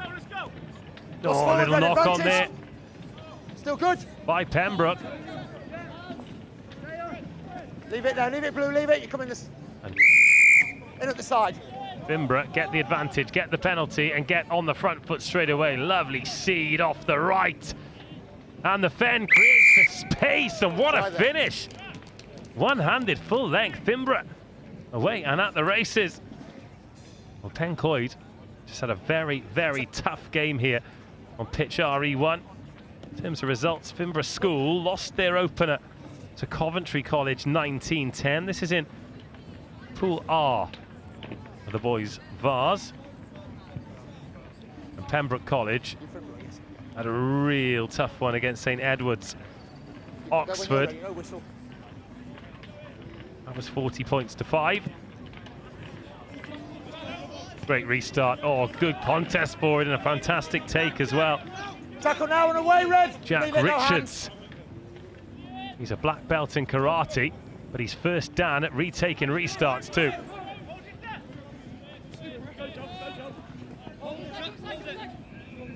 Then he hands this from Pembroke College. Half a gap opening up and a lovely offload as well. Now they just need the pace to finish it. Are they going to find that?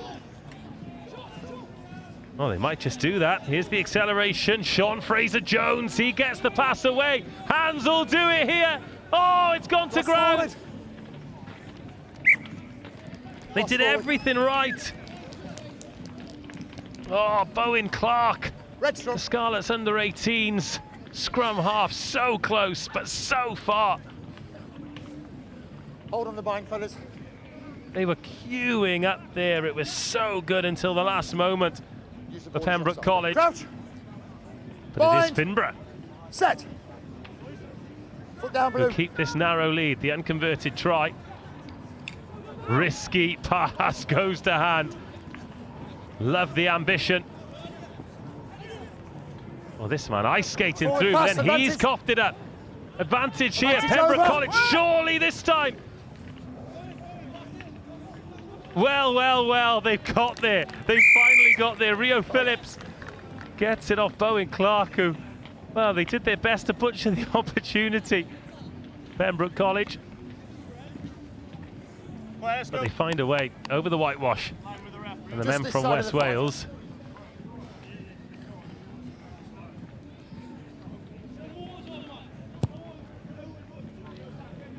Nope.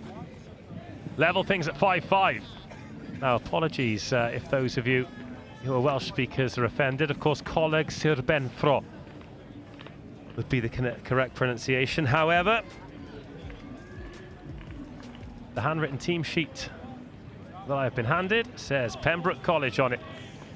So that's what I'm going with. Who am I to argue with the director of rugby? Oh, that's been taken. Now, can they capitalise here? Boys from Wales. Good thinking, and Sean Fraser-Jones takes it to ground. Corey Riley is wearing 22. Back towards traffic. A little turn and a little fend, and strength and pace to get away. Corey Riley puts the Welshman in front. That side, please, if we kick it. What a response. From falling that early try behind, it was Finborough Just come two. who took the lead. Fellas, he handed you off in the face. That's allowed. Don't moan about it, okay? Yes, referee. You tell them what's what. Don't want to be handed off in the face. Tackle lower.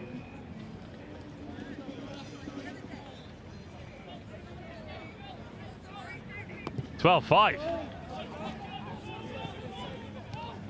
Oh, and the ball's gone forward. Scrum Blue. It's a smart kick-off as well, because that is the angle that the sun is right in the eyes of the receiver. Whether it's deliberate or not, it ends up looking like high IQ stuff. Bind. Set. Pembroke College looking for a third. Got to make hay while the sun Tackle now, shines off. here, because Finborough have shown how lethal they are. Sometimes in this game, you just don't get field position, and the boys from Pembroke say, oh, that is such a good read. And hands away, leave it, Blue, off feet. There's one criticism of the boys in blue, it's that they haven't really been critical. Taking full advantage of their opportunities. Now, what can Finborough do? Some good gas here. And a stop and a go, and once you're around the outside, it's tough to stop. Oh, that offload round the back, brilliant. Needs to be a lift. Hold it on. Put it down. Put it down. Corey Riley Come here. wins Right. the penalty, and then, oh wow, Throw the ball Finborough away. First mark. not rolling away, and then not putting the ball down, getting on the wrong side of the referee, and Bowen Clark, the young Scarlet, gets scragged by the ankles. Little wraparound play. Could have done this, so Clark takes it on. There's 5-on-2 here. Didn't need that big looping pass. And oh, Pembrokeshire College. Nothing coming, like kick it up the pitch. Scrum down, red.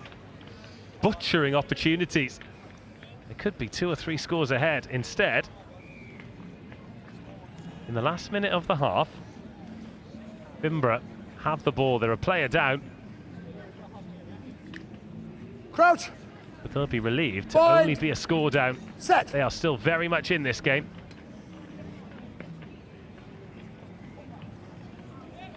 Space up the short side. Tackle made. They've been really Hold good on. over the ball. Bowen Clark this time.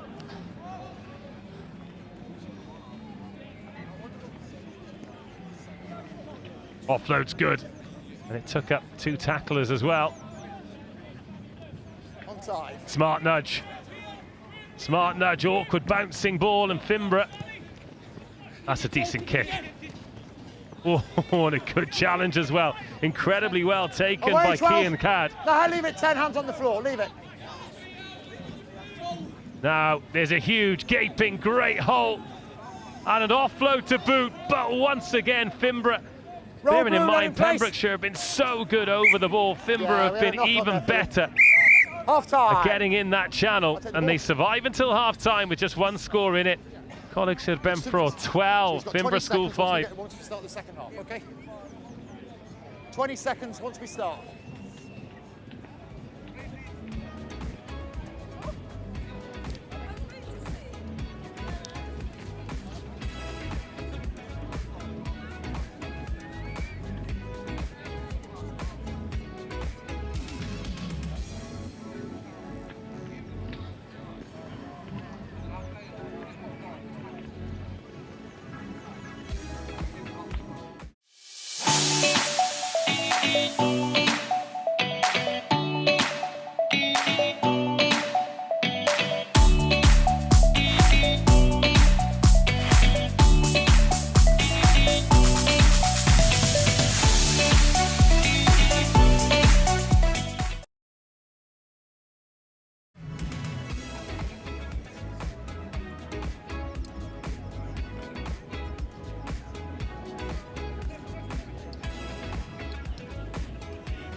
Let's have a little second half then, shall we? Touch there. Blue throw, leave it. Step back 13, More don't pressure stop it. coming on for the restart from Pembrokeshire College. Finborough, after that fantastic start, They're set now, fellas. We're set. We can't go fast. That side, red. Numbers, blue. just been Numbers. throttled.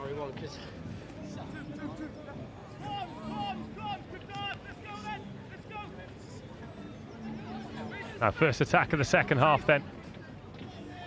Teams from Wales have had mixed results here on pitch RE1. The girls from Rugby played very well. Boys from Pencoed were up against it. A bit of footballing here, and Finborough are the recipients. Someone's got to commit to that ball. And it's spat out of the side, and now Finborough, forward, brother, they coughed it up again. Well, neither team have looked after this ball, and it feels like the team that does for the remaining 6 minutes will end up winning this game. But Pembroke College have got a score lead. They've kicked the ball away twice now, though. That's high tackle. But you can't tackle up there. Taking it fast. And Finborough have done well, surviving with only 6 on the pitch, and the scoreboard hasn't been changed, and now the opportunity to attack. Knock on, red advantage. Good step. Advantage over. Space on the edge, space through the middle, space everywhere, but the 22 defended well and the ball coughed up. Now, time to make good decisions. The Finborough sweeper has got to his feet, but he's limping. He can be beaten, but that is a heroic tackle. Perhaps unlucky for it to be called as a high one. Finborough's number 11 is in absolute agony. As Bowen Clark Sets the ball rolling again, and Corey Riley is through, and finally there's another try to celebrate. And the pendulum swings in Pembrokeshire's direction. I did tell you, player.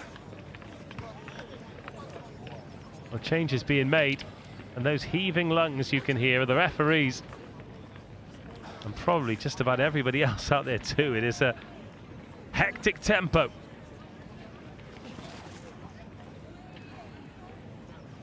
Yeah, anywhere between me and the try line.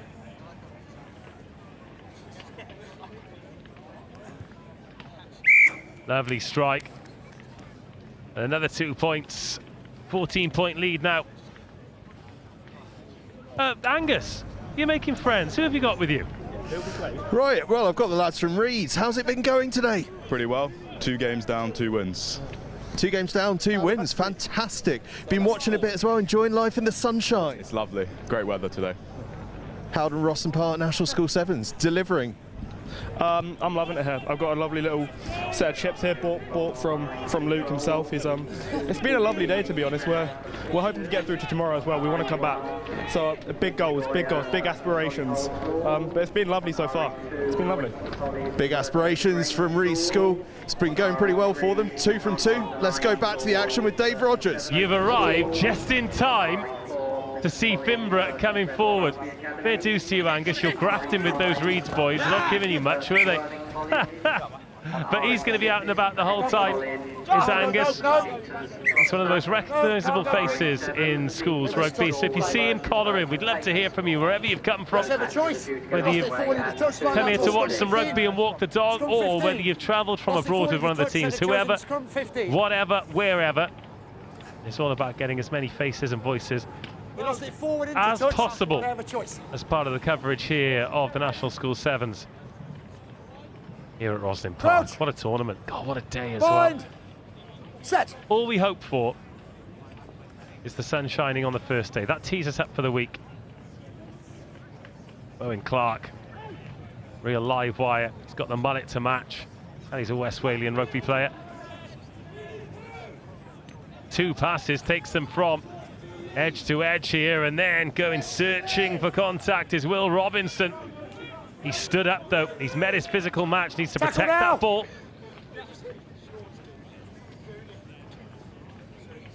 Clark knows he's got a 2-score lead here, knows there's a gap, but that's been charged down, and charged down well. And is this the moment where Finborough find a way back in? Oh, it's been dropped, and then Finborough knock it on. Knock on, Red. That is a let-off. It was Scrum in 5, Blue. An ambitious, but perhaps slightly early kick into space there from Finborough. Could have gone through a few more phases, but they're running out of time, and desperate no worries. Thank you for asking nicely. times call for desperate measures. Make sure we hold our weight on that bind, fellas. Crouch. Bind. Set. Up we come. Both work steady. Keep it nice and steady for me, gents. Okay, let's just get the ball back into play. Crouch. Bind. Set. Good. 19-5, a score here would be huge for Finborough. The timing of the pass is on the money. They have got the ball down. 12, leave him, Red. Thank you. But need the conversion. Really important kick now, because then another converted try would draw the scores level. If not, it remains a 2-score game. It remains a 2-score game. Well, the refs run away without the ball there. Someone's going to need that. Ah, here comes another one. We have had about 50 seconds to go. So, 1 minute between Pembrokeshire College and their first win of this season's tournament. It's been knocked on, and Finborough no advantage, knock on here, scrum, Red. Might get one quickly and force a restart. They want to set this, and there they are, setting it up in the hope that the referee is going to stop the clock, and he has stopped the clock. So we're okay. Take a deep breath. I'll start it as we bind, okay? Crouch. Smart play from Finborough. Bind. Set. Early, Blue. Needs to go, needs to go. Here we go, Finborough giving it some width. Oh, needed to go, and it's intercepted. That should be the ball game for Pembrokeshire College. Referee says play on. Penalty here. Just now, you stepped into him. For me, you stepped across. Don't waste time, Finborough. Score this try. Get it to the corner. Lost forward.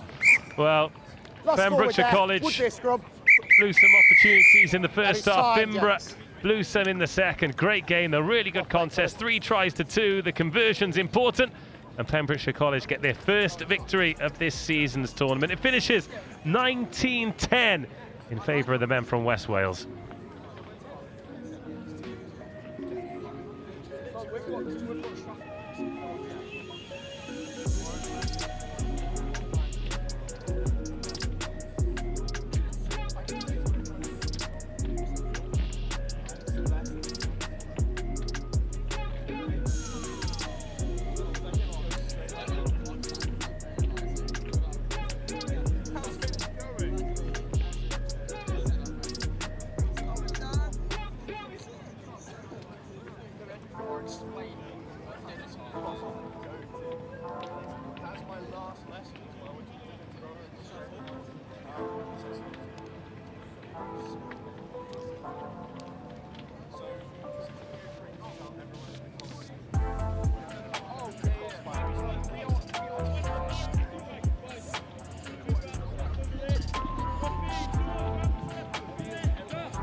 Here's your mark, lads.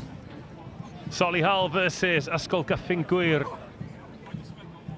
Another Wales v England showdown. Solihull in the blue, white and maroon hoops. Gywr in the amber and black. First jump, let's get settled, please. Okay. Yeah. You're a bit taller than him. Crouch! Bind! Sit! This one in the boys under 18 Vase. Great tournament, some great rugby and some great players as well. Gywr coming to meet Solihull, but need to make some tackles. Couple of big fens there. We're in number 13, Seb Smith. Diminutive but powerful. Keep it away, keep it away. Chop off. Chop off once you give it. Oh, what a fend! A step, a fend, and away goes Billy Clark. What a start, what a try!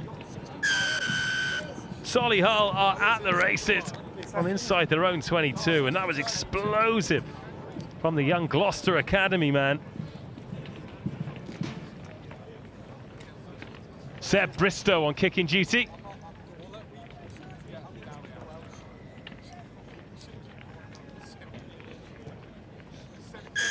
(7-0). Another look at this. That dummy there, but then the fend. See you later. And there's a certain kind of psychology about that. There's some players who'll make that burst and think, 80 metres, watch me score. It's another that's like, oh, 80 metres, do I have to? Yes, you do. Is that going to go 10? No, it's going to go forward. 10. But not quite Back. 10, so Not 10. respite here for Gywr, who haven't given us a team sheet, so hopefully they don't do anything too special. Oh, that was the sticky mitts. RE3, Newcastle-under-Lyme school. And a kick for space and plenty of speed out there. The second bounce comes up and a handful of jersey saves Solihull's clean sheets. Much more intensity about this from the Welshman. Yes, you're fine, you're fine. Hard on the inside. Keep out. 3 on 3. Get in the line, please. Sensible to throw that dummy. Just let his teammates arrive. But Solihull organised in defence, not overcommitting to that breakdown. Keep pressing on the inside. Sent to the shops. Beautiful feet, but now they need to take advantage.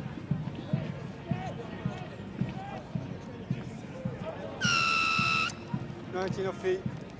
Off feet first. Let's go. Oh, penalty. And the first opportunity goes. Number 19, set the ground.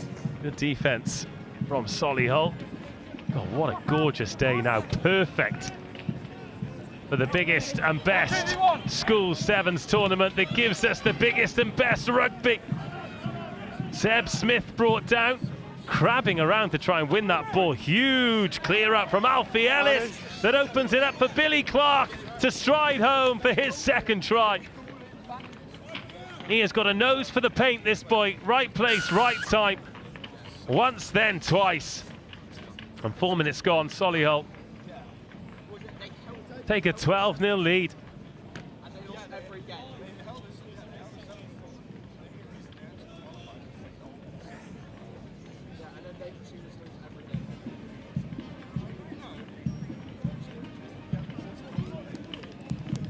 This is Group F. As that conversion just misses, so Solihull, well, they beat the Grange in Northwich 47-7, and then Western College 38-19. So they are looking to go through as group winners in Pool F. Gywr, well, in fact, this is the top of the table playoff because they defeated the Grange Northwich 33-7 and Western 33-12. So this is a winner takes all, third and final game. And so far, so good for Solihull. Needed a clean take and got one. Gone to the boot early, back in the pace. Where's the bounce going? Oh, he's fine. Good wrestle for it. Billy Clark, quick.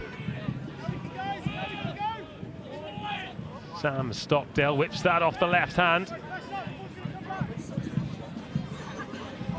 Oh, there's so much time, and Gywr, they're tired.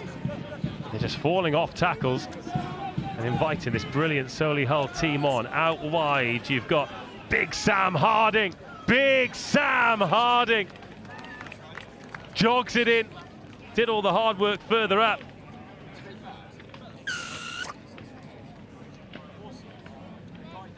Three tries for Solihull.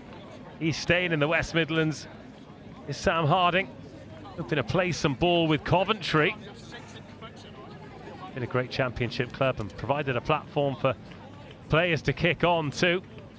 Most notably in recent years, Will Rigg, who's just signed his second professional contract at Exeter Chiefs. Still a minute of this half to go. Last play. One more. Sam Harding. Just got the pistons pumping, didn't he? Won't be used to going in from 60 metres, but made it look pretty easy there, the big man. Let's go, please. 19-0. Last play of the half. Gywr. They've been outpowered, outmuscled, out just about everything, and most importantly, outscored in this first half.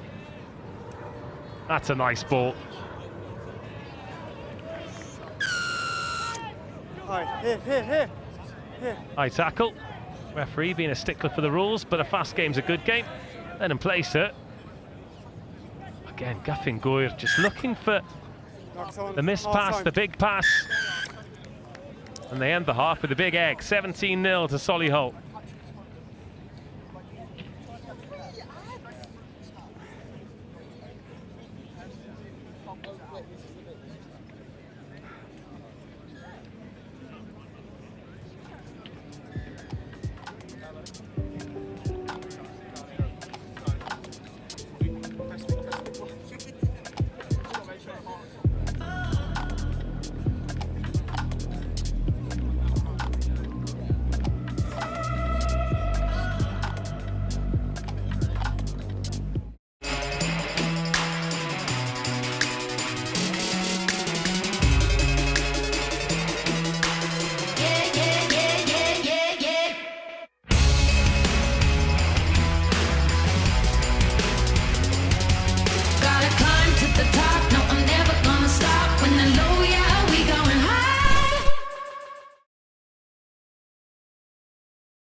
Solihull putting it on Ysgol Gywr, and we go into the second half.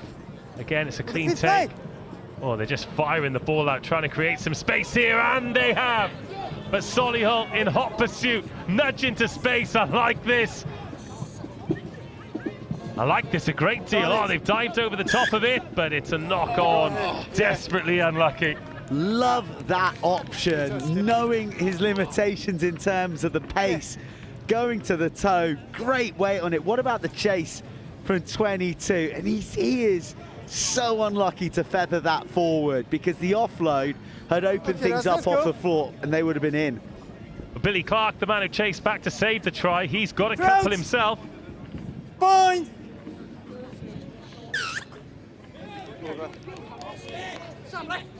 Number 4, overleaning. But a penalty here. And they get a try on the ball, try on the board, should I say. Needs to leave the hand. Okay? Thank you. Lovely. Needs to leave the hand, so I'm just going to put a toe on it, actually, ref. Oh, what a shot. What a shot. That shoulder. Oh, watch Solihull try and go forward. Bone rattler. Check him in at the dentist. His fillings have come out. Let's take a look at this. Yasha! Billy Clark, he has been everywhere. Gloucester Academy boy, pace and power. Let's go 9. Pressure on at scrum time, but a good gap to attack down the short side. Oh my goodness. Has he got the wheels? You bet he has. Billy Clark, hat-trick hero, running in treacle, but it's still as sweet. 3 tries, each one from further out than before. Billy Clark, 100-yard dash.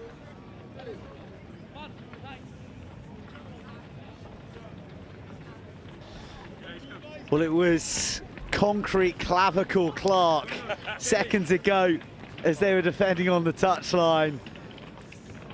And then, as you rightly said there, bringing out a touch of the Sports Day specials down the right wing. 100 metres gobbled up. That last 10 felt for everyone like it was another 100, but he got there. And let's take a look at this. Had the wherewithal to spot the big blind side, had the fend, got the go faster shaven sides as well on the lid. Well, I think he slowed down. I think he had more in the tank. I think you're unfair there, D-Rog. And you can't argue with a hat-trick. Certainly cannot. He's been a game changer, and Solihull are going through as group winners unless something drastically changes in the remaining 4 minutes. That's fine. 3 wins from 3, 3 big wins from 3 as well in a competitive group. Now's a short side for Uppingham to attack. Again, just doesn't back himself pace-wise, which is perhaps fair enough, but kicking the ball to a team will defend, will attack from anywhere.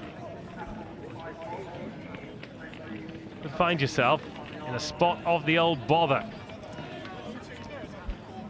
Oh, goodness me, don't miss a tackle there. And this would be some finish from John Gallagher, the vice-captain, but instead he is relieved by Seb Smith, who cruises home. Sweet relief for John Gallagher that he didn't have to go all the way. Seb Smith gets the meat pie. John Gallagher, as soon as he saw how much green grass was in front of him, his head was spinning like an owl, looking for anyone to offload to. He'd made the burst. He knew he didn't quite have the distance, but he had the composure to find the first Sevens captain, Seb Smith. Here we go. Gallagher brushes off one, sells the dummy. Oh my goodness, this is over 80 metres. The lactic coming thick and fast, but luckily for him, Seb Smith even faster. What he'll say rightly is he eased the gas off to allow the support to arrive, and I respect that about him. It's high rugby IQ.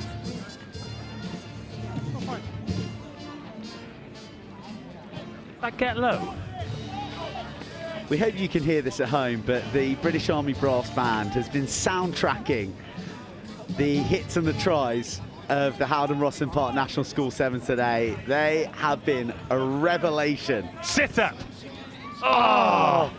Some days it's just not your day. I think that the kicking in behind has been very astute from the Welsh, and they've been unlucky not to profit. They'd be worthy of a score, but they're out defending again. A gift popped up. Going out the back, he wants it out the back. Arrives near side, one more offload. Here we go. What an opportunity, what a hand on it by Solihull, but eventually the dam breaks and Ascol Gywr finish off a lovely try. A little glimpse of what they've shown on the outer pitches in their 2 victories before it. They did their best to not score this, but it all comes from the kick in behind. 1 minute, 1 left. I reckon each member of the 7 out there got a touch. Well, play is back underway. Okay, always under pressure. And this is the length of the try, isn't it? There's one offload. Always under pressure. On the bounce back. Back inside. That's the that's the 4th player to touch it. Working hard off the ball here. A 6, a 7. Let's get set, please, boys. All caught from the Welshman. Love it. Well, the reason when I was like sit up, because it gets to the point. 22, 25 mil. I cast aside neutrality and never want anybody to get nilled here on pitch RE1. So now at 29-7, back to being neutral and really enjoying the way this Solihull team backwards are just going for it. They know the game's won, but that's a lovely touch outside of the boot, and oh, not quite quick enough. Dived on by Jack Croft. Tackle, no hands! No hands! Our clock's gone beyond 14, so this should be the last play of the game. Solihull could just put it out. Instead, they want to keep playing, and good for them. Full time, and Solihull go through as group leaders. 3 wins from 3. 3 impressive wins as well. This was the top of the table clash, and they have come through with flying colours. It finishes Solihull 29, Ysgol Gywr 7.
In the world of competitive sports, every advantage counts.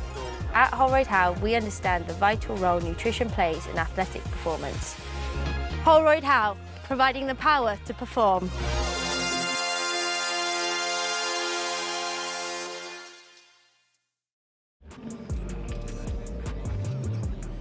This is a full lead Mari control for Uppingham School for your 3 o'clock match on RE1.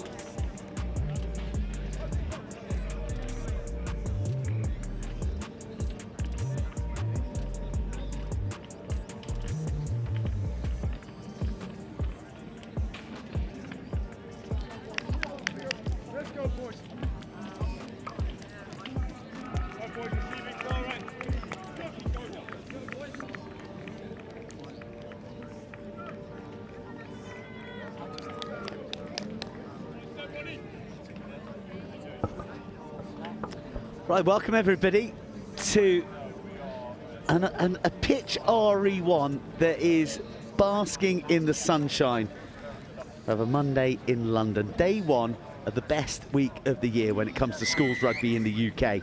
The HOWDEN ROSSLYN Park National School Sevens, Uppingham in white, looking to receive a real devil of a kickoff that hung high from the boots of the boys from Magdalen College, and Uppingham have found a chink in the armour early, and they have hit the jet.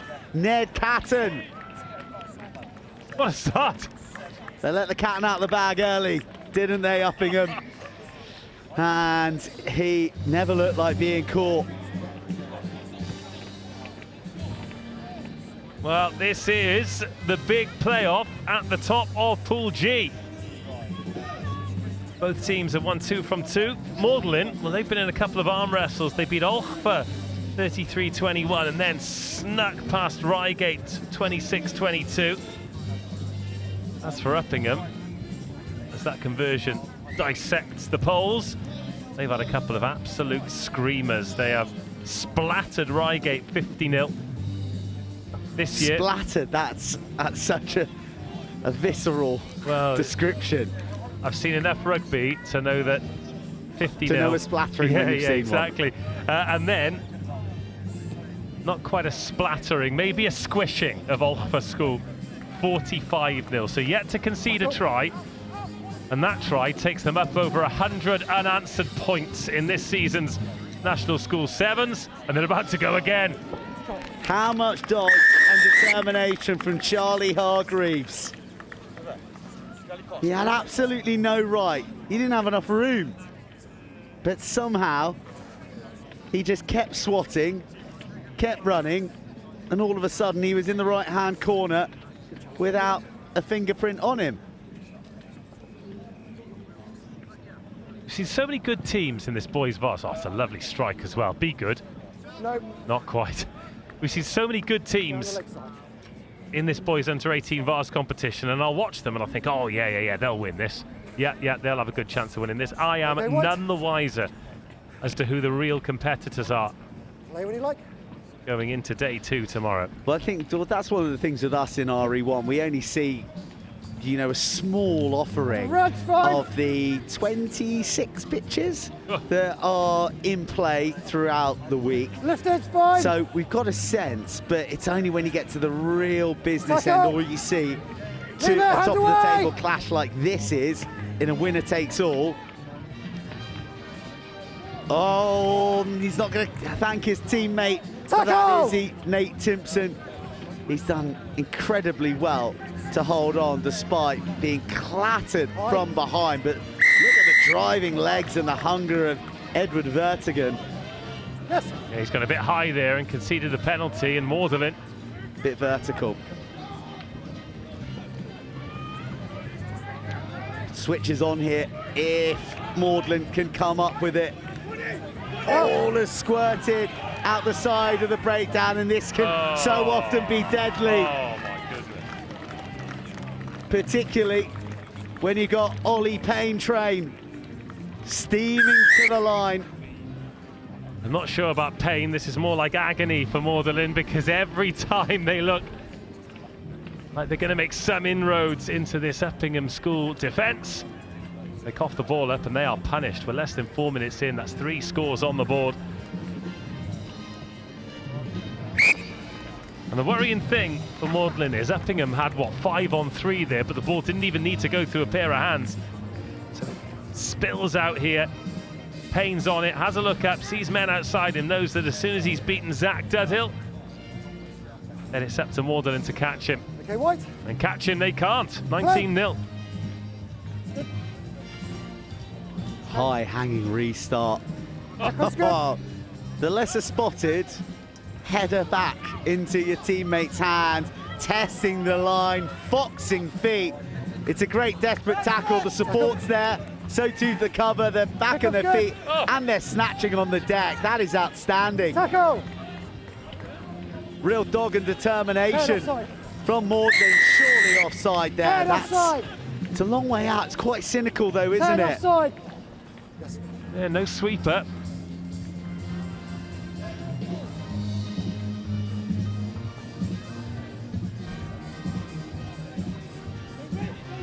Ah, beautiful burst. Love to see that. Oh, thought about offloading Monty Boyd, but chose to keep his grasp upon it. There's a juggle at pace. Alex Maynard with the trickery. Now they spot the short side, Magdalen. And it's a nice pick up and go again from Will Ison.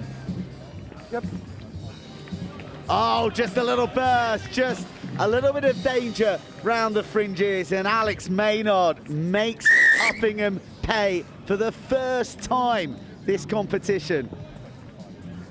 114 unanswered points. And finally, Uppingham have got their hands on their hips, having conceded a score. It is hard graft for Magdalen to get that. But it's paid, and they've given themselves a little bit of hope. 7-19. But yeah, excellent try, but they really, really had to work hard for this, didn't they? Monty Reed with half a burst, and then up the short side, Will Ison. Just those little pick and goes and keeping the ball alive, keeping Uppingham's defence honest. And then really nice finish, Alex Maynard. Width on offer here for Uppingham, who are building from within their own 22. A couple of replacements have been deployed from the bench. Same result, meters being made. That was Harry Cawthorpe. Here's a big old rooster. Gus Ray. Off of red. Oh, it's off red is the call, and then there's a tussle between two players who didn't really have any interest in where the ball was by that stage.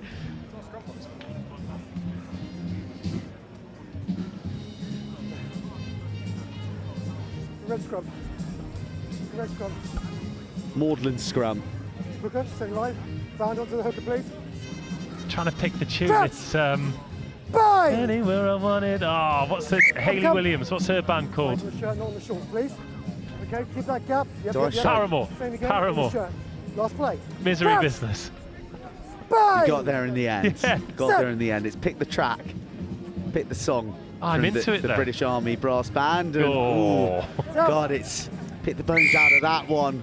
Scrum mangled and Magdalen under it's going to restart. immense Yeah, pressure. it's gone round. You went round. It is last time. It's last play.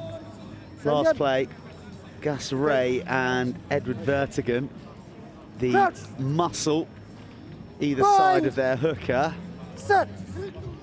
And they'll have to be careful not to shove early. Both hookers' feet go up, but Magdalen emerge with the ball for one last roll of the attacking dice. They won't be able to get the W, but they could finish with a flourish. A little bit of a pump there from Elliot Arboyle.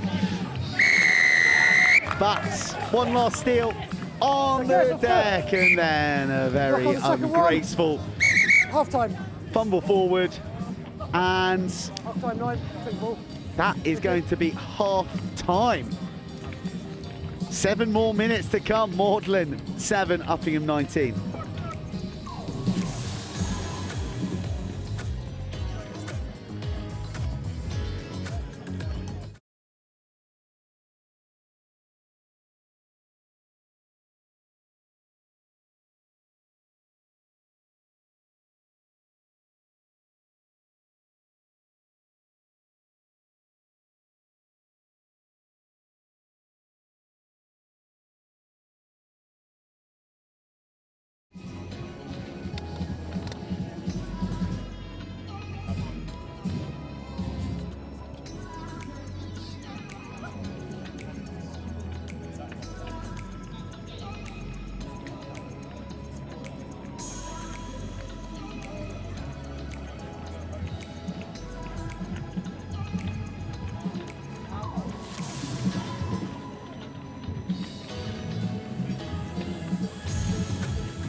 Back underway here with Uppingham missing the mark from their kickoff, so Magdalen get a little gift to open the second half, and it's a tap. And just a bit of a loose ball, finding Mikey on a Bayedo, making some decent meters there. They've been massively under the pump here, Magdalen. Just over the But shoulder. a couple of penalties Keep from going, keep going, Uppingham, and keep if it they now. can It's fine. get the next score, it's on. Oh, the dummy was sold when really it had to go. Great abrasive drop of the shoulder Tackle, from Freddie roll right. Walton. Magdalen, composure required. Little bit of execution. Is the double miss the one? Well, let's find out. Oh, mesmeric feet. And how did he get tackled? How on earth did Uppingham keeping at bay? Didn't have That's enough got to be a body weight. yellow On the card if line, it's a on the line. penalty. He gets dragged back to On the the line. mark as well. There's the tap.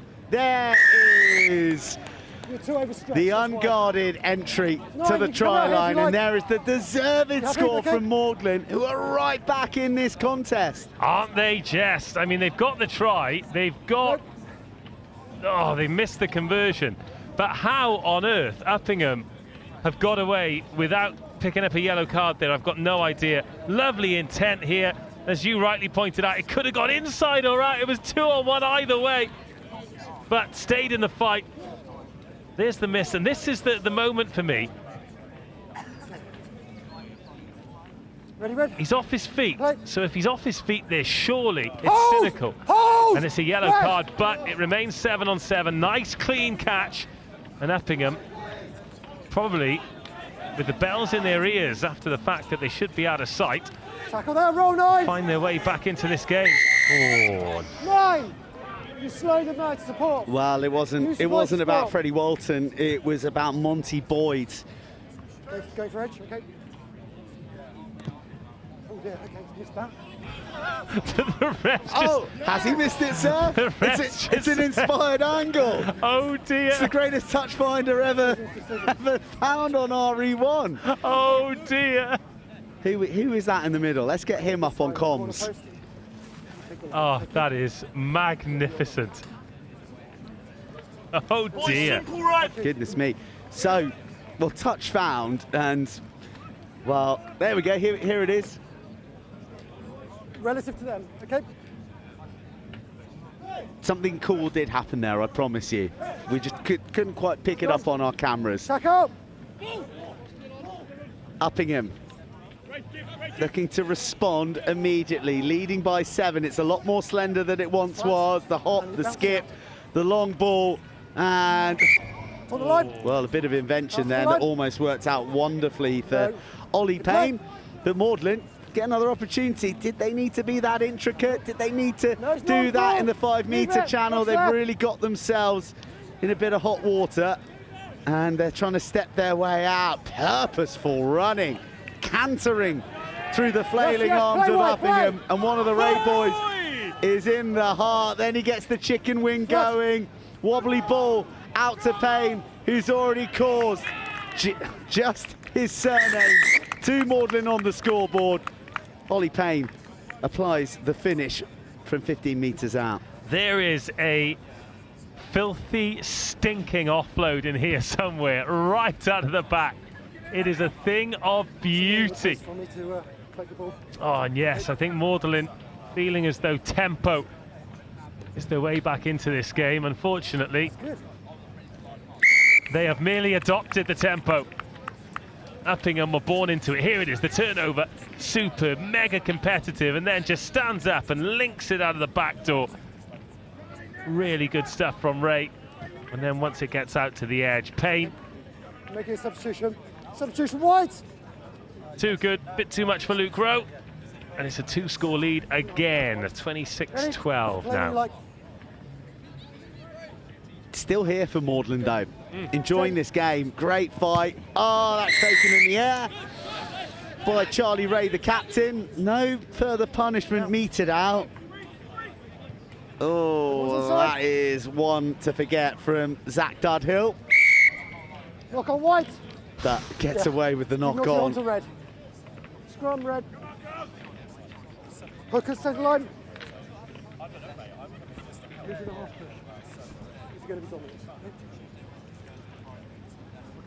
Right, just to give you a bit of visibility on how it's going to go down for the rest of today, we've got more under-18 boys Vase action, and then we're going to be heading into some of the finals as well later today. It's going to be silverware on the line for the under-16 girls.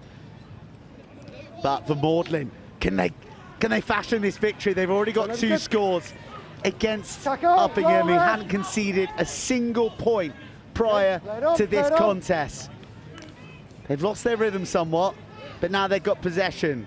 The 2 Rays combine in the midfield, and now it's their influential 7, Ned Catton. Catton back inside to his captain, who skips past the last tackle, rips one off the left hand for the arrival of Henry Lewis.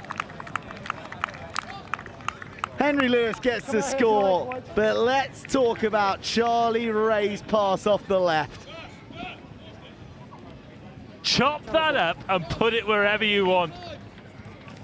World class. 15 seconds now. There's a still another 45 seconds the whole game. So. Right, let's get this conversion out of the way so we can enjoy this again. Talk about skill level, elite skill level. Lovely stop and go. Balls back. Thank you. Over the edge, but then look at the amount of work that has to be done here. So he gets away, has a look, revs the engine. Ready, White? A left-handed spinner Good. that Matthias Moralitharin would have been proud of. Backwards off red. Backwards start off red, then a knock on. Has knocked the stuffing out of Magdalen. Backwards off red, then a knock on red. So it's white ball. That's it. So we're in time.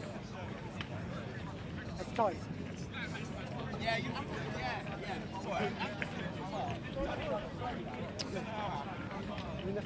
Final act of a gripping contest.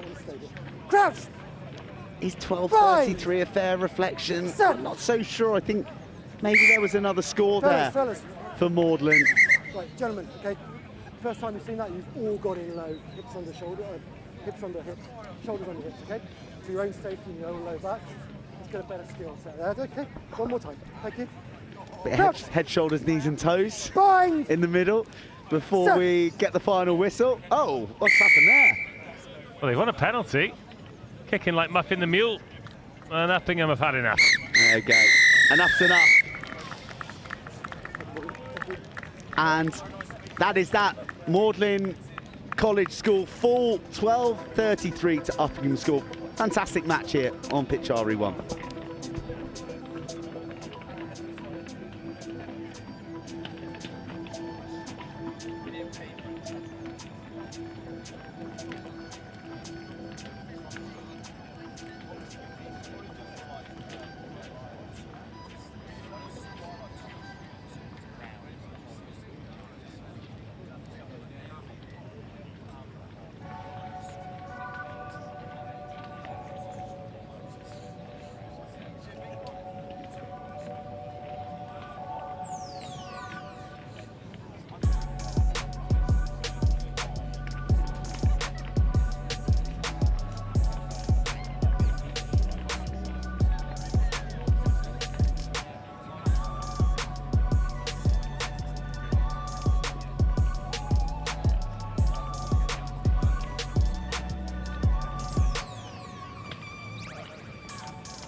Good afternoon from Control. The match at 3:20 on RE1. Lurking from Newcastle versus Tiffin. Those scores can make their way to the pitch.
Welcome back, everybody.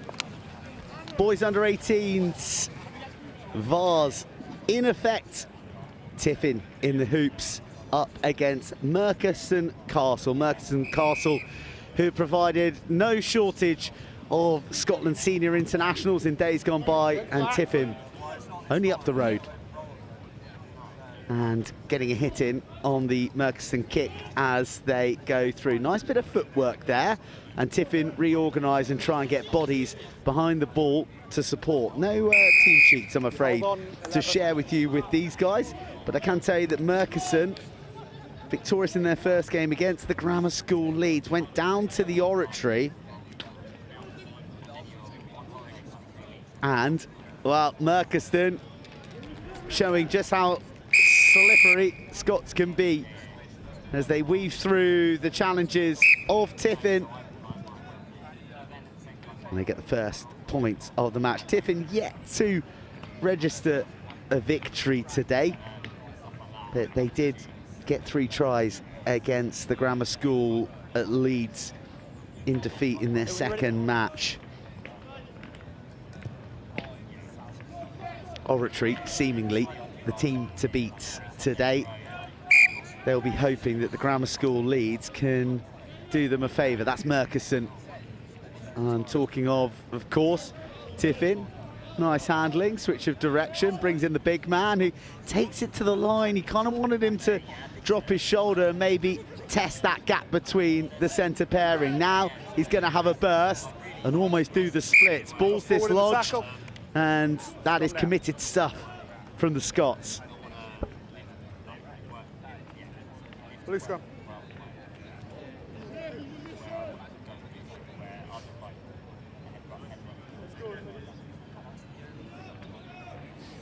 Crouch!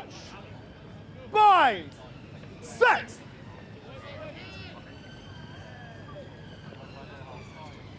Off go.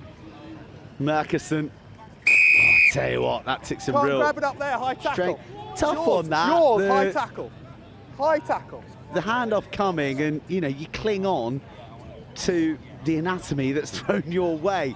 But adjudged to have been high, and Merchiston aren't in sympathetic mood. Oh, well, maybe they are. They fluff their lines, but as any good side operates, there's an insurance policy of a support runner. And the big number 3 gets try number 2.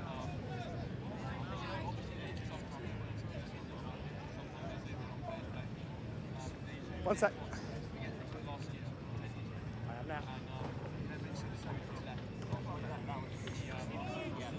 Wow, that's a really watchful take into the sun.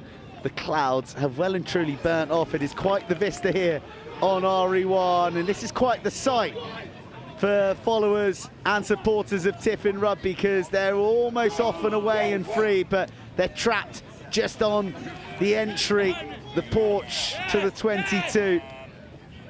Now they're in reverse. Now they find themselves on the exterior. And, well, hard days in the gym on demonstration there as the Tiffin runner is picked up and wrestled back before being dropped down. Losing meters, but not losing their purpose in running. That's, oh, the ball. Second tackle's high. Is lost free. High tackle, though.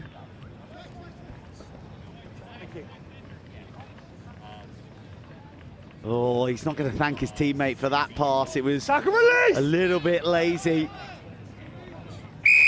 Not seeing a clear release. Merchiston really falling foul of the referee's whistle.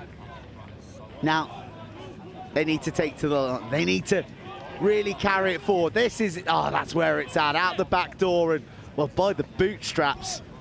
Good, good, good. Great clear out. Really meaty stuff. Now, the straightening and the acceleration. Was there a hint of another high challenge? No. Leg off leg. Off leg. Here we go. Tiffin keeping it alive. Keeping it all central as well. They've opened up Merchiston in the middle. It's a dash to the line, and they are felled short. Slap down. The support's there, but the finish isn't. Tiffin, as close as could be. and a yellow card for the slap down as well. I wonder, okay, knock the ball forward. Did that go backwards? Play. By hook or by crook, they made their way through the middle. They'd exhausted the Murchison defence. Tackle release! And that was the key challenge. And here is Tiffin now. Tackle release! Out in the 15-metre channel for seemingly the first time. They've operated exclusively between them. And once they get wide, they get isolated. And Murchison might just make them pay to the tune of 90 metres. Slung out on the spin, another one. One-handed. Murchison bringing an all-court game, and with all that room and all that balance, the cover races by, and Murchison soaked up all that pressure. And Tiffin don't just leave empty-handed, but they leave with more points against.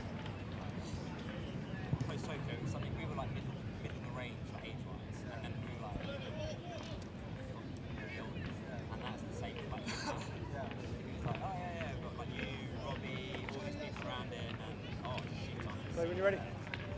6 minutes and a bit of change on the clock. Good play! Oh, beautifully taken out the skies, and Murchison are back into their groove. They've weathered the West London storm offered by Tiffin, and now they are powering towards the paint once more. The support play has been sublime. And the Scots are profiting on RE1 once more. Scots kick off. Another pair of points rocketed over, and we're going to get another restart. Thought that would be the last play, but no. Card back on! Murchison Card back on! leading 28 points to 0, and now back to the full complement of player. The volley off the shin, a bit of invention, but Murchison racing back and finding a way through the forest of arms. What an offload. Murchison straightening, testing the Tiffin shoulders. To the line, delayed ball, popped into space. Slip through the gears and then drop it back down. You are home and ho, son. So just put it down, please.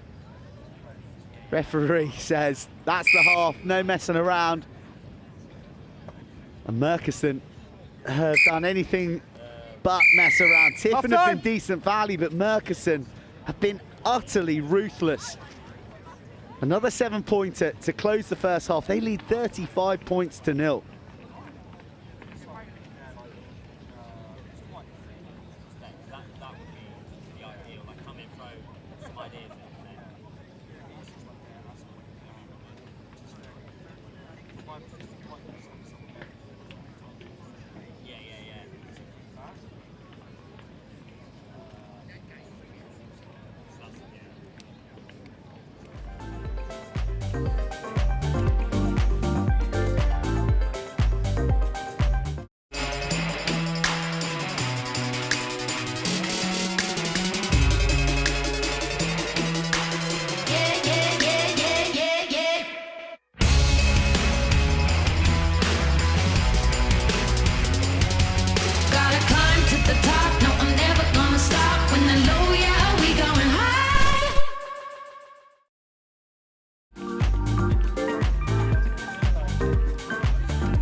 Tiffin Oh, staring at a mountain to climb.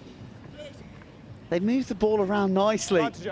And they have matched the Murchison physicality throughout. They haven't shied away from engaging the shoulders of the Scotsman. Just lacked the precision that their opposition have brought to devastating effect. There we go, out to the edge, a hop and a skip, and now they scamper free. And these could be the first points of the contest. There is a hard chase going on here, but it'll be to no avail. Tiffin are in from range. A well-worked try and deservedly scored.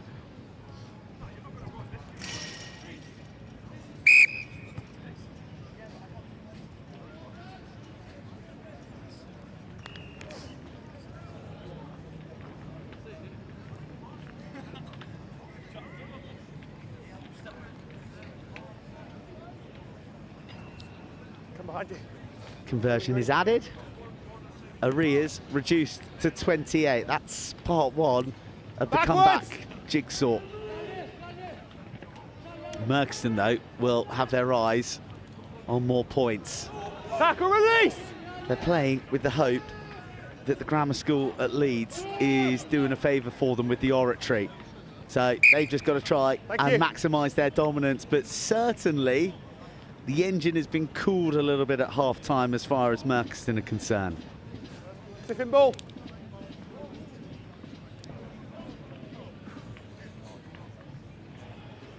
Mark's there. Come across. Come across. Come towards me. Towards me. That's it. Thank you. We good? Crouch! Bind! Set! Never went in. Big shout out to my co-commentator, Dave Rogers, who's just delivered a tray of chips to me. Good food offering at the Rosslyn Park Howden National School Sevens. If you're coming down here to support, not going to leave with an empty tummy. Tiffin have got more appetite for tries, skipping through the challenges, but a loose offload is snatched by Murchison. Tiffin need to get their hands off it, off the floor, and they're going to get yellow carded as well. Why your hands are on that ball, I don't know, but it's cynical. It's cynical. It's cynical. Go away.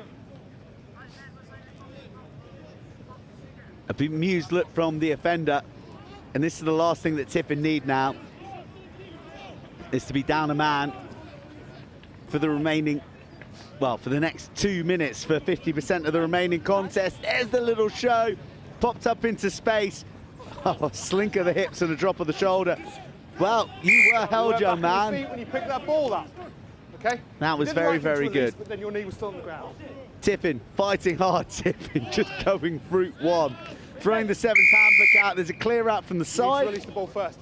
You pulling the ball in is why he came over. Well, a lot of hijinks here. It was a really fluid first half, but now it's getting a bit niggly and stodgy, and players forgetting that it's about spaces, not faces.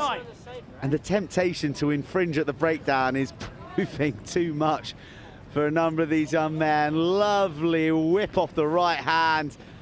Can his winger finish? If he can't, there may just be support.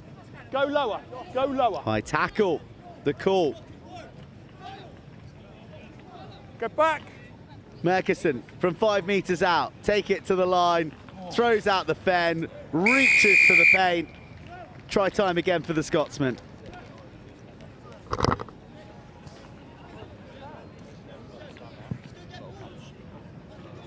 Ball.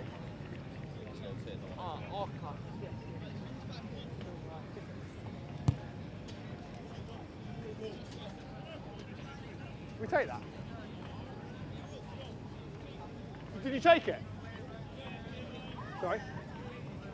Yeah, mate. Thank you. There you go. Good honesty there.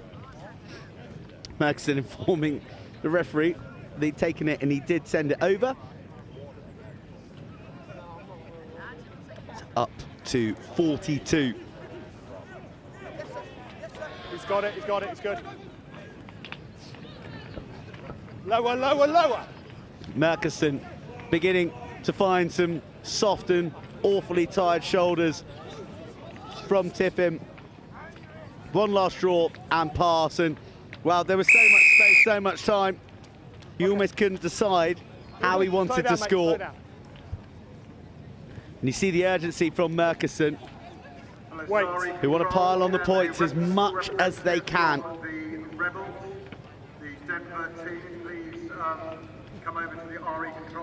They missed the conversion, but they do have 45.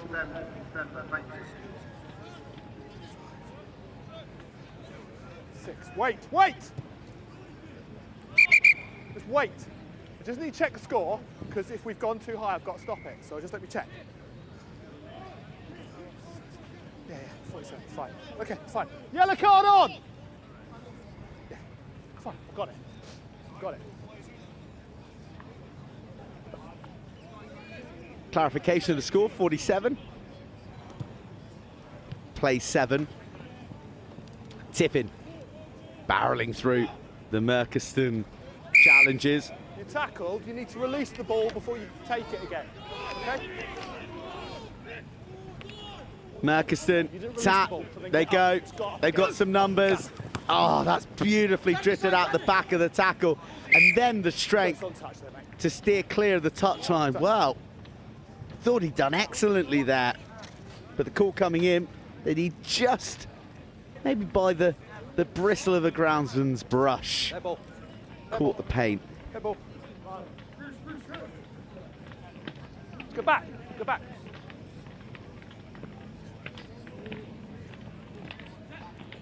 Last offering of this match. Squabble in the skies. Knocked on by Tiffin. Scrum. Scrum. And I tell a lie. There will be time for one last play. Murkison have won, and they've won well. But it's the Oratory in command of this pool at the moment. Whitchurch High School of Wales, of Sam Warburton fame, is on next, and it's an all-Welsh affair against Ysgol y Preseli. Murkison, the Scotsman, flying towards the line once more. Tiffin, holes in their defence. They're still coming up with the big efforts, but they're unable to keep Murkison out, who hurry the conversion because there is still more time to play. No, there isn't. No, there isn't. He teased us with the prospect of more, but Murkison will have to settle for more than a half century of points. Final score, Murkison Castle 52, Tiffin 7. On RE7, Kingsbridge Community College versus Gywr College Swansea. And those matches due to get underway at 3:40 in a couple of minutes' time.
Back to it here on RE1 in the glorious sunshine. Whitchurch, this is versus Ascola Preseli, East versus West, to see who's best.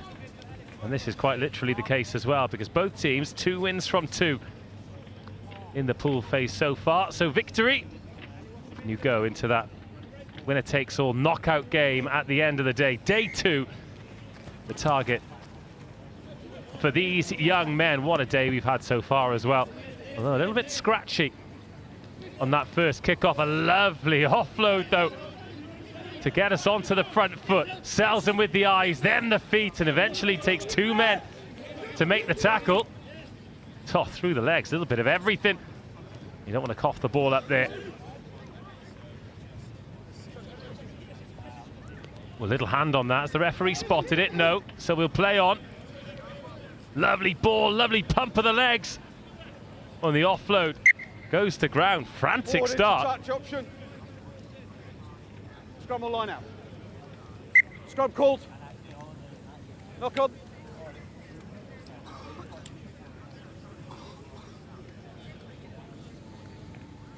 Up we come, fellas. Get your binds right, fellas. Remember, hold the gap at bind. No contest till the ball's in. Clear? Crouch. Bind. Set. So Whitchurch, the Cardiff school, with the suggestion of Cardiff blue on those black jerseys. Preseli defending for the first time, challenging for that, and winning. Thank you, 7, but I don't need the help. Winning the turnover. 6.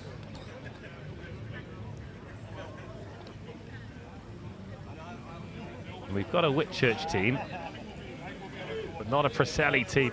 They come into the Whitchurch half. Little delayed pass, and then the dummy, and then the fend. The offload could do it here. Snaffled with one hand, and again Whitchurch scrambling to defend their 22. Is there a gap? No, but there's space out wide, and Preseli score first. Stretching Whitchurch.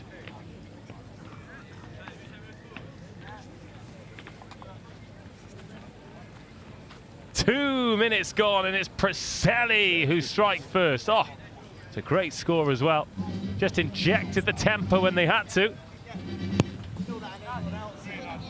Lovely strike as well, but the drop goal just misses to the right of the posts.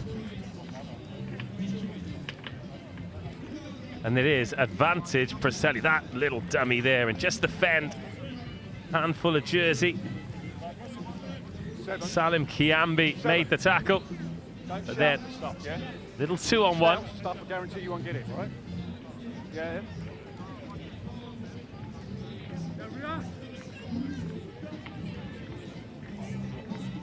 Whitchurch receiving the kickoff, having been on the receiving end of Preseli. Nice and fluid through the hands. Oh, that looked forward. Referee disagrees. Someone put a big 22-metre line there to make the decision easy for him. Again. No sweeper in behind. Beautiful kick. Oh, yes, please. 2 tries for Preseli. That individual effort. Well, that individual effort is the reason why coaches need to give us team sheets, because that deserves to have a name put on it. Fantastic score. Vision is one thing, execution another. When you put them both together, special things happen. Whitchurch just getting the squeeze put on him in the middle of the pitch, and then space over the top. As soon as the ball bounces, you know there's the problem when you're the defending team. And Preseli, well, they're looking pretty good, aren't they? A few of these boys involved with the Scarlets Under-18s Academy. Advantage over for the knock-on. I'm going to ask Burnsy if he can identify this tune, because I recognise it, but can't think of what it is. As Salim Kiambi throws the dummy, then the fend by Kiambi. Bringing him down by any means necessary. Any limb you can hold on to. Hold on for the ride. Now Whitchurch with the opportunity. Jack Jones Oh, brilliant offload from Jones. Matt Hulsell is on the end of it. End to end in the sunshine. It's a lot of fun. Whitchurch High School back in business. Great score from Whitchurch. Not at all honest Jack Jones there. Great support. That's what the game of sevens is all about. And the conversion to boot to just burnish that scoreline and bring them a little closer to their West Walian counterparts. Here it is, just targeting that seam between the defenders. And we used to go mad for a backdoor offload, but now it's just regulation in the toolkit. And to answer your question, it's Billie Eilish.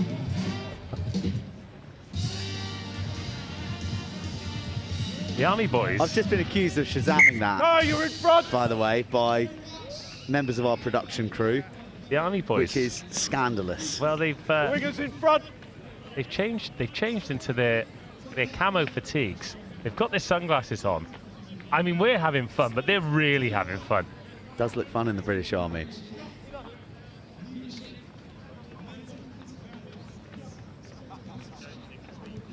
Oh, straight to the boot.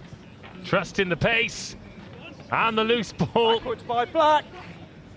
And Whitchurch just about surviving and somehow not knocking that ball on. Do you know, when there was all the rumours about Billie Eilish having a go at James Bond theme, we'll come back to that because Whitchurch are going the distance. Preseli have completely given up on defence.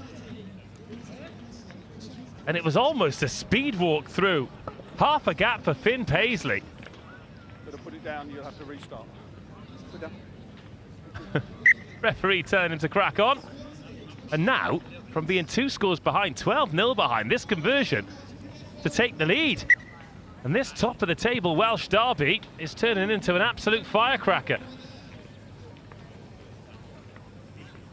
What a finish this is. Just past the defenders, has a look, and the sudden realisation that there is absolutely nobody there. Last play. Last play, 10.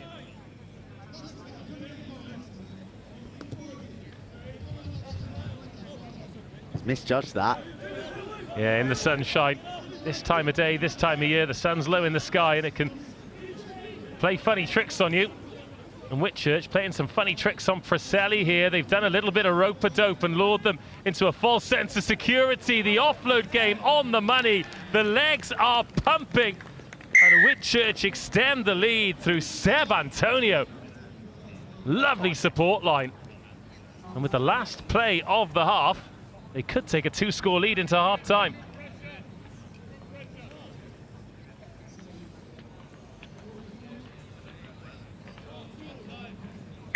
Fraser Britton does the damage. Half-time on pitch RE1. Whitchurch 21, Preseli 12.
Preselli now chasing the game. A lightning start saw them go 12-0 to the good. They're now 21-12 down. Knocked on by red, scrum blue and then ball. chasing that kickoff. We've given the first possession of the second half to Whitchurch, who eased their way into this game, Joe, but they've scored some lovely tries and deserved leaders. The gap of bind, gents, yeah? Gap of bind. Crouch! They've got a rich pedigree, Whitchurch High School, the Sam Warburton, Gareth Bale. If you're looking more modern, Christians, Exeter Chiefs and Wales fame now, all having worn the black and blue. And maybe this is another start to look forward to. Finn Paisley racing away. Wow, what a turnaround. They really did not look like the side who were going to be the dominant force in the early exchanges. But this blitzkrieg of 4 tries has turned the game on its head, and he's been key to it, hasn't he, Paisley? How many schools do you think have British and Irish Lions captain, a Wales football captain who's won the Champions League, and a Tour de France winner?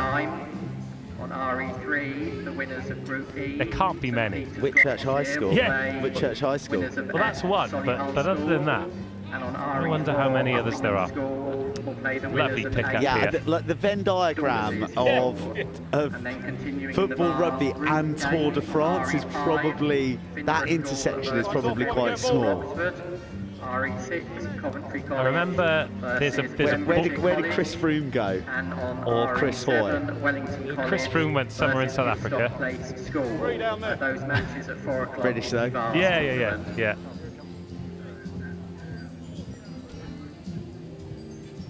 But if Chris Hoy went to Merchiston Castle, then we might be in. So the ball gets here, gents, time's off.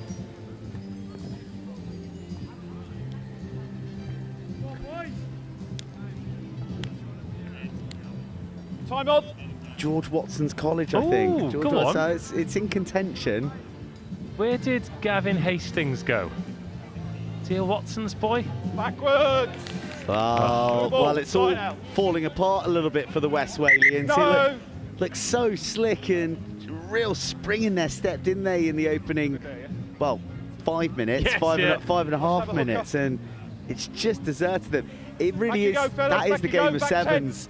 You know, we're used to momentum swings in games of 15s, but you can be red hot and then go ice cold in a moment and then not remember how to even catch a ball.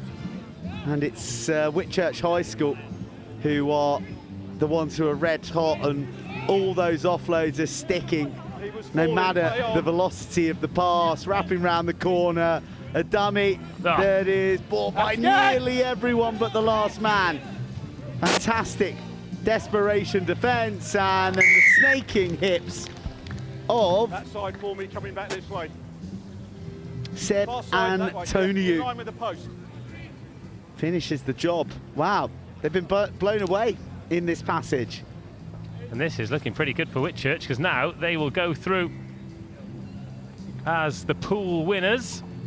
I mean, 3 from 3. That is no joke in the under-18 Vase. Take another look at this. Love the finish as well.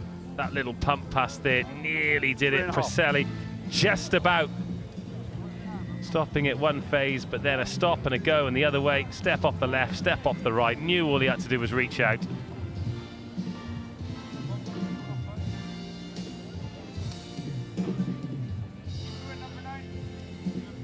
$35-12 for Preselli. It's now a 4-score game by virtue of the fact that they missed that conversion. Oh, they've knocked that ball on as well.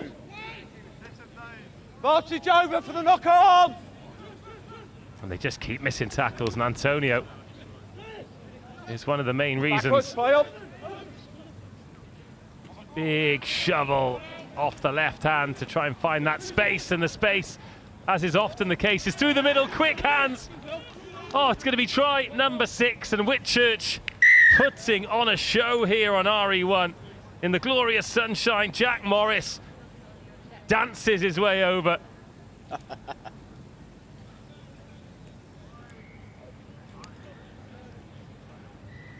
Well, I can't help on commentary at the moment, D-Rod, because I'm I'm trying to get to the bottom of our Tour de France Champions League captain of the British and Irish Lions Venn diagram. We're talking about Geraint Thomas, Gareth Bale and Sam Warburton, for those that don't know. Wow, Whitchurch, tell you what, when they hit their straps, they are a formidable force. Yeah, another good score. Then just shifted on, wasn't it? But as you mentioned, Sundays, all the offload stick, everything staying as it should. But you want to save your best for day 2, because that is the business end. That is when it's straight knockout, and that's what every team that comes here in the larger competitions that are spread across 2 days crave to be a part of. And at the moment, Fratelli are looking like that's not going to be the case for them. 12-0 up, now 40-12 down. God. This man's looked good in the 10 jersey. He's been the spark for a lot of the good stuff, but now those passes that were sticking are finding the turf instead. Wonderful flowing locks on that young man. He thrashed his way through the contact. They got the ball on the floor. Whitchurch, they fancy maybe another. They think they can squeeze one in before the match is done, and they're right to think so.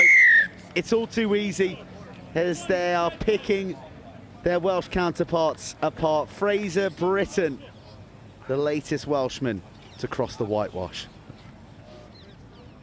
Well, this puts the lid on what has been a glorious day of rugby for Whitchurch. 38-7, they beat Westcliff High School for boys, and then 33-12 against Yarm.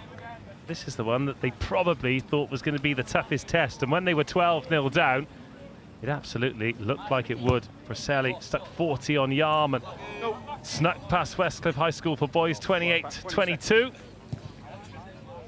Tee up the chance to top Group N. Alas, About 20 seconds. not to be. Probably last play, 10. Probably last play by the time. Yeah, nice hands, but Preseli, they've been run ragged. They're out on their feet. Each game takes a lot out of you, and to do 3 in a day, tough going. How to get red. Let's make you think how difficult some of these one-day sevens tournaments are. Isn't the Surrey Sevens, is it 6 or 7 wins in a day if you want to lift the trophy?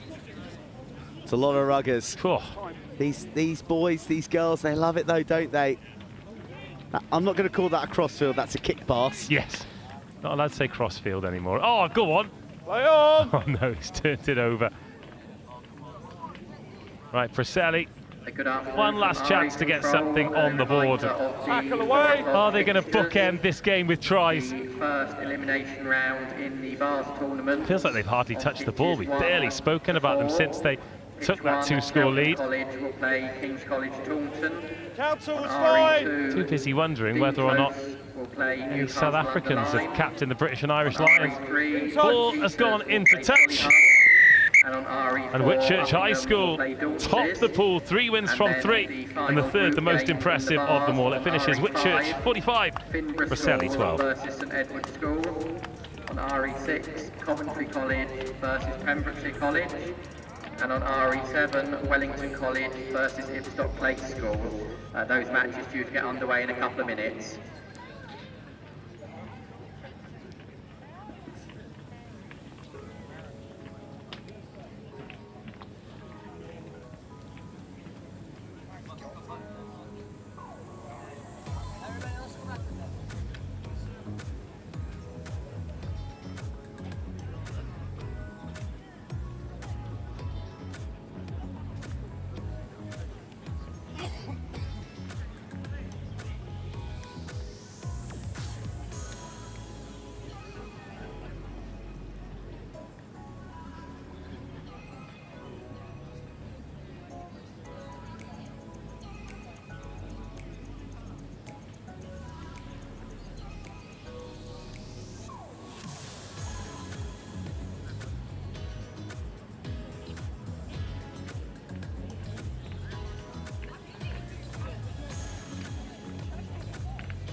Welcome back, guys. Pitch RE1 under-18 boys Vase action. It's Cheltenham College against King's College Taunton, who wear exactly the same colours. So Cheltenham College have clearly lost the toss, and they have turned their jerseys inside out, which is one of the greatest pities of the day, because our beautifully curated and laminated Cheltenham College team sheet that was offered up by an unnamed individual who's so embarrassed he doesn't want to talk about it will go to waste. But we'll just enjoy the free-flowing Cheltenham College, who looked very, very nice indeed in their early match. And look at the zip in the passes. There's a real intensity to the manner in which they're going about their business. King's College Taunton undefeated. They took down the London Oratory, they took down Western Burt. This is a winner-takes-all from two schools who aren't an awfully long way away from each other on the M5. West Country derby. Oh, Cheltenham just delaying the ball, and it was a great stick before the drift. You have to be so disciplined there. Was it off the feet? Well, knows the answer, because Taunton are going barreling into the white jerseys. And well, he looks like a balanced young man, a real fox in the box.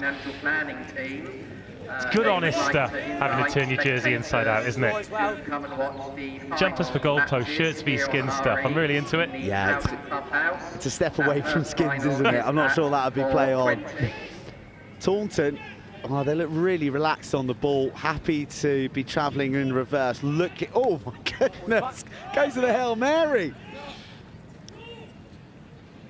And it does just about find its intended recipient, and he's pretty pacey as well. I mean, I'm loving this. There's hardly been a breakdown in the match so far. Eventually we do get one, but it's not long for. That is a big human targeting a hole, and it's a brave tackle. And the clear out doesn't come fast enough. Was that taken in front of the mark? Yes. Is the quick and short answer. You see that call back so frequently, but nothing comes, and Taunton are going to get the put in. This is going to be a nip and tuck contest, isn't it? What a first 2 minutes, though. 2 minutes ball in play. I mean, was that off feet? Yes. Was that a high tackle? Yes. Was that taken in front of the mark? Yes. But I don't care. We've got Dan Marino masquerading as a King's College Taunton receiver. Laces out. Laces out. Let's hope it doesn't get to that. Got to say, bit of background on Cheltenham. Had a good season, played in 4 tournaments, lost one of the finals to Millfield by a point. Millfield, oh, who have won the cup tournament in recent times. Well, no, last year, in fact.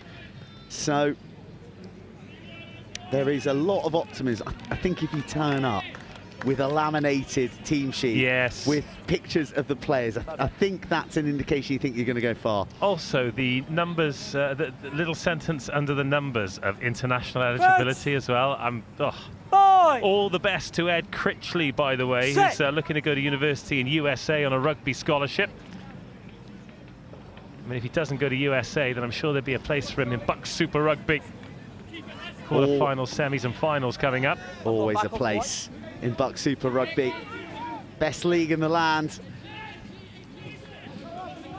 Cheltenham yet to break down Taunton. Maybe they have done just then. It's slick hands and then pace, power and long levers to keep the Taunton tacklers at bay. Little bump on the dot down, there's nothing wrong with that. But Cheltenham open the scoring, and it's Jack Shave. Yeah, kick back 3, please, mate. It's a lovely score, isn't it?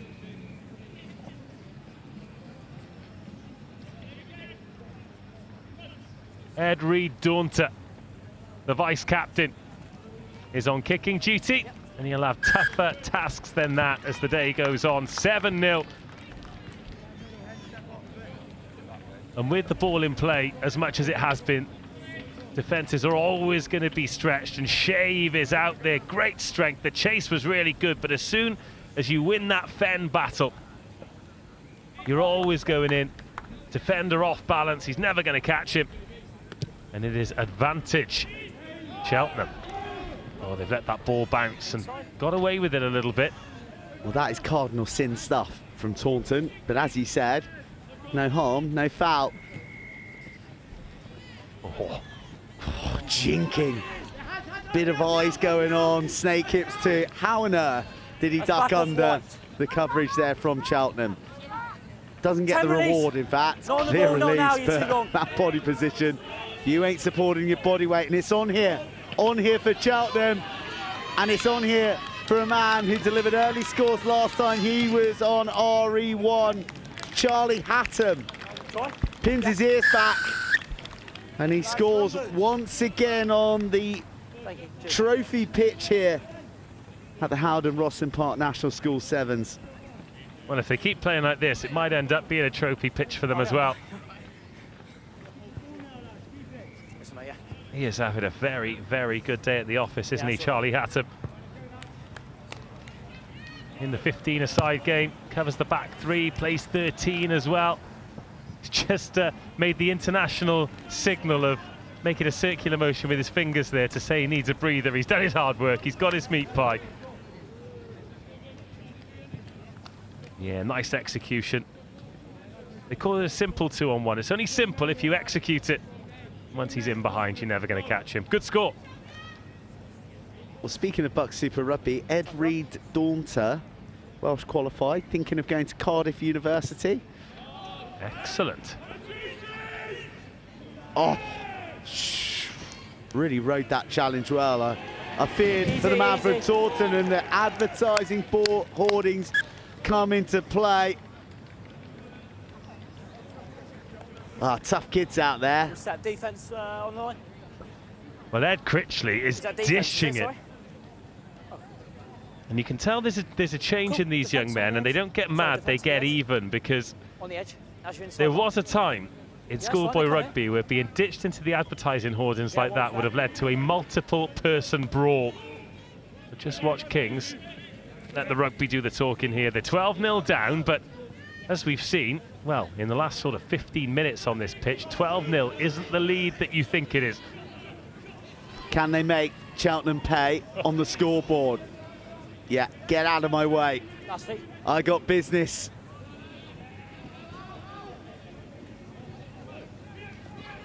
Oh, I love the way that Taunton are freeing up their hands through the contact. There's that intent to wrap their limbs round the back of the tackler. Oh, it is brutal stuff out there. No. You can almost hear it before you can see it.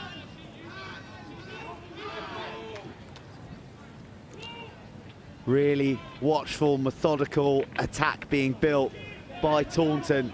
Disciplined defence though as well from Cheltenham, maintaining their line. Clipped off the hand, it was accidental. So we'll play on. Well, the knock-on no good for them, because that'll end the half. Oh, that acceleration. It was so patient, it was so watchful. And when the time was right, the Kings Taunton man said, I'm going to strike, leaving defenders for dead. And that is a key score heading into the half-time huddles. Conversion to boot, game on in this must-win match.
play the winners of Group J, George Watson's College. And on RE3, the winners of Group K, Marlborough College, will play the winners of Group L, Truro School. Those matches due to get underway at 4:20. And an announcement from the Mortgages and Financial Planning team at Howden.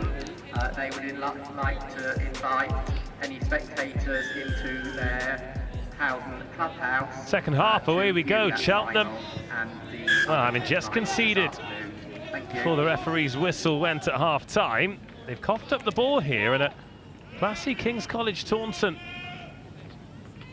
operation. They've shown that they're happy to spend time on the ball in their own half to make hay. Could do that. Oh, that is up and over and away! Oh, what a tackle! But the offload's good. Cheltenham College in reverse. King's Taunton with a 2-on-1. Oh, and they've butchered it! Brilliant last gasp defence, but the danger not clear. Cracking game, this. Oh. So good. Left to right, edge to edge. Couple of changes here. Oh, brilliant offload. And it's dunked down for the score. That is what you call a finish, and dunked, the right word, slam style. He had such good awareness of where the touchline was, and on the spin, powered it into the paint. He goes close to far back. Right, not had many touchline conversions today, but he's got his grip socks on, so he must mean business. Good strike, needs to go. Had the direction, just needed a little bit more mustard, but a dozen apiece. Well, they've moved it all the way out to the edge. This number 6 has come on.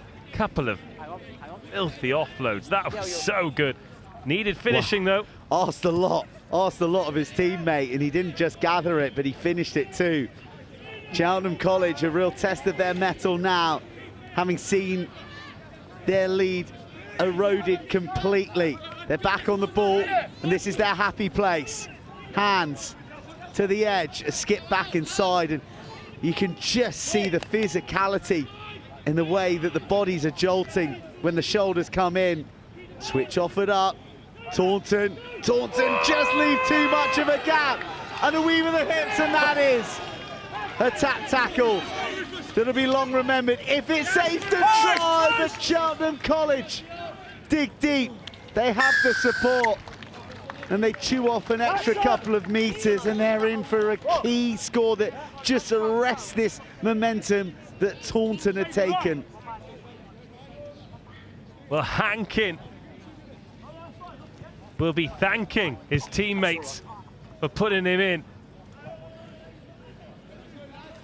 And it's a great response from Cheltenham, but do not underestimate the effort of King's Taunton, as that's a miss-hit conversion, because it's easy to just give up and think they've scored. How good was this, by the way? Ghosting through, and then the tap tackle that saved the initial burst, but awareness, keeps hold of the ball. Hankin, great support line, little goosey, stop and go, but just as he's running it closer to the post, he gets walloped here and gets it down. And as a result, no extra 2 points, 5-point game. And Kings a converted score away from taking the lead again. 3.5 minutes to determine the destiny of Cheltenham College or King's Taunton. This is the best game we've seen today on this pitch. Best quality, best contest, more called. Use! That is muscular stuff, and oh, he was just freeing up his hands on the other side. We got fully loaded team of officials here as well, actually. We got the ARs in, which is just as well, because this match deserves the full offering. This is an elimination round. So this is to make it to the second day here between King's College Taunton and Cheltenham College. Do the stakes get any higher? Because you win this game, you're coming back tomorrow. You lose this game, you've got double maths. King's College Taunton, they're taking down Ravenswood, Westburt, London Oratory. Cheltenham College, though, getting the better of them. And another score here Tackle, could release, prove 13. terminal. With 2.5 on the clock, not rolling away. Cheltenham College are in a hurry. You think they might want to slow down the clock, but they think that tempo is the answer. Sorry, have you got something? High, the call from Taunton. They need to apply pressure. They can't give Cheltenham the time that they use to such great effect in unlocking defences. Oh, held on in a roll. Great spot by the referee. And this is Taunton's time. Just shy of 2 minutes on the clock. 80 metres to go. And what they've shown is they can hold the ball for 2 minutes as well. They can patiently wait, but there's a difference between patiently waiting when there's 2 minutes on the clock and patiently waiting when there's 2 minutes to go. Oh, thought about kicking it. Drops the hammer. Hits the Jets. This would be a worldie. But the desire and determination of Cheltenham College thwarts Taunton, and they're going to see out the rest of the match with just 6 on the field. Yes. Had to make that decision, did the referee, but we haven't got time to talk about it because Kings smell blood. Kings on the drift. Kings into the corner. Kings level with a minute left to play. This is a playoff game as well, Burnsy, so we could be heading for extra time. 17-17.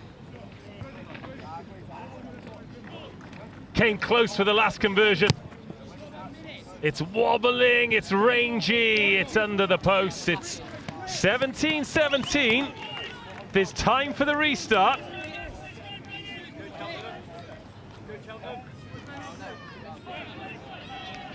Still got time. Still got time.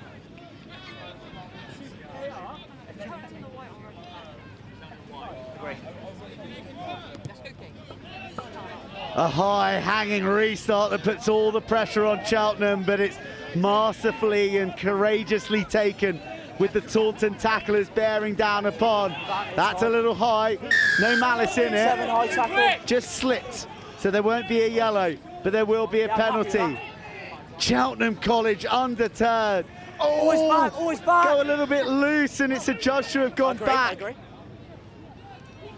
Offload out of the challenge. Brushed aside initially, but a second defender arrives, then a third. Lungs bursting, lactic building. Clock in the red, final play, do or die. Tackle! And lost by Kings Taunton. That is right on the margin. Tackle release. Oh. Looked like a great strip, but the tackle had just been called. Tempo.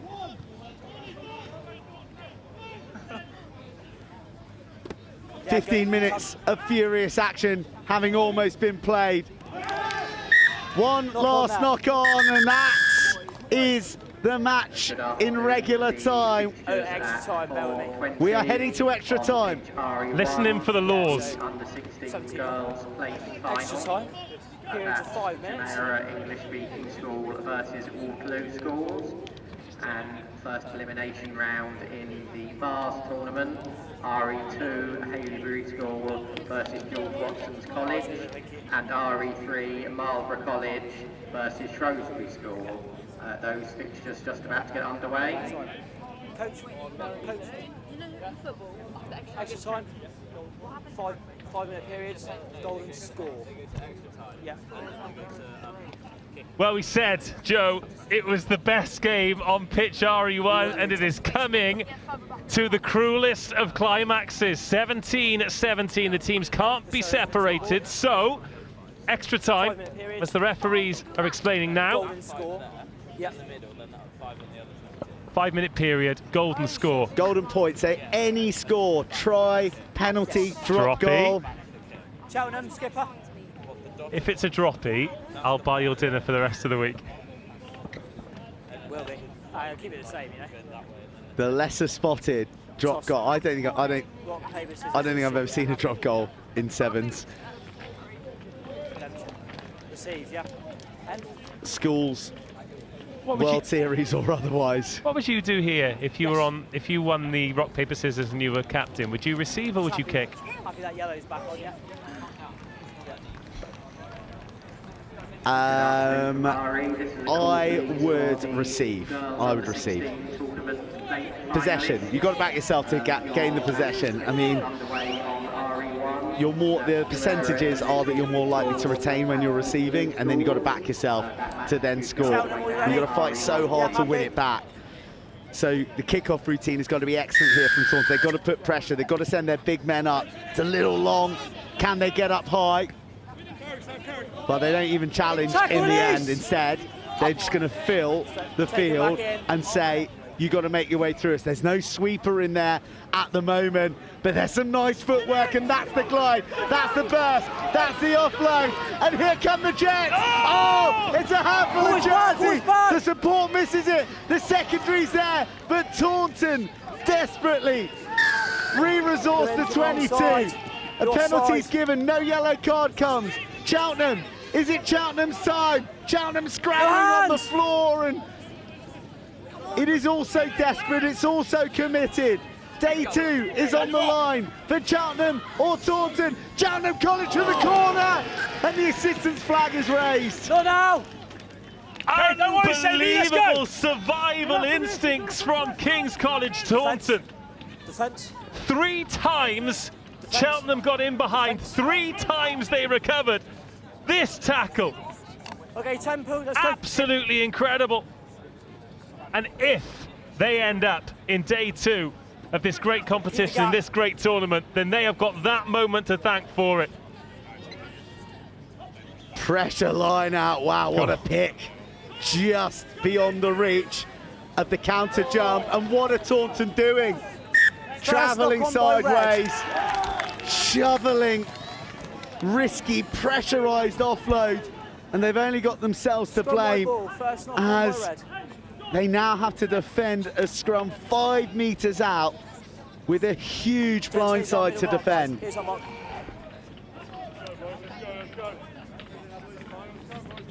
Surely they can't survive this. Bind! Set! Hold! Oh, free kick, Kings! Ball's in. Staggering, absolutely staggering. Well, King's College, having used 9, 10, 11 lives, it's feline plus. Finally, are outside of the 22. And now Cheltenham College might have some defending of their own to do, rushing out of the line, making good tackles, but King's College Taunton shown how comfortable they are in possession in their own half. On him! Empty lungs, empty legs, but one last effort for either of these teams to break the deadlock and win the game. This time it's Kings who fluff their lines and Cheltenham who survive. No real pressure on the red zone, and Joe Burns, we go again. Defence. We go again, and we're going for another 3 minutes until there's another break. It is golden point in extra time. So cool heads required, because a penalty kicked is good enough. Oh, it's a stretcher, and it's gathered in by Taunton. They're in to the Cheltenham College half for the first time in extra time, but the nerves are jingling and jangling. The option was offered. Taunton need to be sharp here because Cheltenham College are looking to strike. Oh, look for the offload. What a jackal picture. You don't get more precise than that on the floor.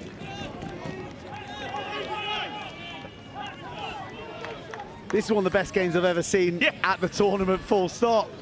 Taunton just absorbing Cheltenham College defenders. It's fractured field now. Oh, it should have gone then. Big clear out coming, he's offside. That's a huge call. And Cheltenham College begin to try and make their way through a field that is covered in human wreckage. Taunton and College players everywhere, no structure. Hatton, side down low. Another jackal comes in. Oh, the penalty against discipline and ill discipline creeping in. And here comes Cheltenham again. Back and forth, battling. Was it forward? Fine, yeah, fine. AR says no. He was in a great position. He's got his hand over his eyes in this beautiful low spring sunshine. King's College Taunton turn it over. Cheltenham on their heels. Oh, and an accidental offside. They were in acres of space on the left. Now Kings need to turn on because Cheltenham are coming forward. The offload, a good one. There is space to finish. There's no one there. An offload picked up off the toes. A hand off, and Cheltenham are in day 2. We need to take this. King's College Taunton bodies strewn across the turf. It's a long run from try line to try line for Cheltenham to celebrate. Thank you, cheers guys. King's College Taunton empty. Appreciate it, thank you. They did everything, they rode their luck, they gave themselves a chance, but Cheltenham College come through. And they will be back tomorrow. Has a team ever earned a space in the main draw quite like that? Cheltenham College 22, King's Taunton 17. This was the moment it was won. Oh, what a tackle, but the finger roll offload picked up off the bootstraps. To execute a skill like that, to have enough stretch in your hamstrings to just manage, to just find a way.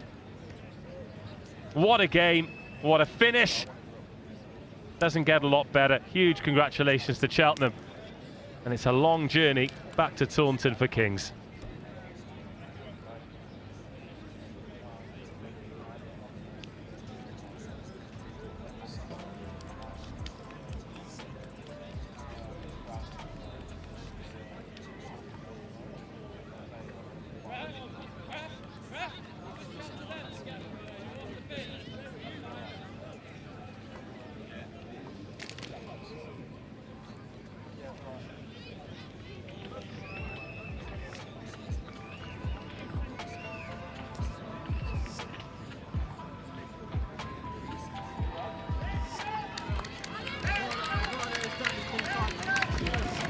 Well, after all that breathless action, it is now time to turn our attention to a silverware-laden contest.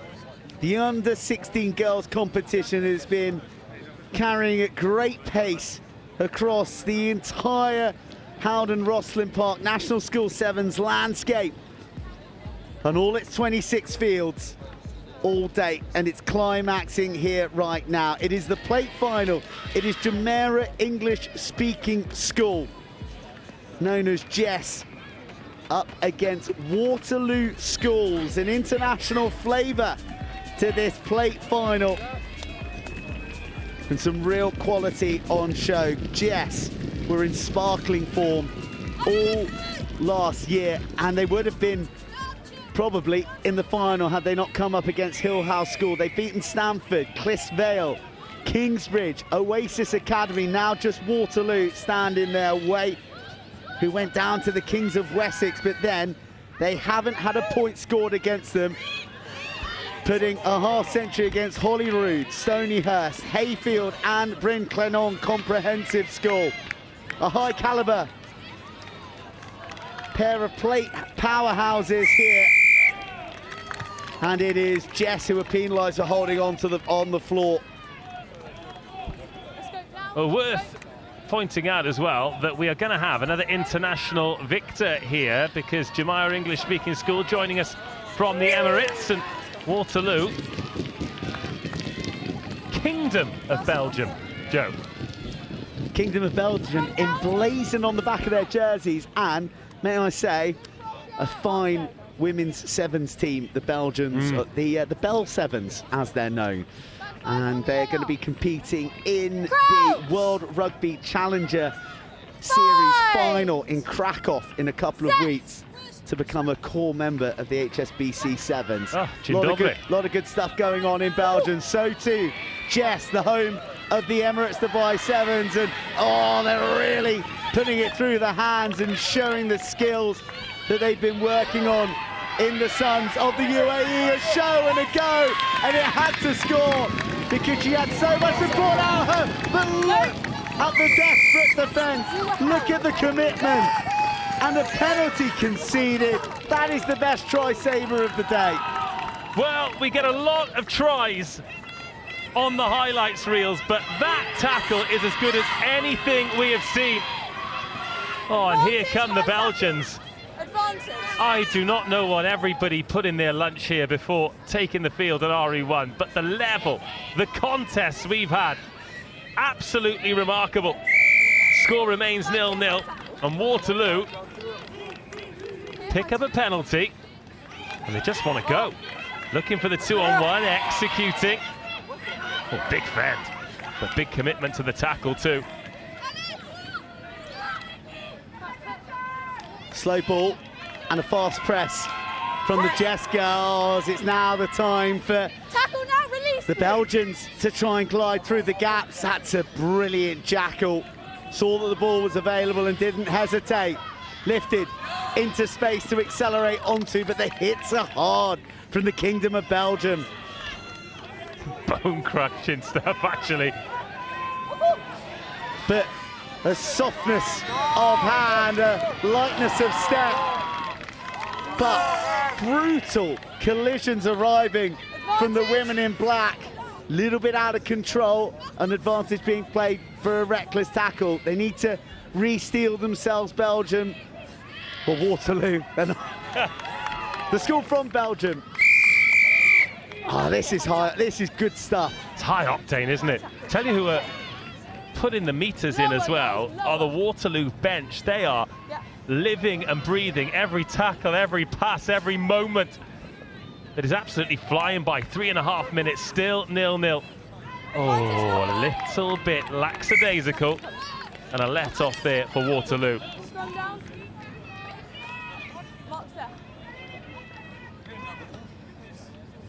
Well, frustratingly, not got the team sheets for this one, because these players deserve to be named. Waterloo just making a substitution, player coming off to the sideline, limping on an already heavily strapped right leg. Bind. Tough going out there. Fast rugby, firm surfaces, even if you're well conditioned, you're going to be tired at the end of the day. Need to win a lot of games of rugby to win silverware here at the HOWDEN ROSSLYN Park National School Sevens. 1, 2, 3, 4, 5. This is game number 6 for these girls today. All in a day's work.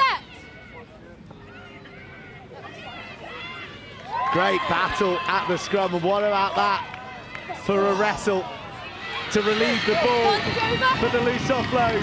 It's going to be a gift for Jess. RE1 is cursed for try scoring thus far in this play. Twice Jess have been through, twice Jess have failed to finish the job, but this time they make no mistake.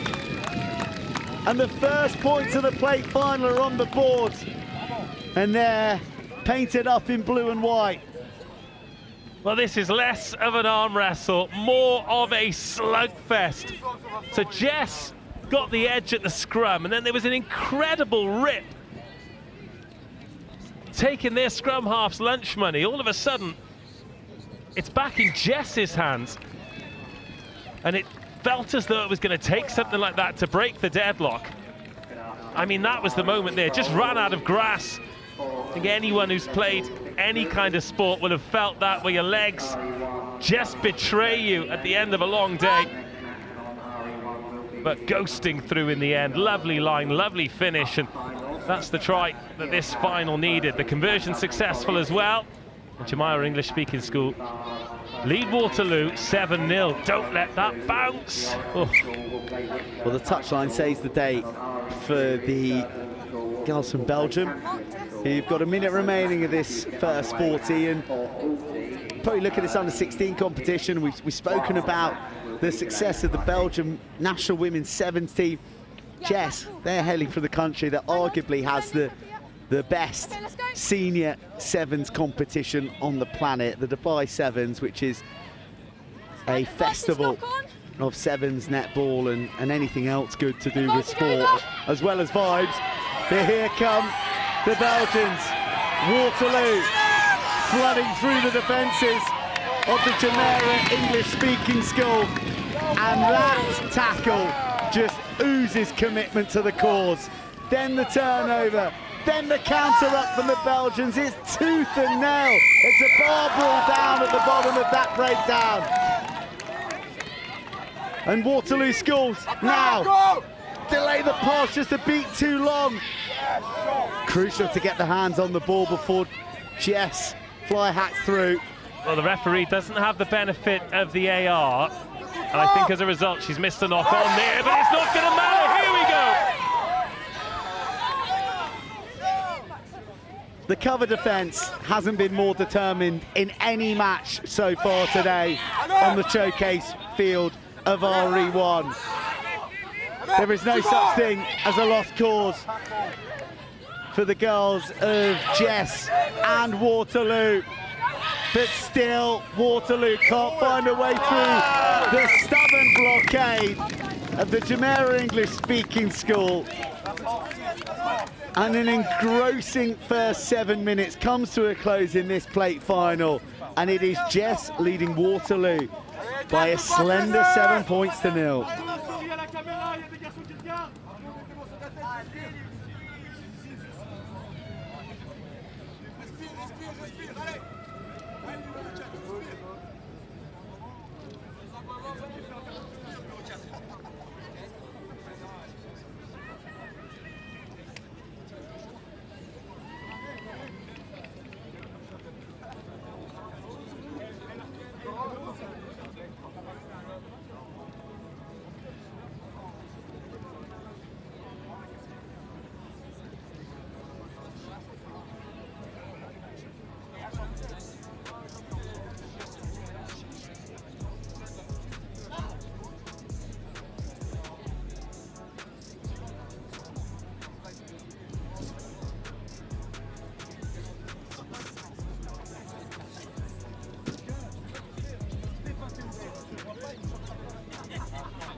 Seven minutes away from glory for either Waterloo in black or Gywr English-speaking school in blue and white hoops, who are roared on by their boys out there on the far touchline that is drenched in sun. What a day it's been for Rugby Sevens.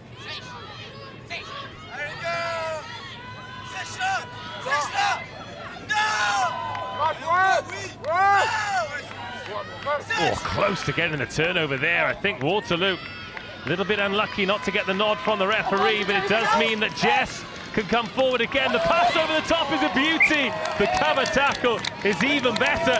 And Waterloo can breathe, but the buzz around this place, amazing. Banging the boards.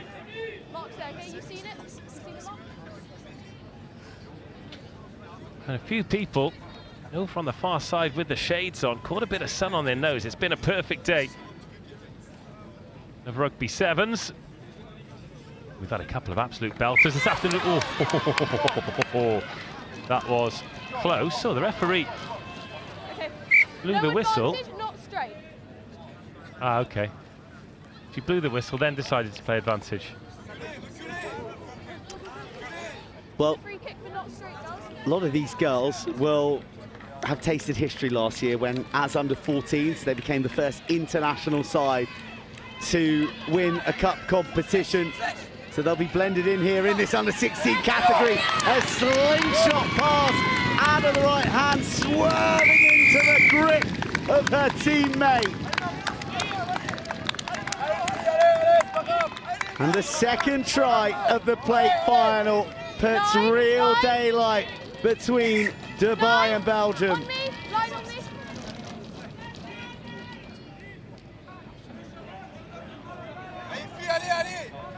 Conversion good as well, both from under the post, but they are far from a given.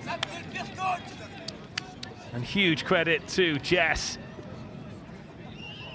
They like to get that ball to the middle quickly and make the decision, don't they? I love that little underarm roll pass. And it's tired defending from Waterloo.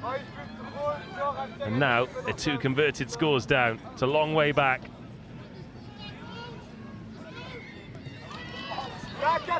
And it starts here with this kick-off reception. Might just work out for Waterloo.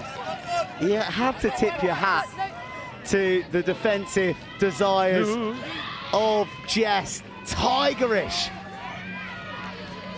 But slipping from their claws on this occasion, Waterloo, with what will feel like the entire world to traverse as the cover came across, but they're back into the Jess half. They need to make it count this time.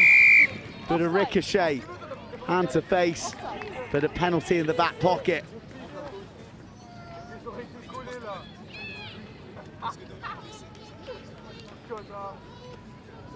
Whenever you're ready.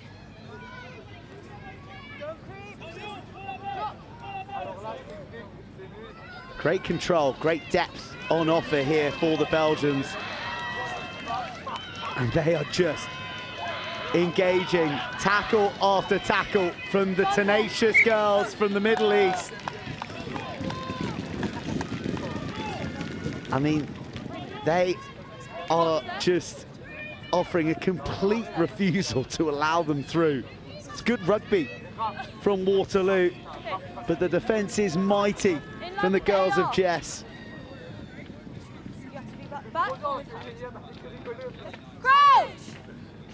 All the while, though, the clock keeps ticking and we're coming up to the halfway point of this second half. Shoulders on set. Let's go again. Crouch! Bind! Set! Oh, they pinched that scrum, though. Against the head from Waterloo. But still, their attacking flow is stemmed by Jess off the feet. A little bit cynical. Waterloo aren't hanging around. They're going the long way round. First the fend, then the pace, now the power, and the reach. A try for the ages from the girls of Waterloo. Pure grit and determination. It's not the end of the world for Jess because it's a tough conversion from out there, but what strength and power and will to get that ball down and stay in the fight. They still need 2 scores, but just to get that one reward for how they've stayed in this game.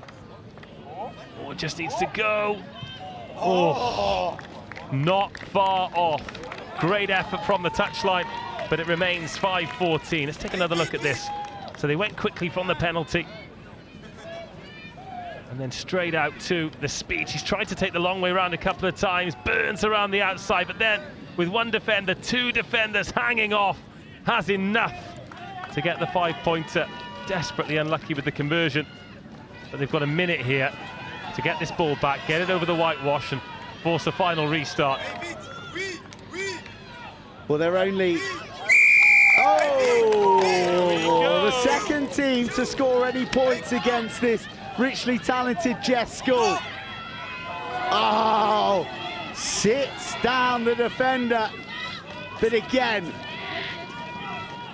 Voracious appetite at the breakdown on show from Jess, who get their paws in there. There's advantage knock on. That'll be no good to Waterloo, who straighten. One more burst. Can they get around, or might they just go straight through? Slam to the ground. Someone needs to take authority here. The try scorer isn't afforded half as much room this time. Awkward ball for Waterloo, who need clear minds and crisp passing. They've got a penalty advantage. Urgency demanded. Our clock says 14, but maybe, just maybe, if they can score quick enough. Oh, beautiful rhythmic dummy. Opens up the dog leg, but then the comeback tackle. Then the steal, now the space, in transition. Jess for the line, but Jess, so too finding no way through. They don't release before the pickup. Utter commitment from both sides. A lung-busting plate final.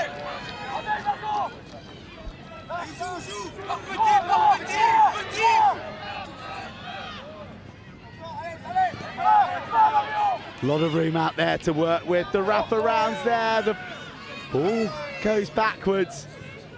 Waterloo once in a blind alley, now in open space. The offload's there. Every single set of legs full of lactic. And the lungs begging for oxygen. But Jess survived the onslaught from Belgium. It is another piece of silverware hopping on a flight and being taken back to the United Arab Emirates, because Jumeirah English Speaking School have defeated Waterloo Schools of Belgium 14 points to 5 in a thrilling plate final in the under-16 girls competition.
J'arrive et je vous fais un bisou. Waouh! Tiens, tu peux styler ma chaussure, s'il te plaît.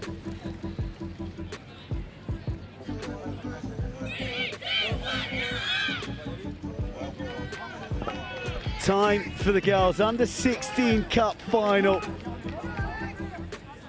And what a contest this should be. Llandovery College of Wales in the light blue and white hoops, who have downed St John's School, Leatherhead, Clifton College, Bristol Grammar School, the Kings of Wessex, and lastly, Oakham up against Hill House School, who are after a historic Cup double. Champions in under-14s back in 2023.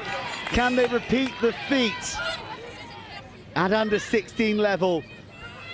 Jumeirah English Speaking School are among the victims that they've claimed en route to this final, but a stern test is before them and arrives in the form of the first big tackle of the game to carry them across the touchline. And Llandovery will have the first line out. I've just been down pitch side, Joe. The intensity is absolutely awesome. Well, that one's been pinched. Hillhouse, north of England against the west of Wales for this one, and a lovely ball to try and free the gas, and there is some gas. Isabel Fortune-Davis, school 100 and 200 metre champion, didn't need to do it from quite that distance here on pitch RE1, but a clean pair of heels, some serious wheels, and Hillhouse strike first in the quest for the cup.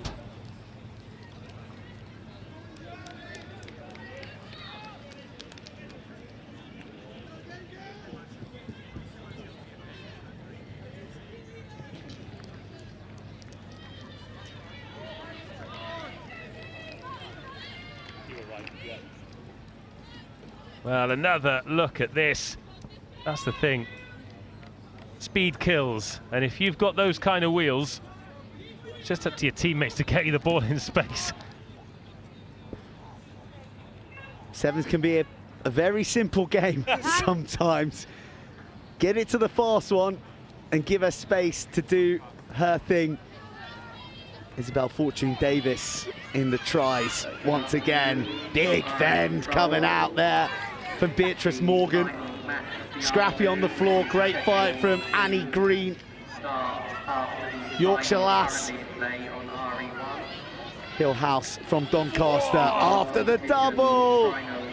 Fortune-Davis is in the 15-metre channel again. This time she gets swung into touch. Not quite enough toe to escape the clutches of the Welsh women. That's sweet relief, isn't it? You've just got to deal with her when you can. Well, Llandovery not hanging around, let it go. Now it's time for Beatrice Morgan to show what she can do. Oh, she was free, but it was a handful of jersey. Oh, Holly Jones It's not gone. lifts her eyes beyond her eyebrows just a beat early. And the ball spilt forward. Two really different edge players. Also, we got Isabel Fortune-Davis, who is rapid. Not quite as much toe on Beatrice Morgan, but can see she's an intelligent player, makes good decisions, she's strong in contact. But as a result of that, they probably just need someone just running a trailing line off her, because she will find that offload if she hasn't got the overall pace to get there. Llandovery get it back into the hands of Morgan, who of course attracts interest from defenders. There's no one out there, so hold on. Good option. Tell you what, Hillhouse are going hard at this breakdown. Even if they're not coming away with possession, they are spoiling nicely, and Matilda Lee was right in the mixer there, gives away a penalty, but Llandovery know that they have to support well. Oh, the double pump, the triple pump, the lift round the corner, and she's been threatening in the early exchanges, and Beatrice Morgan delivers an equalising try. That's a lovely bit of playmaking, isn't it? Every year we talk about the growth of the women's game and how the level improves at the under-14s and the under-16s, and this might seem like a simple thing, but there's something that happens in this try that we weren't seeing in this competition a couple of seasons ago, maybe even last season. Oh, that was close. But it is this little double pump, waiting for the defender to commit, and then timing the pass in behind. It's glorious stuff at any level of the game. But how are you going to get around the outside when your players are pump, pump, pump, in behind, and then the ball behind Isabel Fortune-Davis's back? Nothing she can do. She's all at sea. And then Beatrice Morgan holds her line, does the rest. Good game. Good game being enjoyed by bulging touchlines in the late sun here in West London. Oh, goodness me, in front of the kicker. Yeah, Holly Jones, she mistimed it, and then she tried to put the brakes on, but it was too late by then. She'd already crossed the paint. And Megan Usher carries into contact. She would have wished that she'd done a U-turn there because she is dispossessed on the floor. Oh, and these two titans of try scoring for the respective sides. Lock horns again. Fortune Davis has the measure of Morgan on this occasion. Yeah, I'm really enjoying that. As we've already alluded to, two different players. That'll be a nice little boost from Isabel Fortune Davis to make that good collision and win that possession back for her team after being left out at sea for the Llandovery College try. Fortune Davis, that's far too much room to give the flyer. Llandovery in pursuit, and Lucy Mainwaring, the captain, comes up with a huge moment for her side. Skeleton shaking shoulder is delivered from Betson Yip.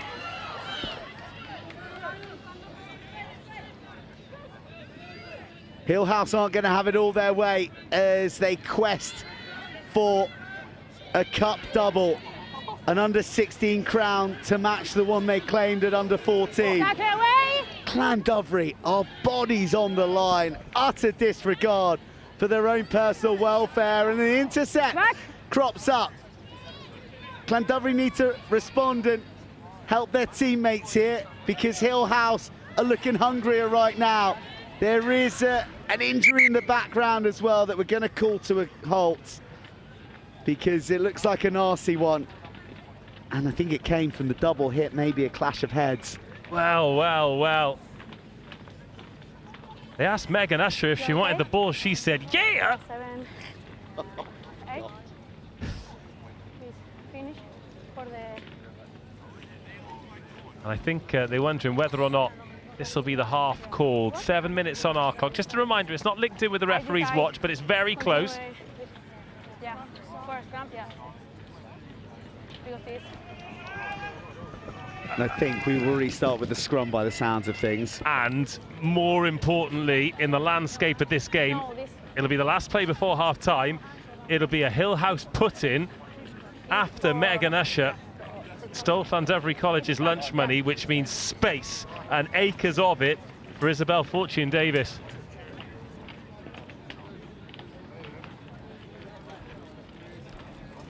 Wow, great moments for all of these girls in the final, no matter the outcome. The sheer level of endeavour to reach this point. This is the 6th game of sevens they'll play today. So it's who can dig deepest, who can cast their mind back to all those hours on the training field and working on their fitness to shine in this West London sun. Wide, one step back. Okay, woman. Crouch. Bye. Set. Wait. Hill House get the ball on the short side and they don't hang around. Forced offload works for them, and now hands to Fortune Davis.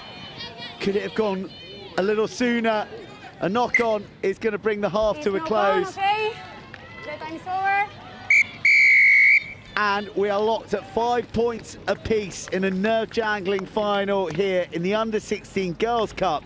Hill House and Llandovery College, not a point between them.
7 minutes and not a point between them.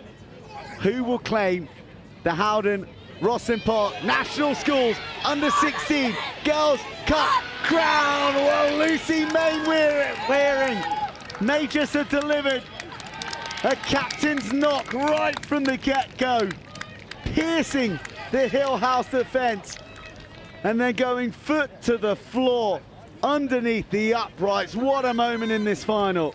Absolutely astonishing individual effort, but they need to drain the kick. Brianna Davidson adds the extra 2. Striker. Sweet, sweet strike. But from her 22, she hit the brakes and then accelerated away. That last-ditch tap tackle attempt, I wonder if there are a few more steps in it, but it's brilliant. Lucy Mainwaring. Big players, big occasions. Big Bill getting the shot for social media there as well. That'll be there later. Claimed by Hill House. The girls from Doncaster have been rattled by that score. They get managed across the touchline and it'll be more possession for the West Walians. One thing I want to pick up on is Llandovery's physicality. They are not taking a backward step. A little bit physically bigger than Hill House, who look to have got the speed. I mean, that was nowhere near straight. And it was taken beautifully. Who was that flying through the air? Matilda Lee. What are you doing? Is no straight. What are you doing? No straight. No straight, yeah. What are you doing? Repeat. Or scrum. Repeat, okay? So they're going to have the line out again. They were given the option. Something of a linguistic challenge there between... What are you doing is such a pointed question. I see that this is right. Okay, yeah. Repeat, girls. Repeat. Repeat. So the not straight will... One more. Be in Llandovery hands. Please, one step back. Well, so the referee gave them the choice there of scrum or repeat, which seems like a peculiar decision on Hill House's behalf, but I don't think it was made clear to their captain exactly what she was offering up there. Well, they've taken any ambiguity out of the equation now by slamming the Llandovery receiver across the touchline, and now it's their throw, and it is a little bit messy and awkward, and the hands have to be smart and sharp to really good carry to take those meters, though. It was all against Megan Usher, but she found her way forward. That physicality on show from Llandovery College once more. Isabel Fortune Davis can't scramble free. In fact, she spilt the ball forward. Can Llandovery capitalise? Oh. Disadvantage, okay, for first no advantage played. And second knock-on. It's all of a sudden got a little bit cagey, D-Rog. 14. Little tense, isn't it? It's a little tense, and that'll suit Llandovery. We're halfway through the second half now, and in the Hill House half with Llandovery ball. But it has to be said, they've stopped playing Llandovery. Crouch. But another score here could well be enough. A glance down the short side, a stop and a start from Freya Perry. Isn't bought by Hill House. You've got hands on the ball and they've got a penalty. They need to go now. They tap, they go, they kick. Oh, and there's a little bit of afters as well, but the ball's jangling around in the backfield. Someone needs to put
Right, guys, welcome back to RE1 at the HOWDEN ROSSLYN Park National School Sevens.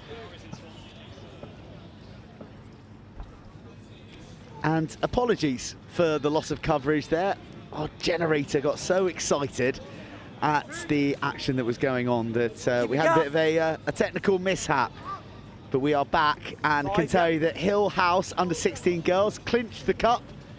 No, they didn't. I beg your pardon. Llandovery College did against Hill House. It was a fine effort. Oh, and that is a fine effort too in this elimination game between Tereas Oxford and Gywr College. And that is a fine bit of work there on the line, isn't it? Unfortunately, we haven't got a camera on the Tereas coaches, because the moment that ball was ripped, they were head in hands. They could not believe it. But the thing is, sevens, this level, any level, you're encouraged to play, but sometimes you just need to get rid, take it into contact there. Nice little offload, but under pressure, good rip, over the line. It's an easy dot down, but the hard work was done before that, and a little rough here as well. You can take the boys out of Swansea. So congratulations to Llandovery College girls under-16s who've claimed the cup. Really high caliber final against Hill House, who were looking to go back-to-back after that group triumphed in the competition at under-14 level a couple of years ago. You're in front of the kicker. Number 8, you're in front. But this, Number 8, you're in not front quite of of the the same gravity, but it will feel like that to both these schools, Tereas and Gywr College Swansea. The elimination round, they're in the final 64, but like everybody here, they will be desperate to get to day 2. Tereas, Sir Edward School Oxford that is, defeated Coleg Sir Benfro, Pembrokeshire earlier today, then Coventry College, then Finborough School, and whilst for Gywr, Ibstock Place, Wellington College and Kingsbridge Community College among their scouts. D. Rogers here. I think I'm going to get corrected on my pronunciation of Coleg Sir Benfro. That's not far. I mean, Sir Benfro wasn't a man. It does mean Pembrokeshire. Alas, Gywr College going very nicely here. And they're over for try number 3. Half time. Pure brute force from close range with lightning quick balls, so difficult to defend. And Tereas Oxford cutting forlorn figures behind the posts as Gywr size up the uprights for another pair of points, and it is a healthy little lead heading into the break. 19-0. Much work to do for Tereas in the second 7.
Final action of day 1 and a thrilling day 1 at the HOWDEN ROSSLYN Park National School Sevens. Tereas Oxford with all the work to do in this elimination game. They've had to wait till the last gasp to try and book their place in day 2, and at the moment it is the Welshman from the Gywr who are really, I was going to say hitting their straps and playing in rhythmic fashion, but that one not going to hand, and a chance for Teddies to launch from within their half. Lovely part of the world, Gywr. You're a North Wales boy, though, aren't you? I do like North Wales, yeah. I'm a Bangor, Anglesey kind of guy, although I have been to the Gywr Peninsula a couple of times, and it is gorgeous. Yeah, certainly is. So a little bit further west as well, Pembrokeshire, or Sir Benfro, if you prefer. This message was brought to you by the Wales Tourist Board. Serious scrummage in there from Teddies. Take him back in. Nice footwork. Just about manages to get his man, and then the press gang turn up. 7 first. Clobbered by a couple of concrete Welsh shoulders. Beautiful drift, saw the man coming, received, and now it's about acceleration. Now it's about sustained pace. And Teddies have screeched their way back into this eliminator. What a crucial score that one is. Serious wheels as well. Looked like he had his gum shield hanging out of his mouth for half of that too. Quick conversion taken. 7 points on the board. But yeah, it was just rushing out to try and get in that passing lane. Knew they were short. It was a big roll of the dice from Gywr. But it came up as 6 for Teddies. Yeah, nothing against West Wales. It's a long way, mate. It is a long way. I was in Llanelli at the weekend. That took a long time to get there. Great take, Teddies. Feeling like they may have a bit of hope here. It's incredible what a score can do for morale. Beautifully drifted. Then the footwork. Now the shovel. One-on-one. Foot to the floor. Leaves him for dead. This eliminator ain't over by a long stretch. Well, we're coming to the end of the eliminator, but Gywr College look like they've hit the travelator. It is all Teddies. First on the right, then on the left, finding space on the edge. And we thought this would be a foot race. It was not even a contest. Lovely seed. And here, didn't even give beating the man a second thought. Ran for the space. It's a great finish. Gywr College look like they're breathing through a straw. And that 19-point lead, now just 5. Oh, Teddies, behave yourselves. It does manage to trickle 10, and it's play on. Doesn't need to bounce 10, it just needs to go 10. Not sure that was in the script for Teddies, but they'll work with what they have. Not on the ball, never on the ball. Oh. Second man. No, not you. No. You'll clear out, it's fine. It's a second man in, not full. Great call, D-Rog. Yeah, 15, That's frustrating though, isn't it? If you've got jackal tendencies and you see that ball there, sometimes logic goes out of the window. Line is. This is a gift of territory here now for Gywr College. Line's there. All the while the clock continues to tick, but so the line is there. These South Wales boys need to switch on, because if they cough it up, the speed that Teddies have got, they'll go from anywhere. Off the top, Gywr. Oh, nice, it's just not happening for them now. A Jekyll and Hyde eliminator match right now. Gywr in complete control. They're now catching with 2 left feet, and Teddy's every little error is just feeding that little kernel of hope within them. Got to think as well, that 19-0 scoreline, you know, you scored the try, so you deserve the points, but the manner at which they scored those points. The first one was a well-worked try at the left-hand side. The second one was a Teddy's error. They coughed at the ball, it was ripped, and all of a sudden you're another 7 down. So even though it was a 3-score lead, it was never a true reflection, really. So you thought as soon as Teddy's managed to get the points, and now I'm allowed to say this because I grew up playing rugby in Wales. You can get into the heads of Welsh schoolboy teams, and Gywr College's heads look like they are starting to go here. They're giving away silly penalties, they're tired, they're second best at everything, and now they're down to 6 and defending a 5-point lead. I think this is trouble for Gywr College. Trouble. It's red alert. It's code blue down the left edge. And Teddy's from 19-0 down. Down a third, right under the uprights. 5:30 gone. And this is pressure right here on the conversion. Pressure. What pressure? Pressure's for tyres.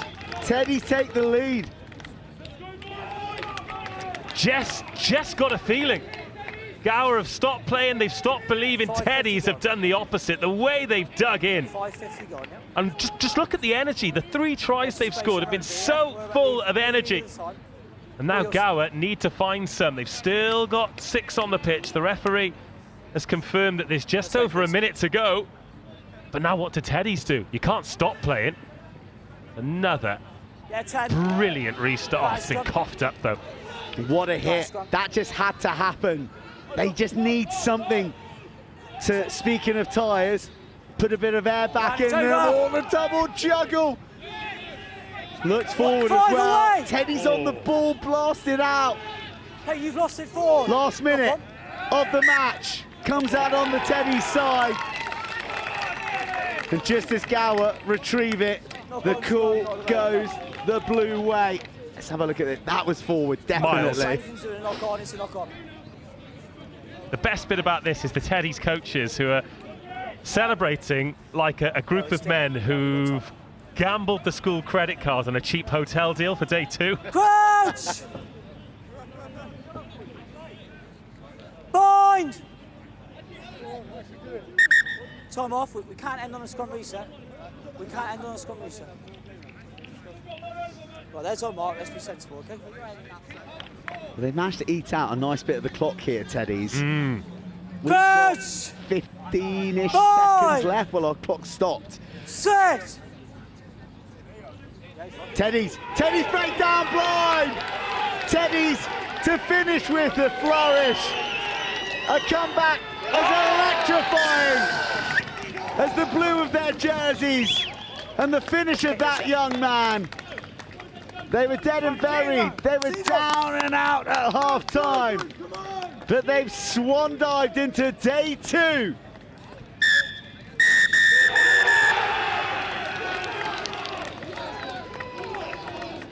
Let's have a handshake, yeah? Stunning rugby to close out day 1 of the HOWDEN ROSSLYN Park National School Sevens. A comeback to remember for Teddy's Oxford, and that man there. Get me out of here. Splash down for Teddy's Oxford. See you tomorrow.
Well, what a finish to day 1 of the HOWDEN Rosslyn Park, National School Sevens. Tremendous work there from Tereas and from Gywr College. What a fantastic game that was to wrap up with. But of course, a day of finals. It's been fantastic. The girls' bowl, the girls' plate, the girls' cup. It's been absolutely superb. And what I'm going to do to kick things off is bring in our RE2 comms team, because here on RE1 you've not heard from them yet today. Wilf Camsley and Sam Bork. Wilf, talk to me about day one on RE2. How's it been? Oh, it's a lovely day. Yeah, I mean, we had all the same action that was on pitch one, just sort of the group alternative. So we saw a lot of big games, and the playoffs towards the end of the day especially were fantastic. And it was really good as well to see a lot of schools that have very rarely had the limelight at this level being shone on RE2. And I think we saw a lot of a lot of happy viewers from all over the country who otherwise wouldn't able to get down to this great tournament. So, as we've said, every year this tournament expands, and it's good to see that we're expanding with it. And RE2, which has all the same level of drama and skill and passion on show, it's excellent that we can still run all that, and that it can be broadcast to all the various people from all over the country, all over the world. With St George's from Luxembourg, their brand new under-16 women's side, we're playing against Blundell's, one of the most well-established rugby schools in the country. That kind of game just highlights exactly why you need to get cameras on as many pitches as possible here at Rosslyn. You certainly do. And Wilf, you arrived here with a beaming smile. Sam, I missed you on arrival, but I assume a similar beaming smile as you walk through the gates here. I did say it on comms probably every 2 games.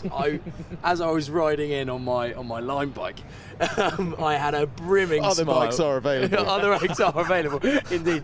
But I had a brimming smile as the sunshine was pouring over onto RE2, and I just thought, what a week of rugby we are in for. And we had, as Will said, some great games on RE2 today, and if it's foreshadowing for the rest of the week, I'm seriously excited. Certainly is. And Wilf, we'll come to you. A few reflections on RE2. What teams, let's look at that under-18 Vase, because I'm going to talk to the boys about those girls finals in a little minute, but let's look at that under-18 boys Vase competition. Any teams that have stood out for you? Because we've had that elimination round now. We're into the big stuff tomorrow. So we had 3 eliminations on RE2, and all of them were classics. The first game was fantastic. Dean Close were taking on Newcastle-under-Lyme. Newcastle-under-Lyme, who came out of a group with the Rebels, the American side as well. They were level on points at 7 apiece. But it's Newcastle-under-Lyme who had to take on Dean Close. And it's a Dean Close side, very impressive across the season. They were champions at Collegiate down in Bristol, and they've got 2 players that really stand out to me: Kai and Jack Couchman, playing together in midfield. Really handy players. At one stage, Dean Close even went down to 6, and they still scored while they were a player down. And George Watson's college took down Haileybury, who played here on RE1. And they played on RE1. And I was chatting to Dave Rogers about that team, and he handed me the team sheet. He said, look, the ones, the players that stand out on this list are very easy to pick out. And they were indeed, especially when the game got underway. But George Watson are a fantastic team. The core of their squad are all made up of players who in 2022 made it to the final of the under-14 edition of Rosslyn Park. They made it to that final, and a lot of them have stayed together. There's 4, 5, 6 of them in that George Watson team, complemented by the likes of Angus Robson, who's a Scottish under-18 international who pulled off some unbelievable offloads in that game, and just a handy 100-metre sprinter on the outside who scored the try that sealed it with absolutely no right to get on the outside of 2 Haileybury defenders. So that George Watson team on the same day that Merchiston and the like got eliminated will always lighten up. I heard a story from one of the comms team, which stood alongside a couple of Scottish as Merchiston were playing, and they were like, oh, so tough game for you lads. And they were like, no, this is great. We're here with George Watson. This is going really well. It's lovely to see, even down here in London, that those rivalries that span up and down the nation can be lit up here. And we've got, we had opportunities like St Edwards, of course, who had a great game, played straight after Magdalen College, who both got big wins in the Vase. But yeah, those 2 teams are ones to watch out for, I think. Dean Close looked bright. George Watson is a great story, and I hope they do well, because they've got a squad that's been growing for years. Certainly have. And I tell you what, another Scottish team that I spoke to today, Dollar Academy, I've been wandering around chatting to some of the teams from various competitions, but in the boys front, the under-18 Vase, I got a real opportunity to talk Dollar Academy and also to Yarm School from the northeast of England. A slightly northern flavour to my chats. So we're gonna chat to Dollar and Yarm. We're gonna hear what they had to say, and then we're gonna bring in our RE1 commentators to have a little run through the conclusion of that girls' competition. Because I tell you what. Wow, you guys were on the touchline for that. Absolutely incredible. But before we do that, let's listen to what Dollar Academy and Yarm had to say to me earlier on today while they were having a very tasty looking lunch. Right, well, one of the biggest things about the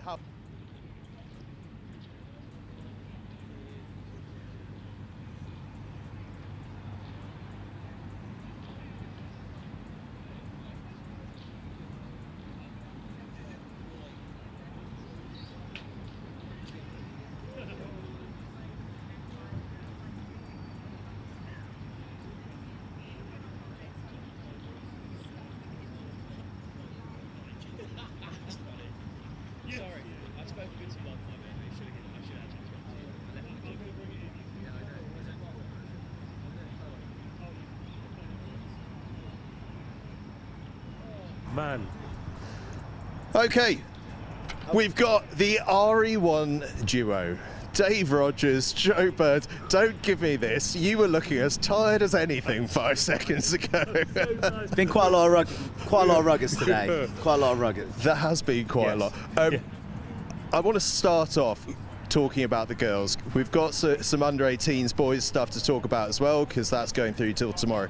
But let's start with the under-16 girls. 3 finals in a row, culminating, Dave, we've got to come to you, with a Welsh victory. Talk to me about that. About time. Oh, hang on, I'll have this one. Yeah, about time. Look, there are some schools that are synonymous with rugby, and one of those schools in Wales is Llandovery College, and for years and years the men's team have been producing world stars. Alan Wynne, one of many, but finally they have found an identity in women's rugby, and the way they played today was absolutely outstanding. The physicality was the thing that we really picked up on at the end of a brutal day of rugby. 6 games and 6 victories, and a final here on RE1 that could have gone either way. They fell behind early.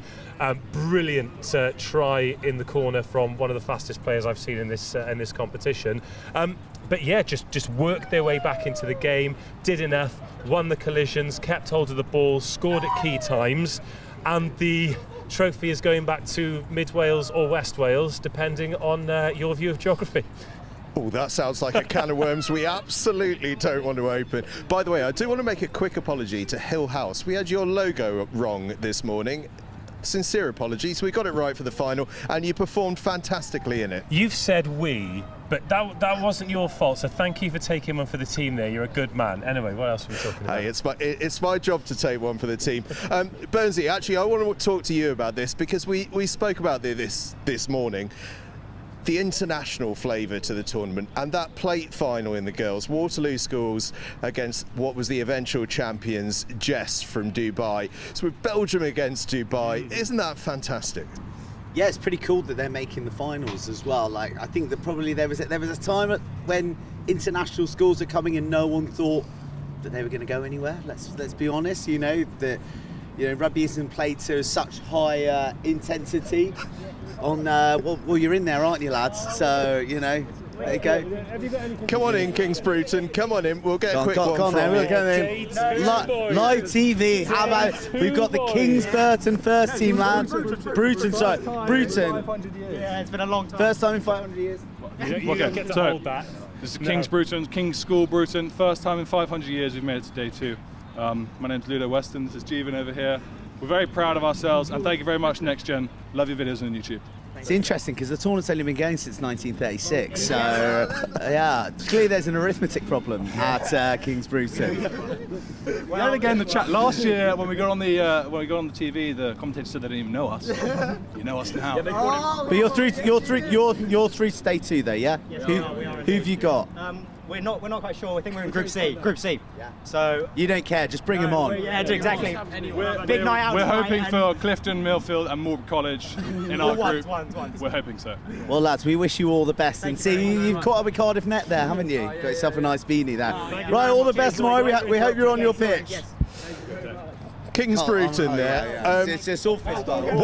What a fantastic day they've had. But Dave, doesn't that show you the chaos of live TV, A, but B, what this means to people? This young lad here has bought, just to have a look, he's in the red vest and he's swaggering around, but then when he realised his noodle arms were going to be on the live stream, he immediately hid behind Burnsy. It was absolutely fantastic. But yeah, day two, what were we talking? We were talking about the international flavour of the tournament. Okay, right, yeah. So the play final, Jess defeating Waterloo from the Kingdom of Belgium, and Jess won the Under-14 Cup last year, so we didn't actually have a team sheet, but I'm going to venture a guess that some of those Under-14s were in this Under-16 outfit, and the only side they lost to was to Hill House, who lost in the final to Llandovery. So it's such fine margins. They could have easily been in that cup final, but it is awesome to see Belgium, Luxembourg as well represented. We've had Jess, who've been coming for a long time. So, and with loads of teams from America as well. Loads from across the pond. Hey guys. And also the bigger picture stuff as well. The Belgian team doing really well here, getting to a final. But in terms of men's and women's international rugby, Belgium are going places too. Yeah, big time. Yeah, big time, yeah. Okay, knows his niche international rugby, doesn't he? I actually said that first. He stole it from what I said on the live stream. I want to shout out quickly the girls under-16 bowl as well. Samuel Whitbread beating Hayes in the final there. 2 state schools in the final, 2 schools that don't get that much airtime, although Hayes are actually flying across the boys scene at the moment as well. Over onto the boys under-18 Vase. We've just seen Kings Bruton are obviously delighted with life over there, but there's a game we want to talk about. Dave, kick us off with this. Do you want to take the Cheltenham Taunton one? You take the Cheltenham Taunton. I'll get in your slipstream because you were absolutely flying. So I reckon top three games I've ever seen on RE1. The thing with top 3 is top 3 means third, doesn't it? Because you're hedging your bets. No, because I couldn't pick one. We've seen so many epics, great finals, and and they're epic in different ways because of what's at stake and maybe the style of the game or the tries that are being scored. But for it to go pretty much 5 minutes into extra time, and sort of the comeback of Taunton, they were hanging on. These two had met as well in a final earlier in the season that Cheltenham had come out on top. So there was a bit of history there. I've never seen commitment like it. And you saw at the end when Taunton lost, I felt for them. They were literally strewn across the field, to use your words.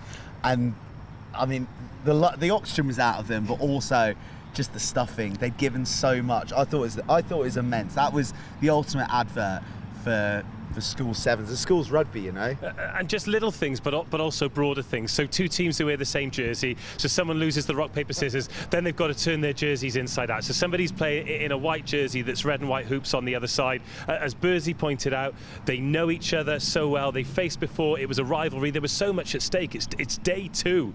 Cheltenham are coming back. Kings have got to go all the way back to Taunton and just get on with being sixth formers. From this the biggest spectacle that perhaps some of them will ever play in. It's done and dusted in a game that could have gone either way. They lost that thanks to a brilliant try over in that corner there, but the way they defended and kept themselves in that golden point period, it was absolutely astonishing. Brilliant game. And if the level's going to go up, if we're going to have more of that drama, then sign me up. I'm here. Who do you think is going to win the Vase? I was going to ask you. I'm asking Angus. Well, it's not all about you, G. I'll tell you what's interesting. Millfield, who won both the Cup and the Vase last year, have made it through beyond the elimination round into day 2.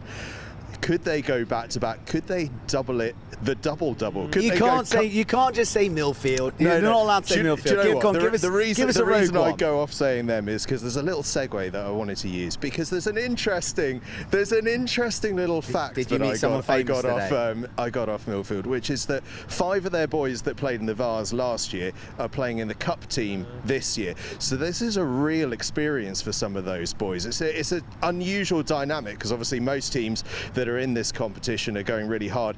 Wilf was mentioning earlier though, Dean Close, he's been unbelievably impressed by, but I'm going to shout out my old school, Uppingham. They were good. They were tasty. Nice stash as well. Yeah, Nice stash. Little pink trim on the I white thought it was jersey. peach. Well, you can tell me what are the colours. We use the whole palette. I believe it was peach. No pastel is off the record. St Peter's, York as well have also been impressive, and then that game to finish off, Teddy's Gywr College. Wow. Oh mate, can Teddy's go to the well like that again though? I mean, 19-0 down is an epic comeback. That was a great moment to finish, wasn't it? But I mean, they are going to be emotionally ruined. I called it though. I did call it. You could just tell there was a little change in momentum with Gywr. I get myself in trouble for this, but I'm from Wales. I went to school in Wales. I know this. Played club rugby in Wales. If you can get inside the minds of a team in a 50-50 battle, and that is exactly what Teddy's did. Super energetic in the second half, really physical and quick through the middle, quick on both edges, and the 4 tries they scored were absolutely superb. Deserving day 2. You're not afraid to put your neck on the block today, are you? Stand by it. I'll stand by it forever. Big claims being made. D. Rogers claims. Okay, I'm going to distance myself. Right, we've got a big day tomorrow. We've got day 2 of the Vase. I'm not going to put anyone under any pressure for any predictions because it's wide open, but what we've also got is the start of the under-14s, both boys and girls. Always a really exciting competition because you get a lot of people playing here for the first time, and it runs in parallel, the boys and the girls together. Should be a really interesting day.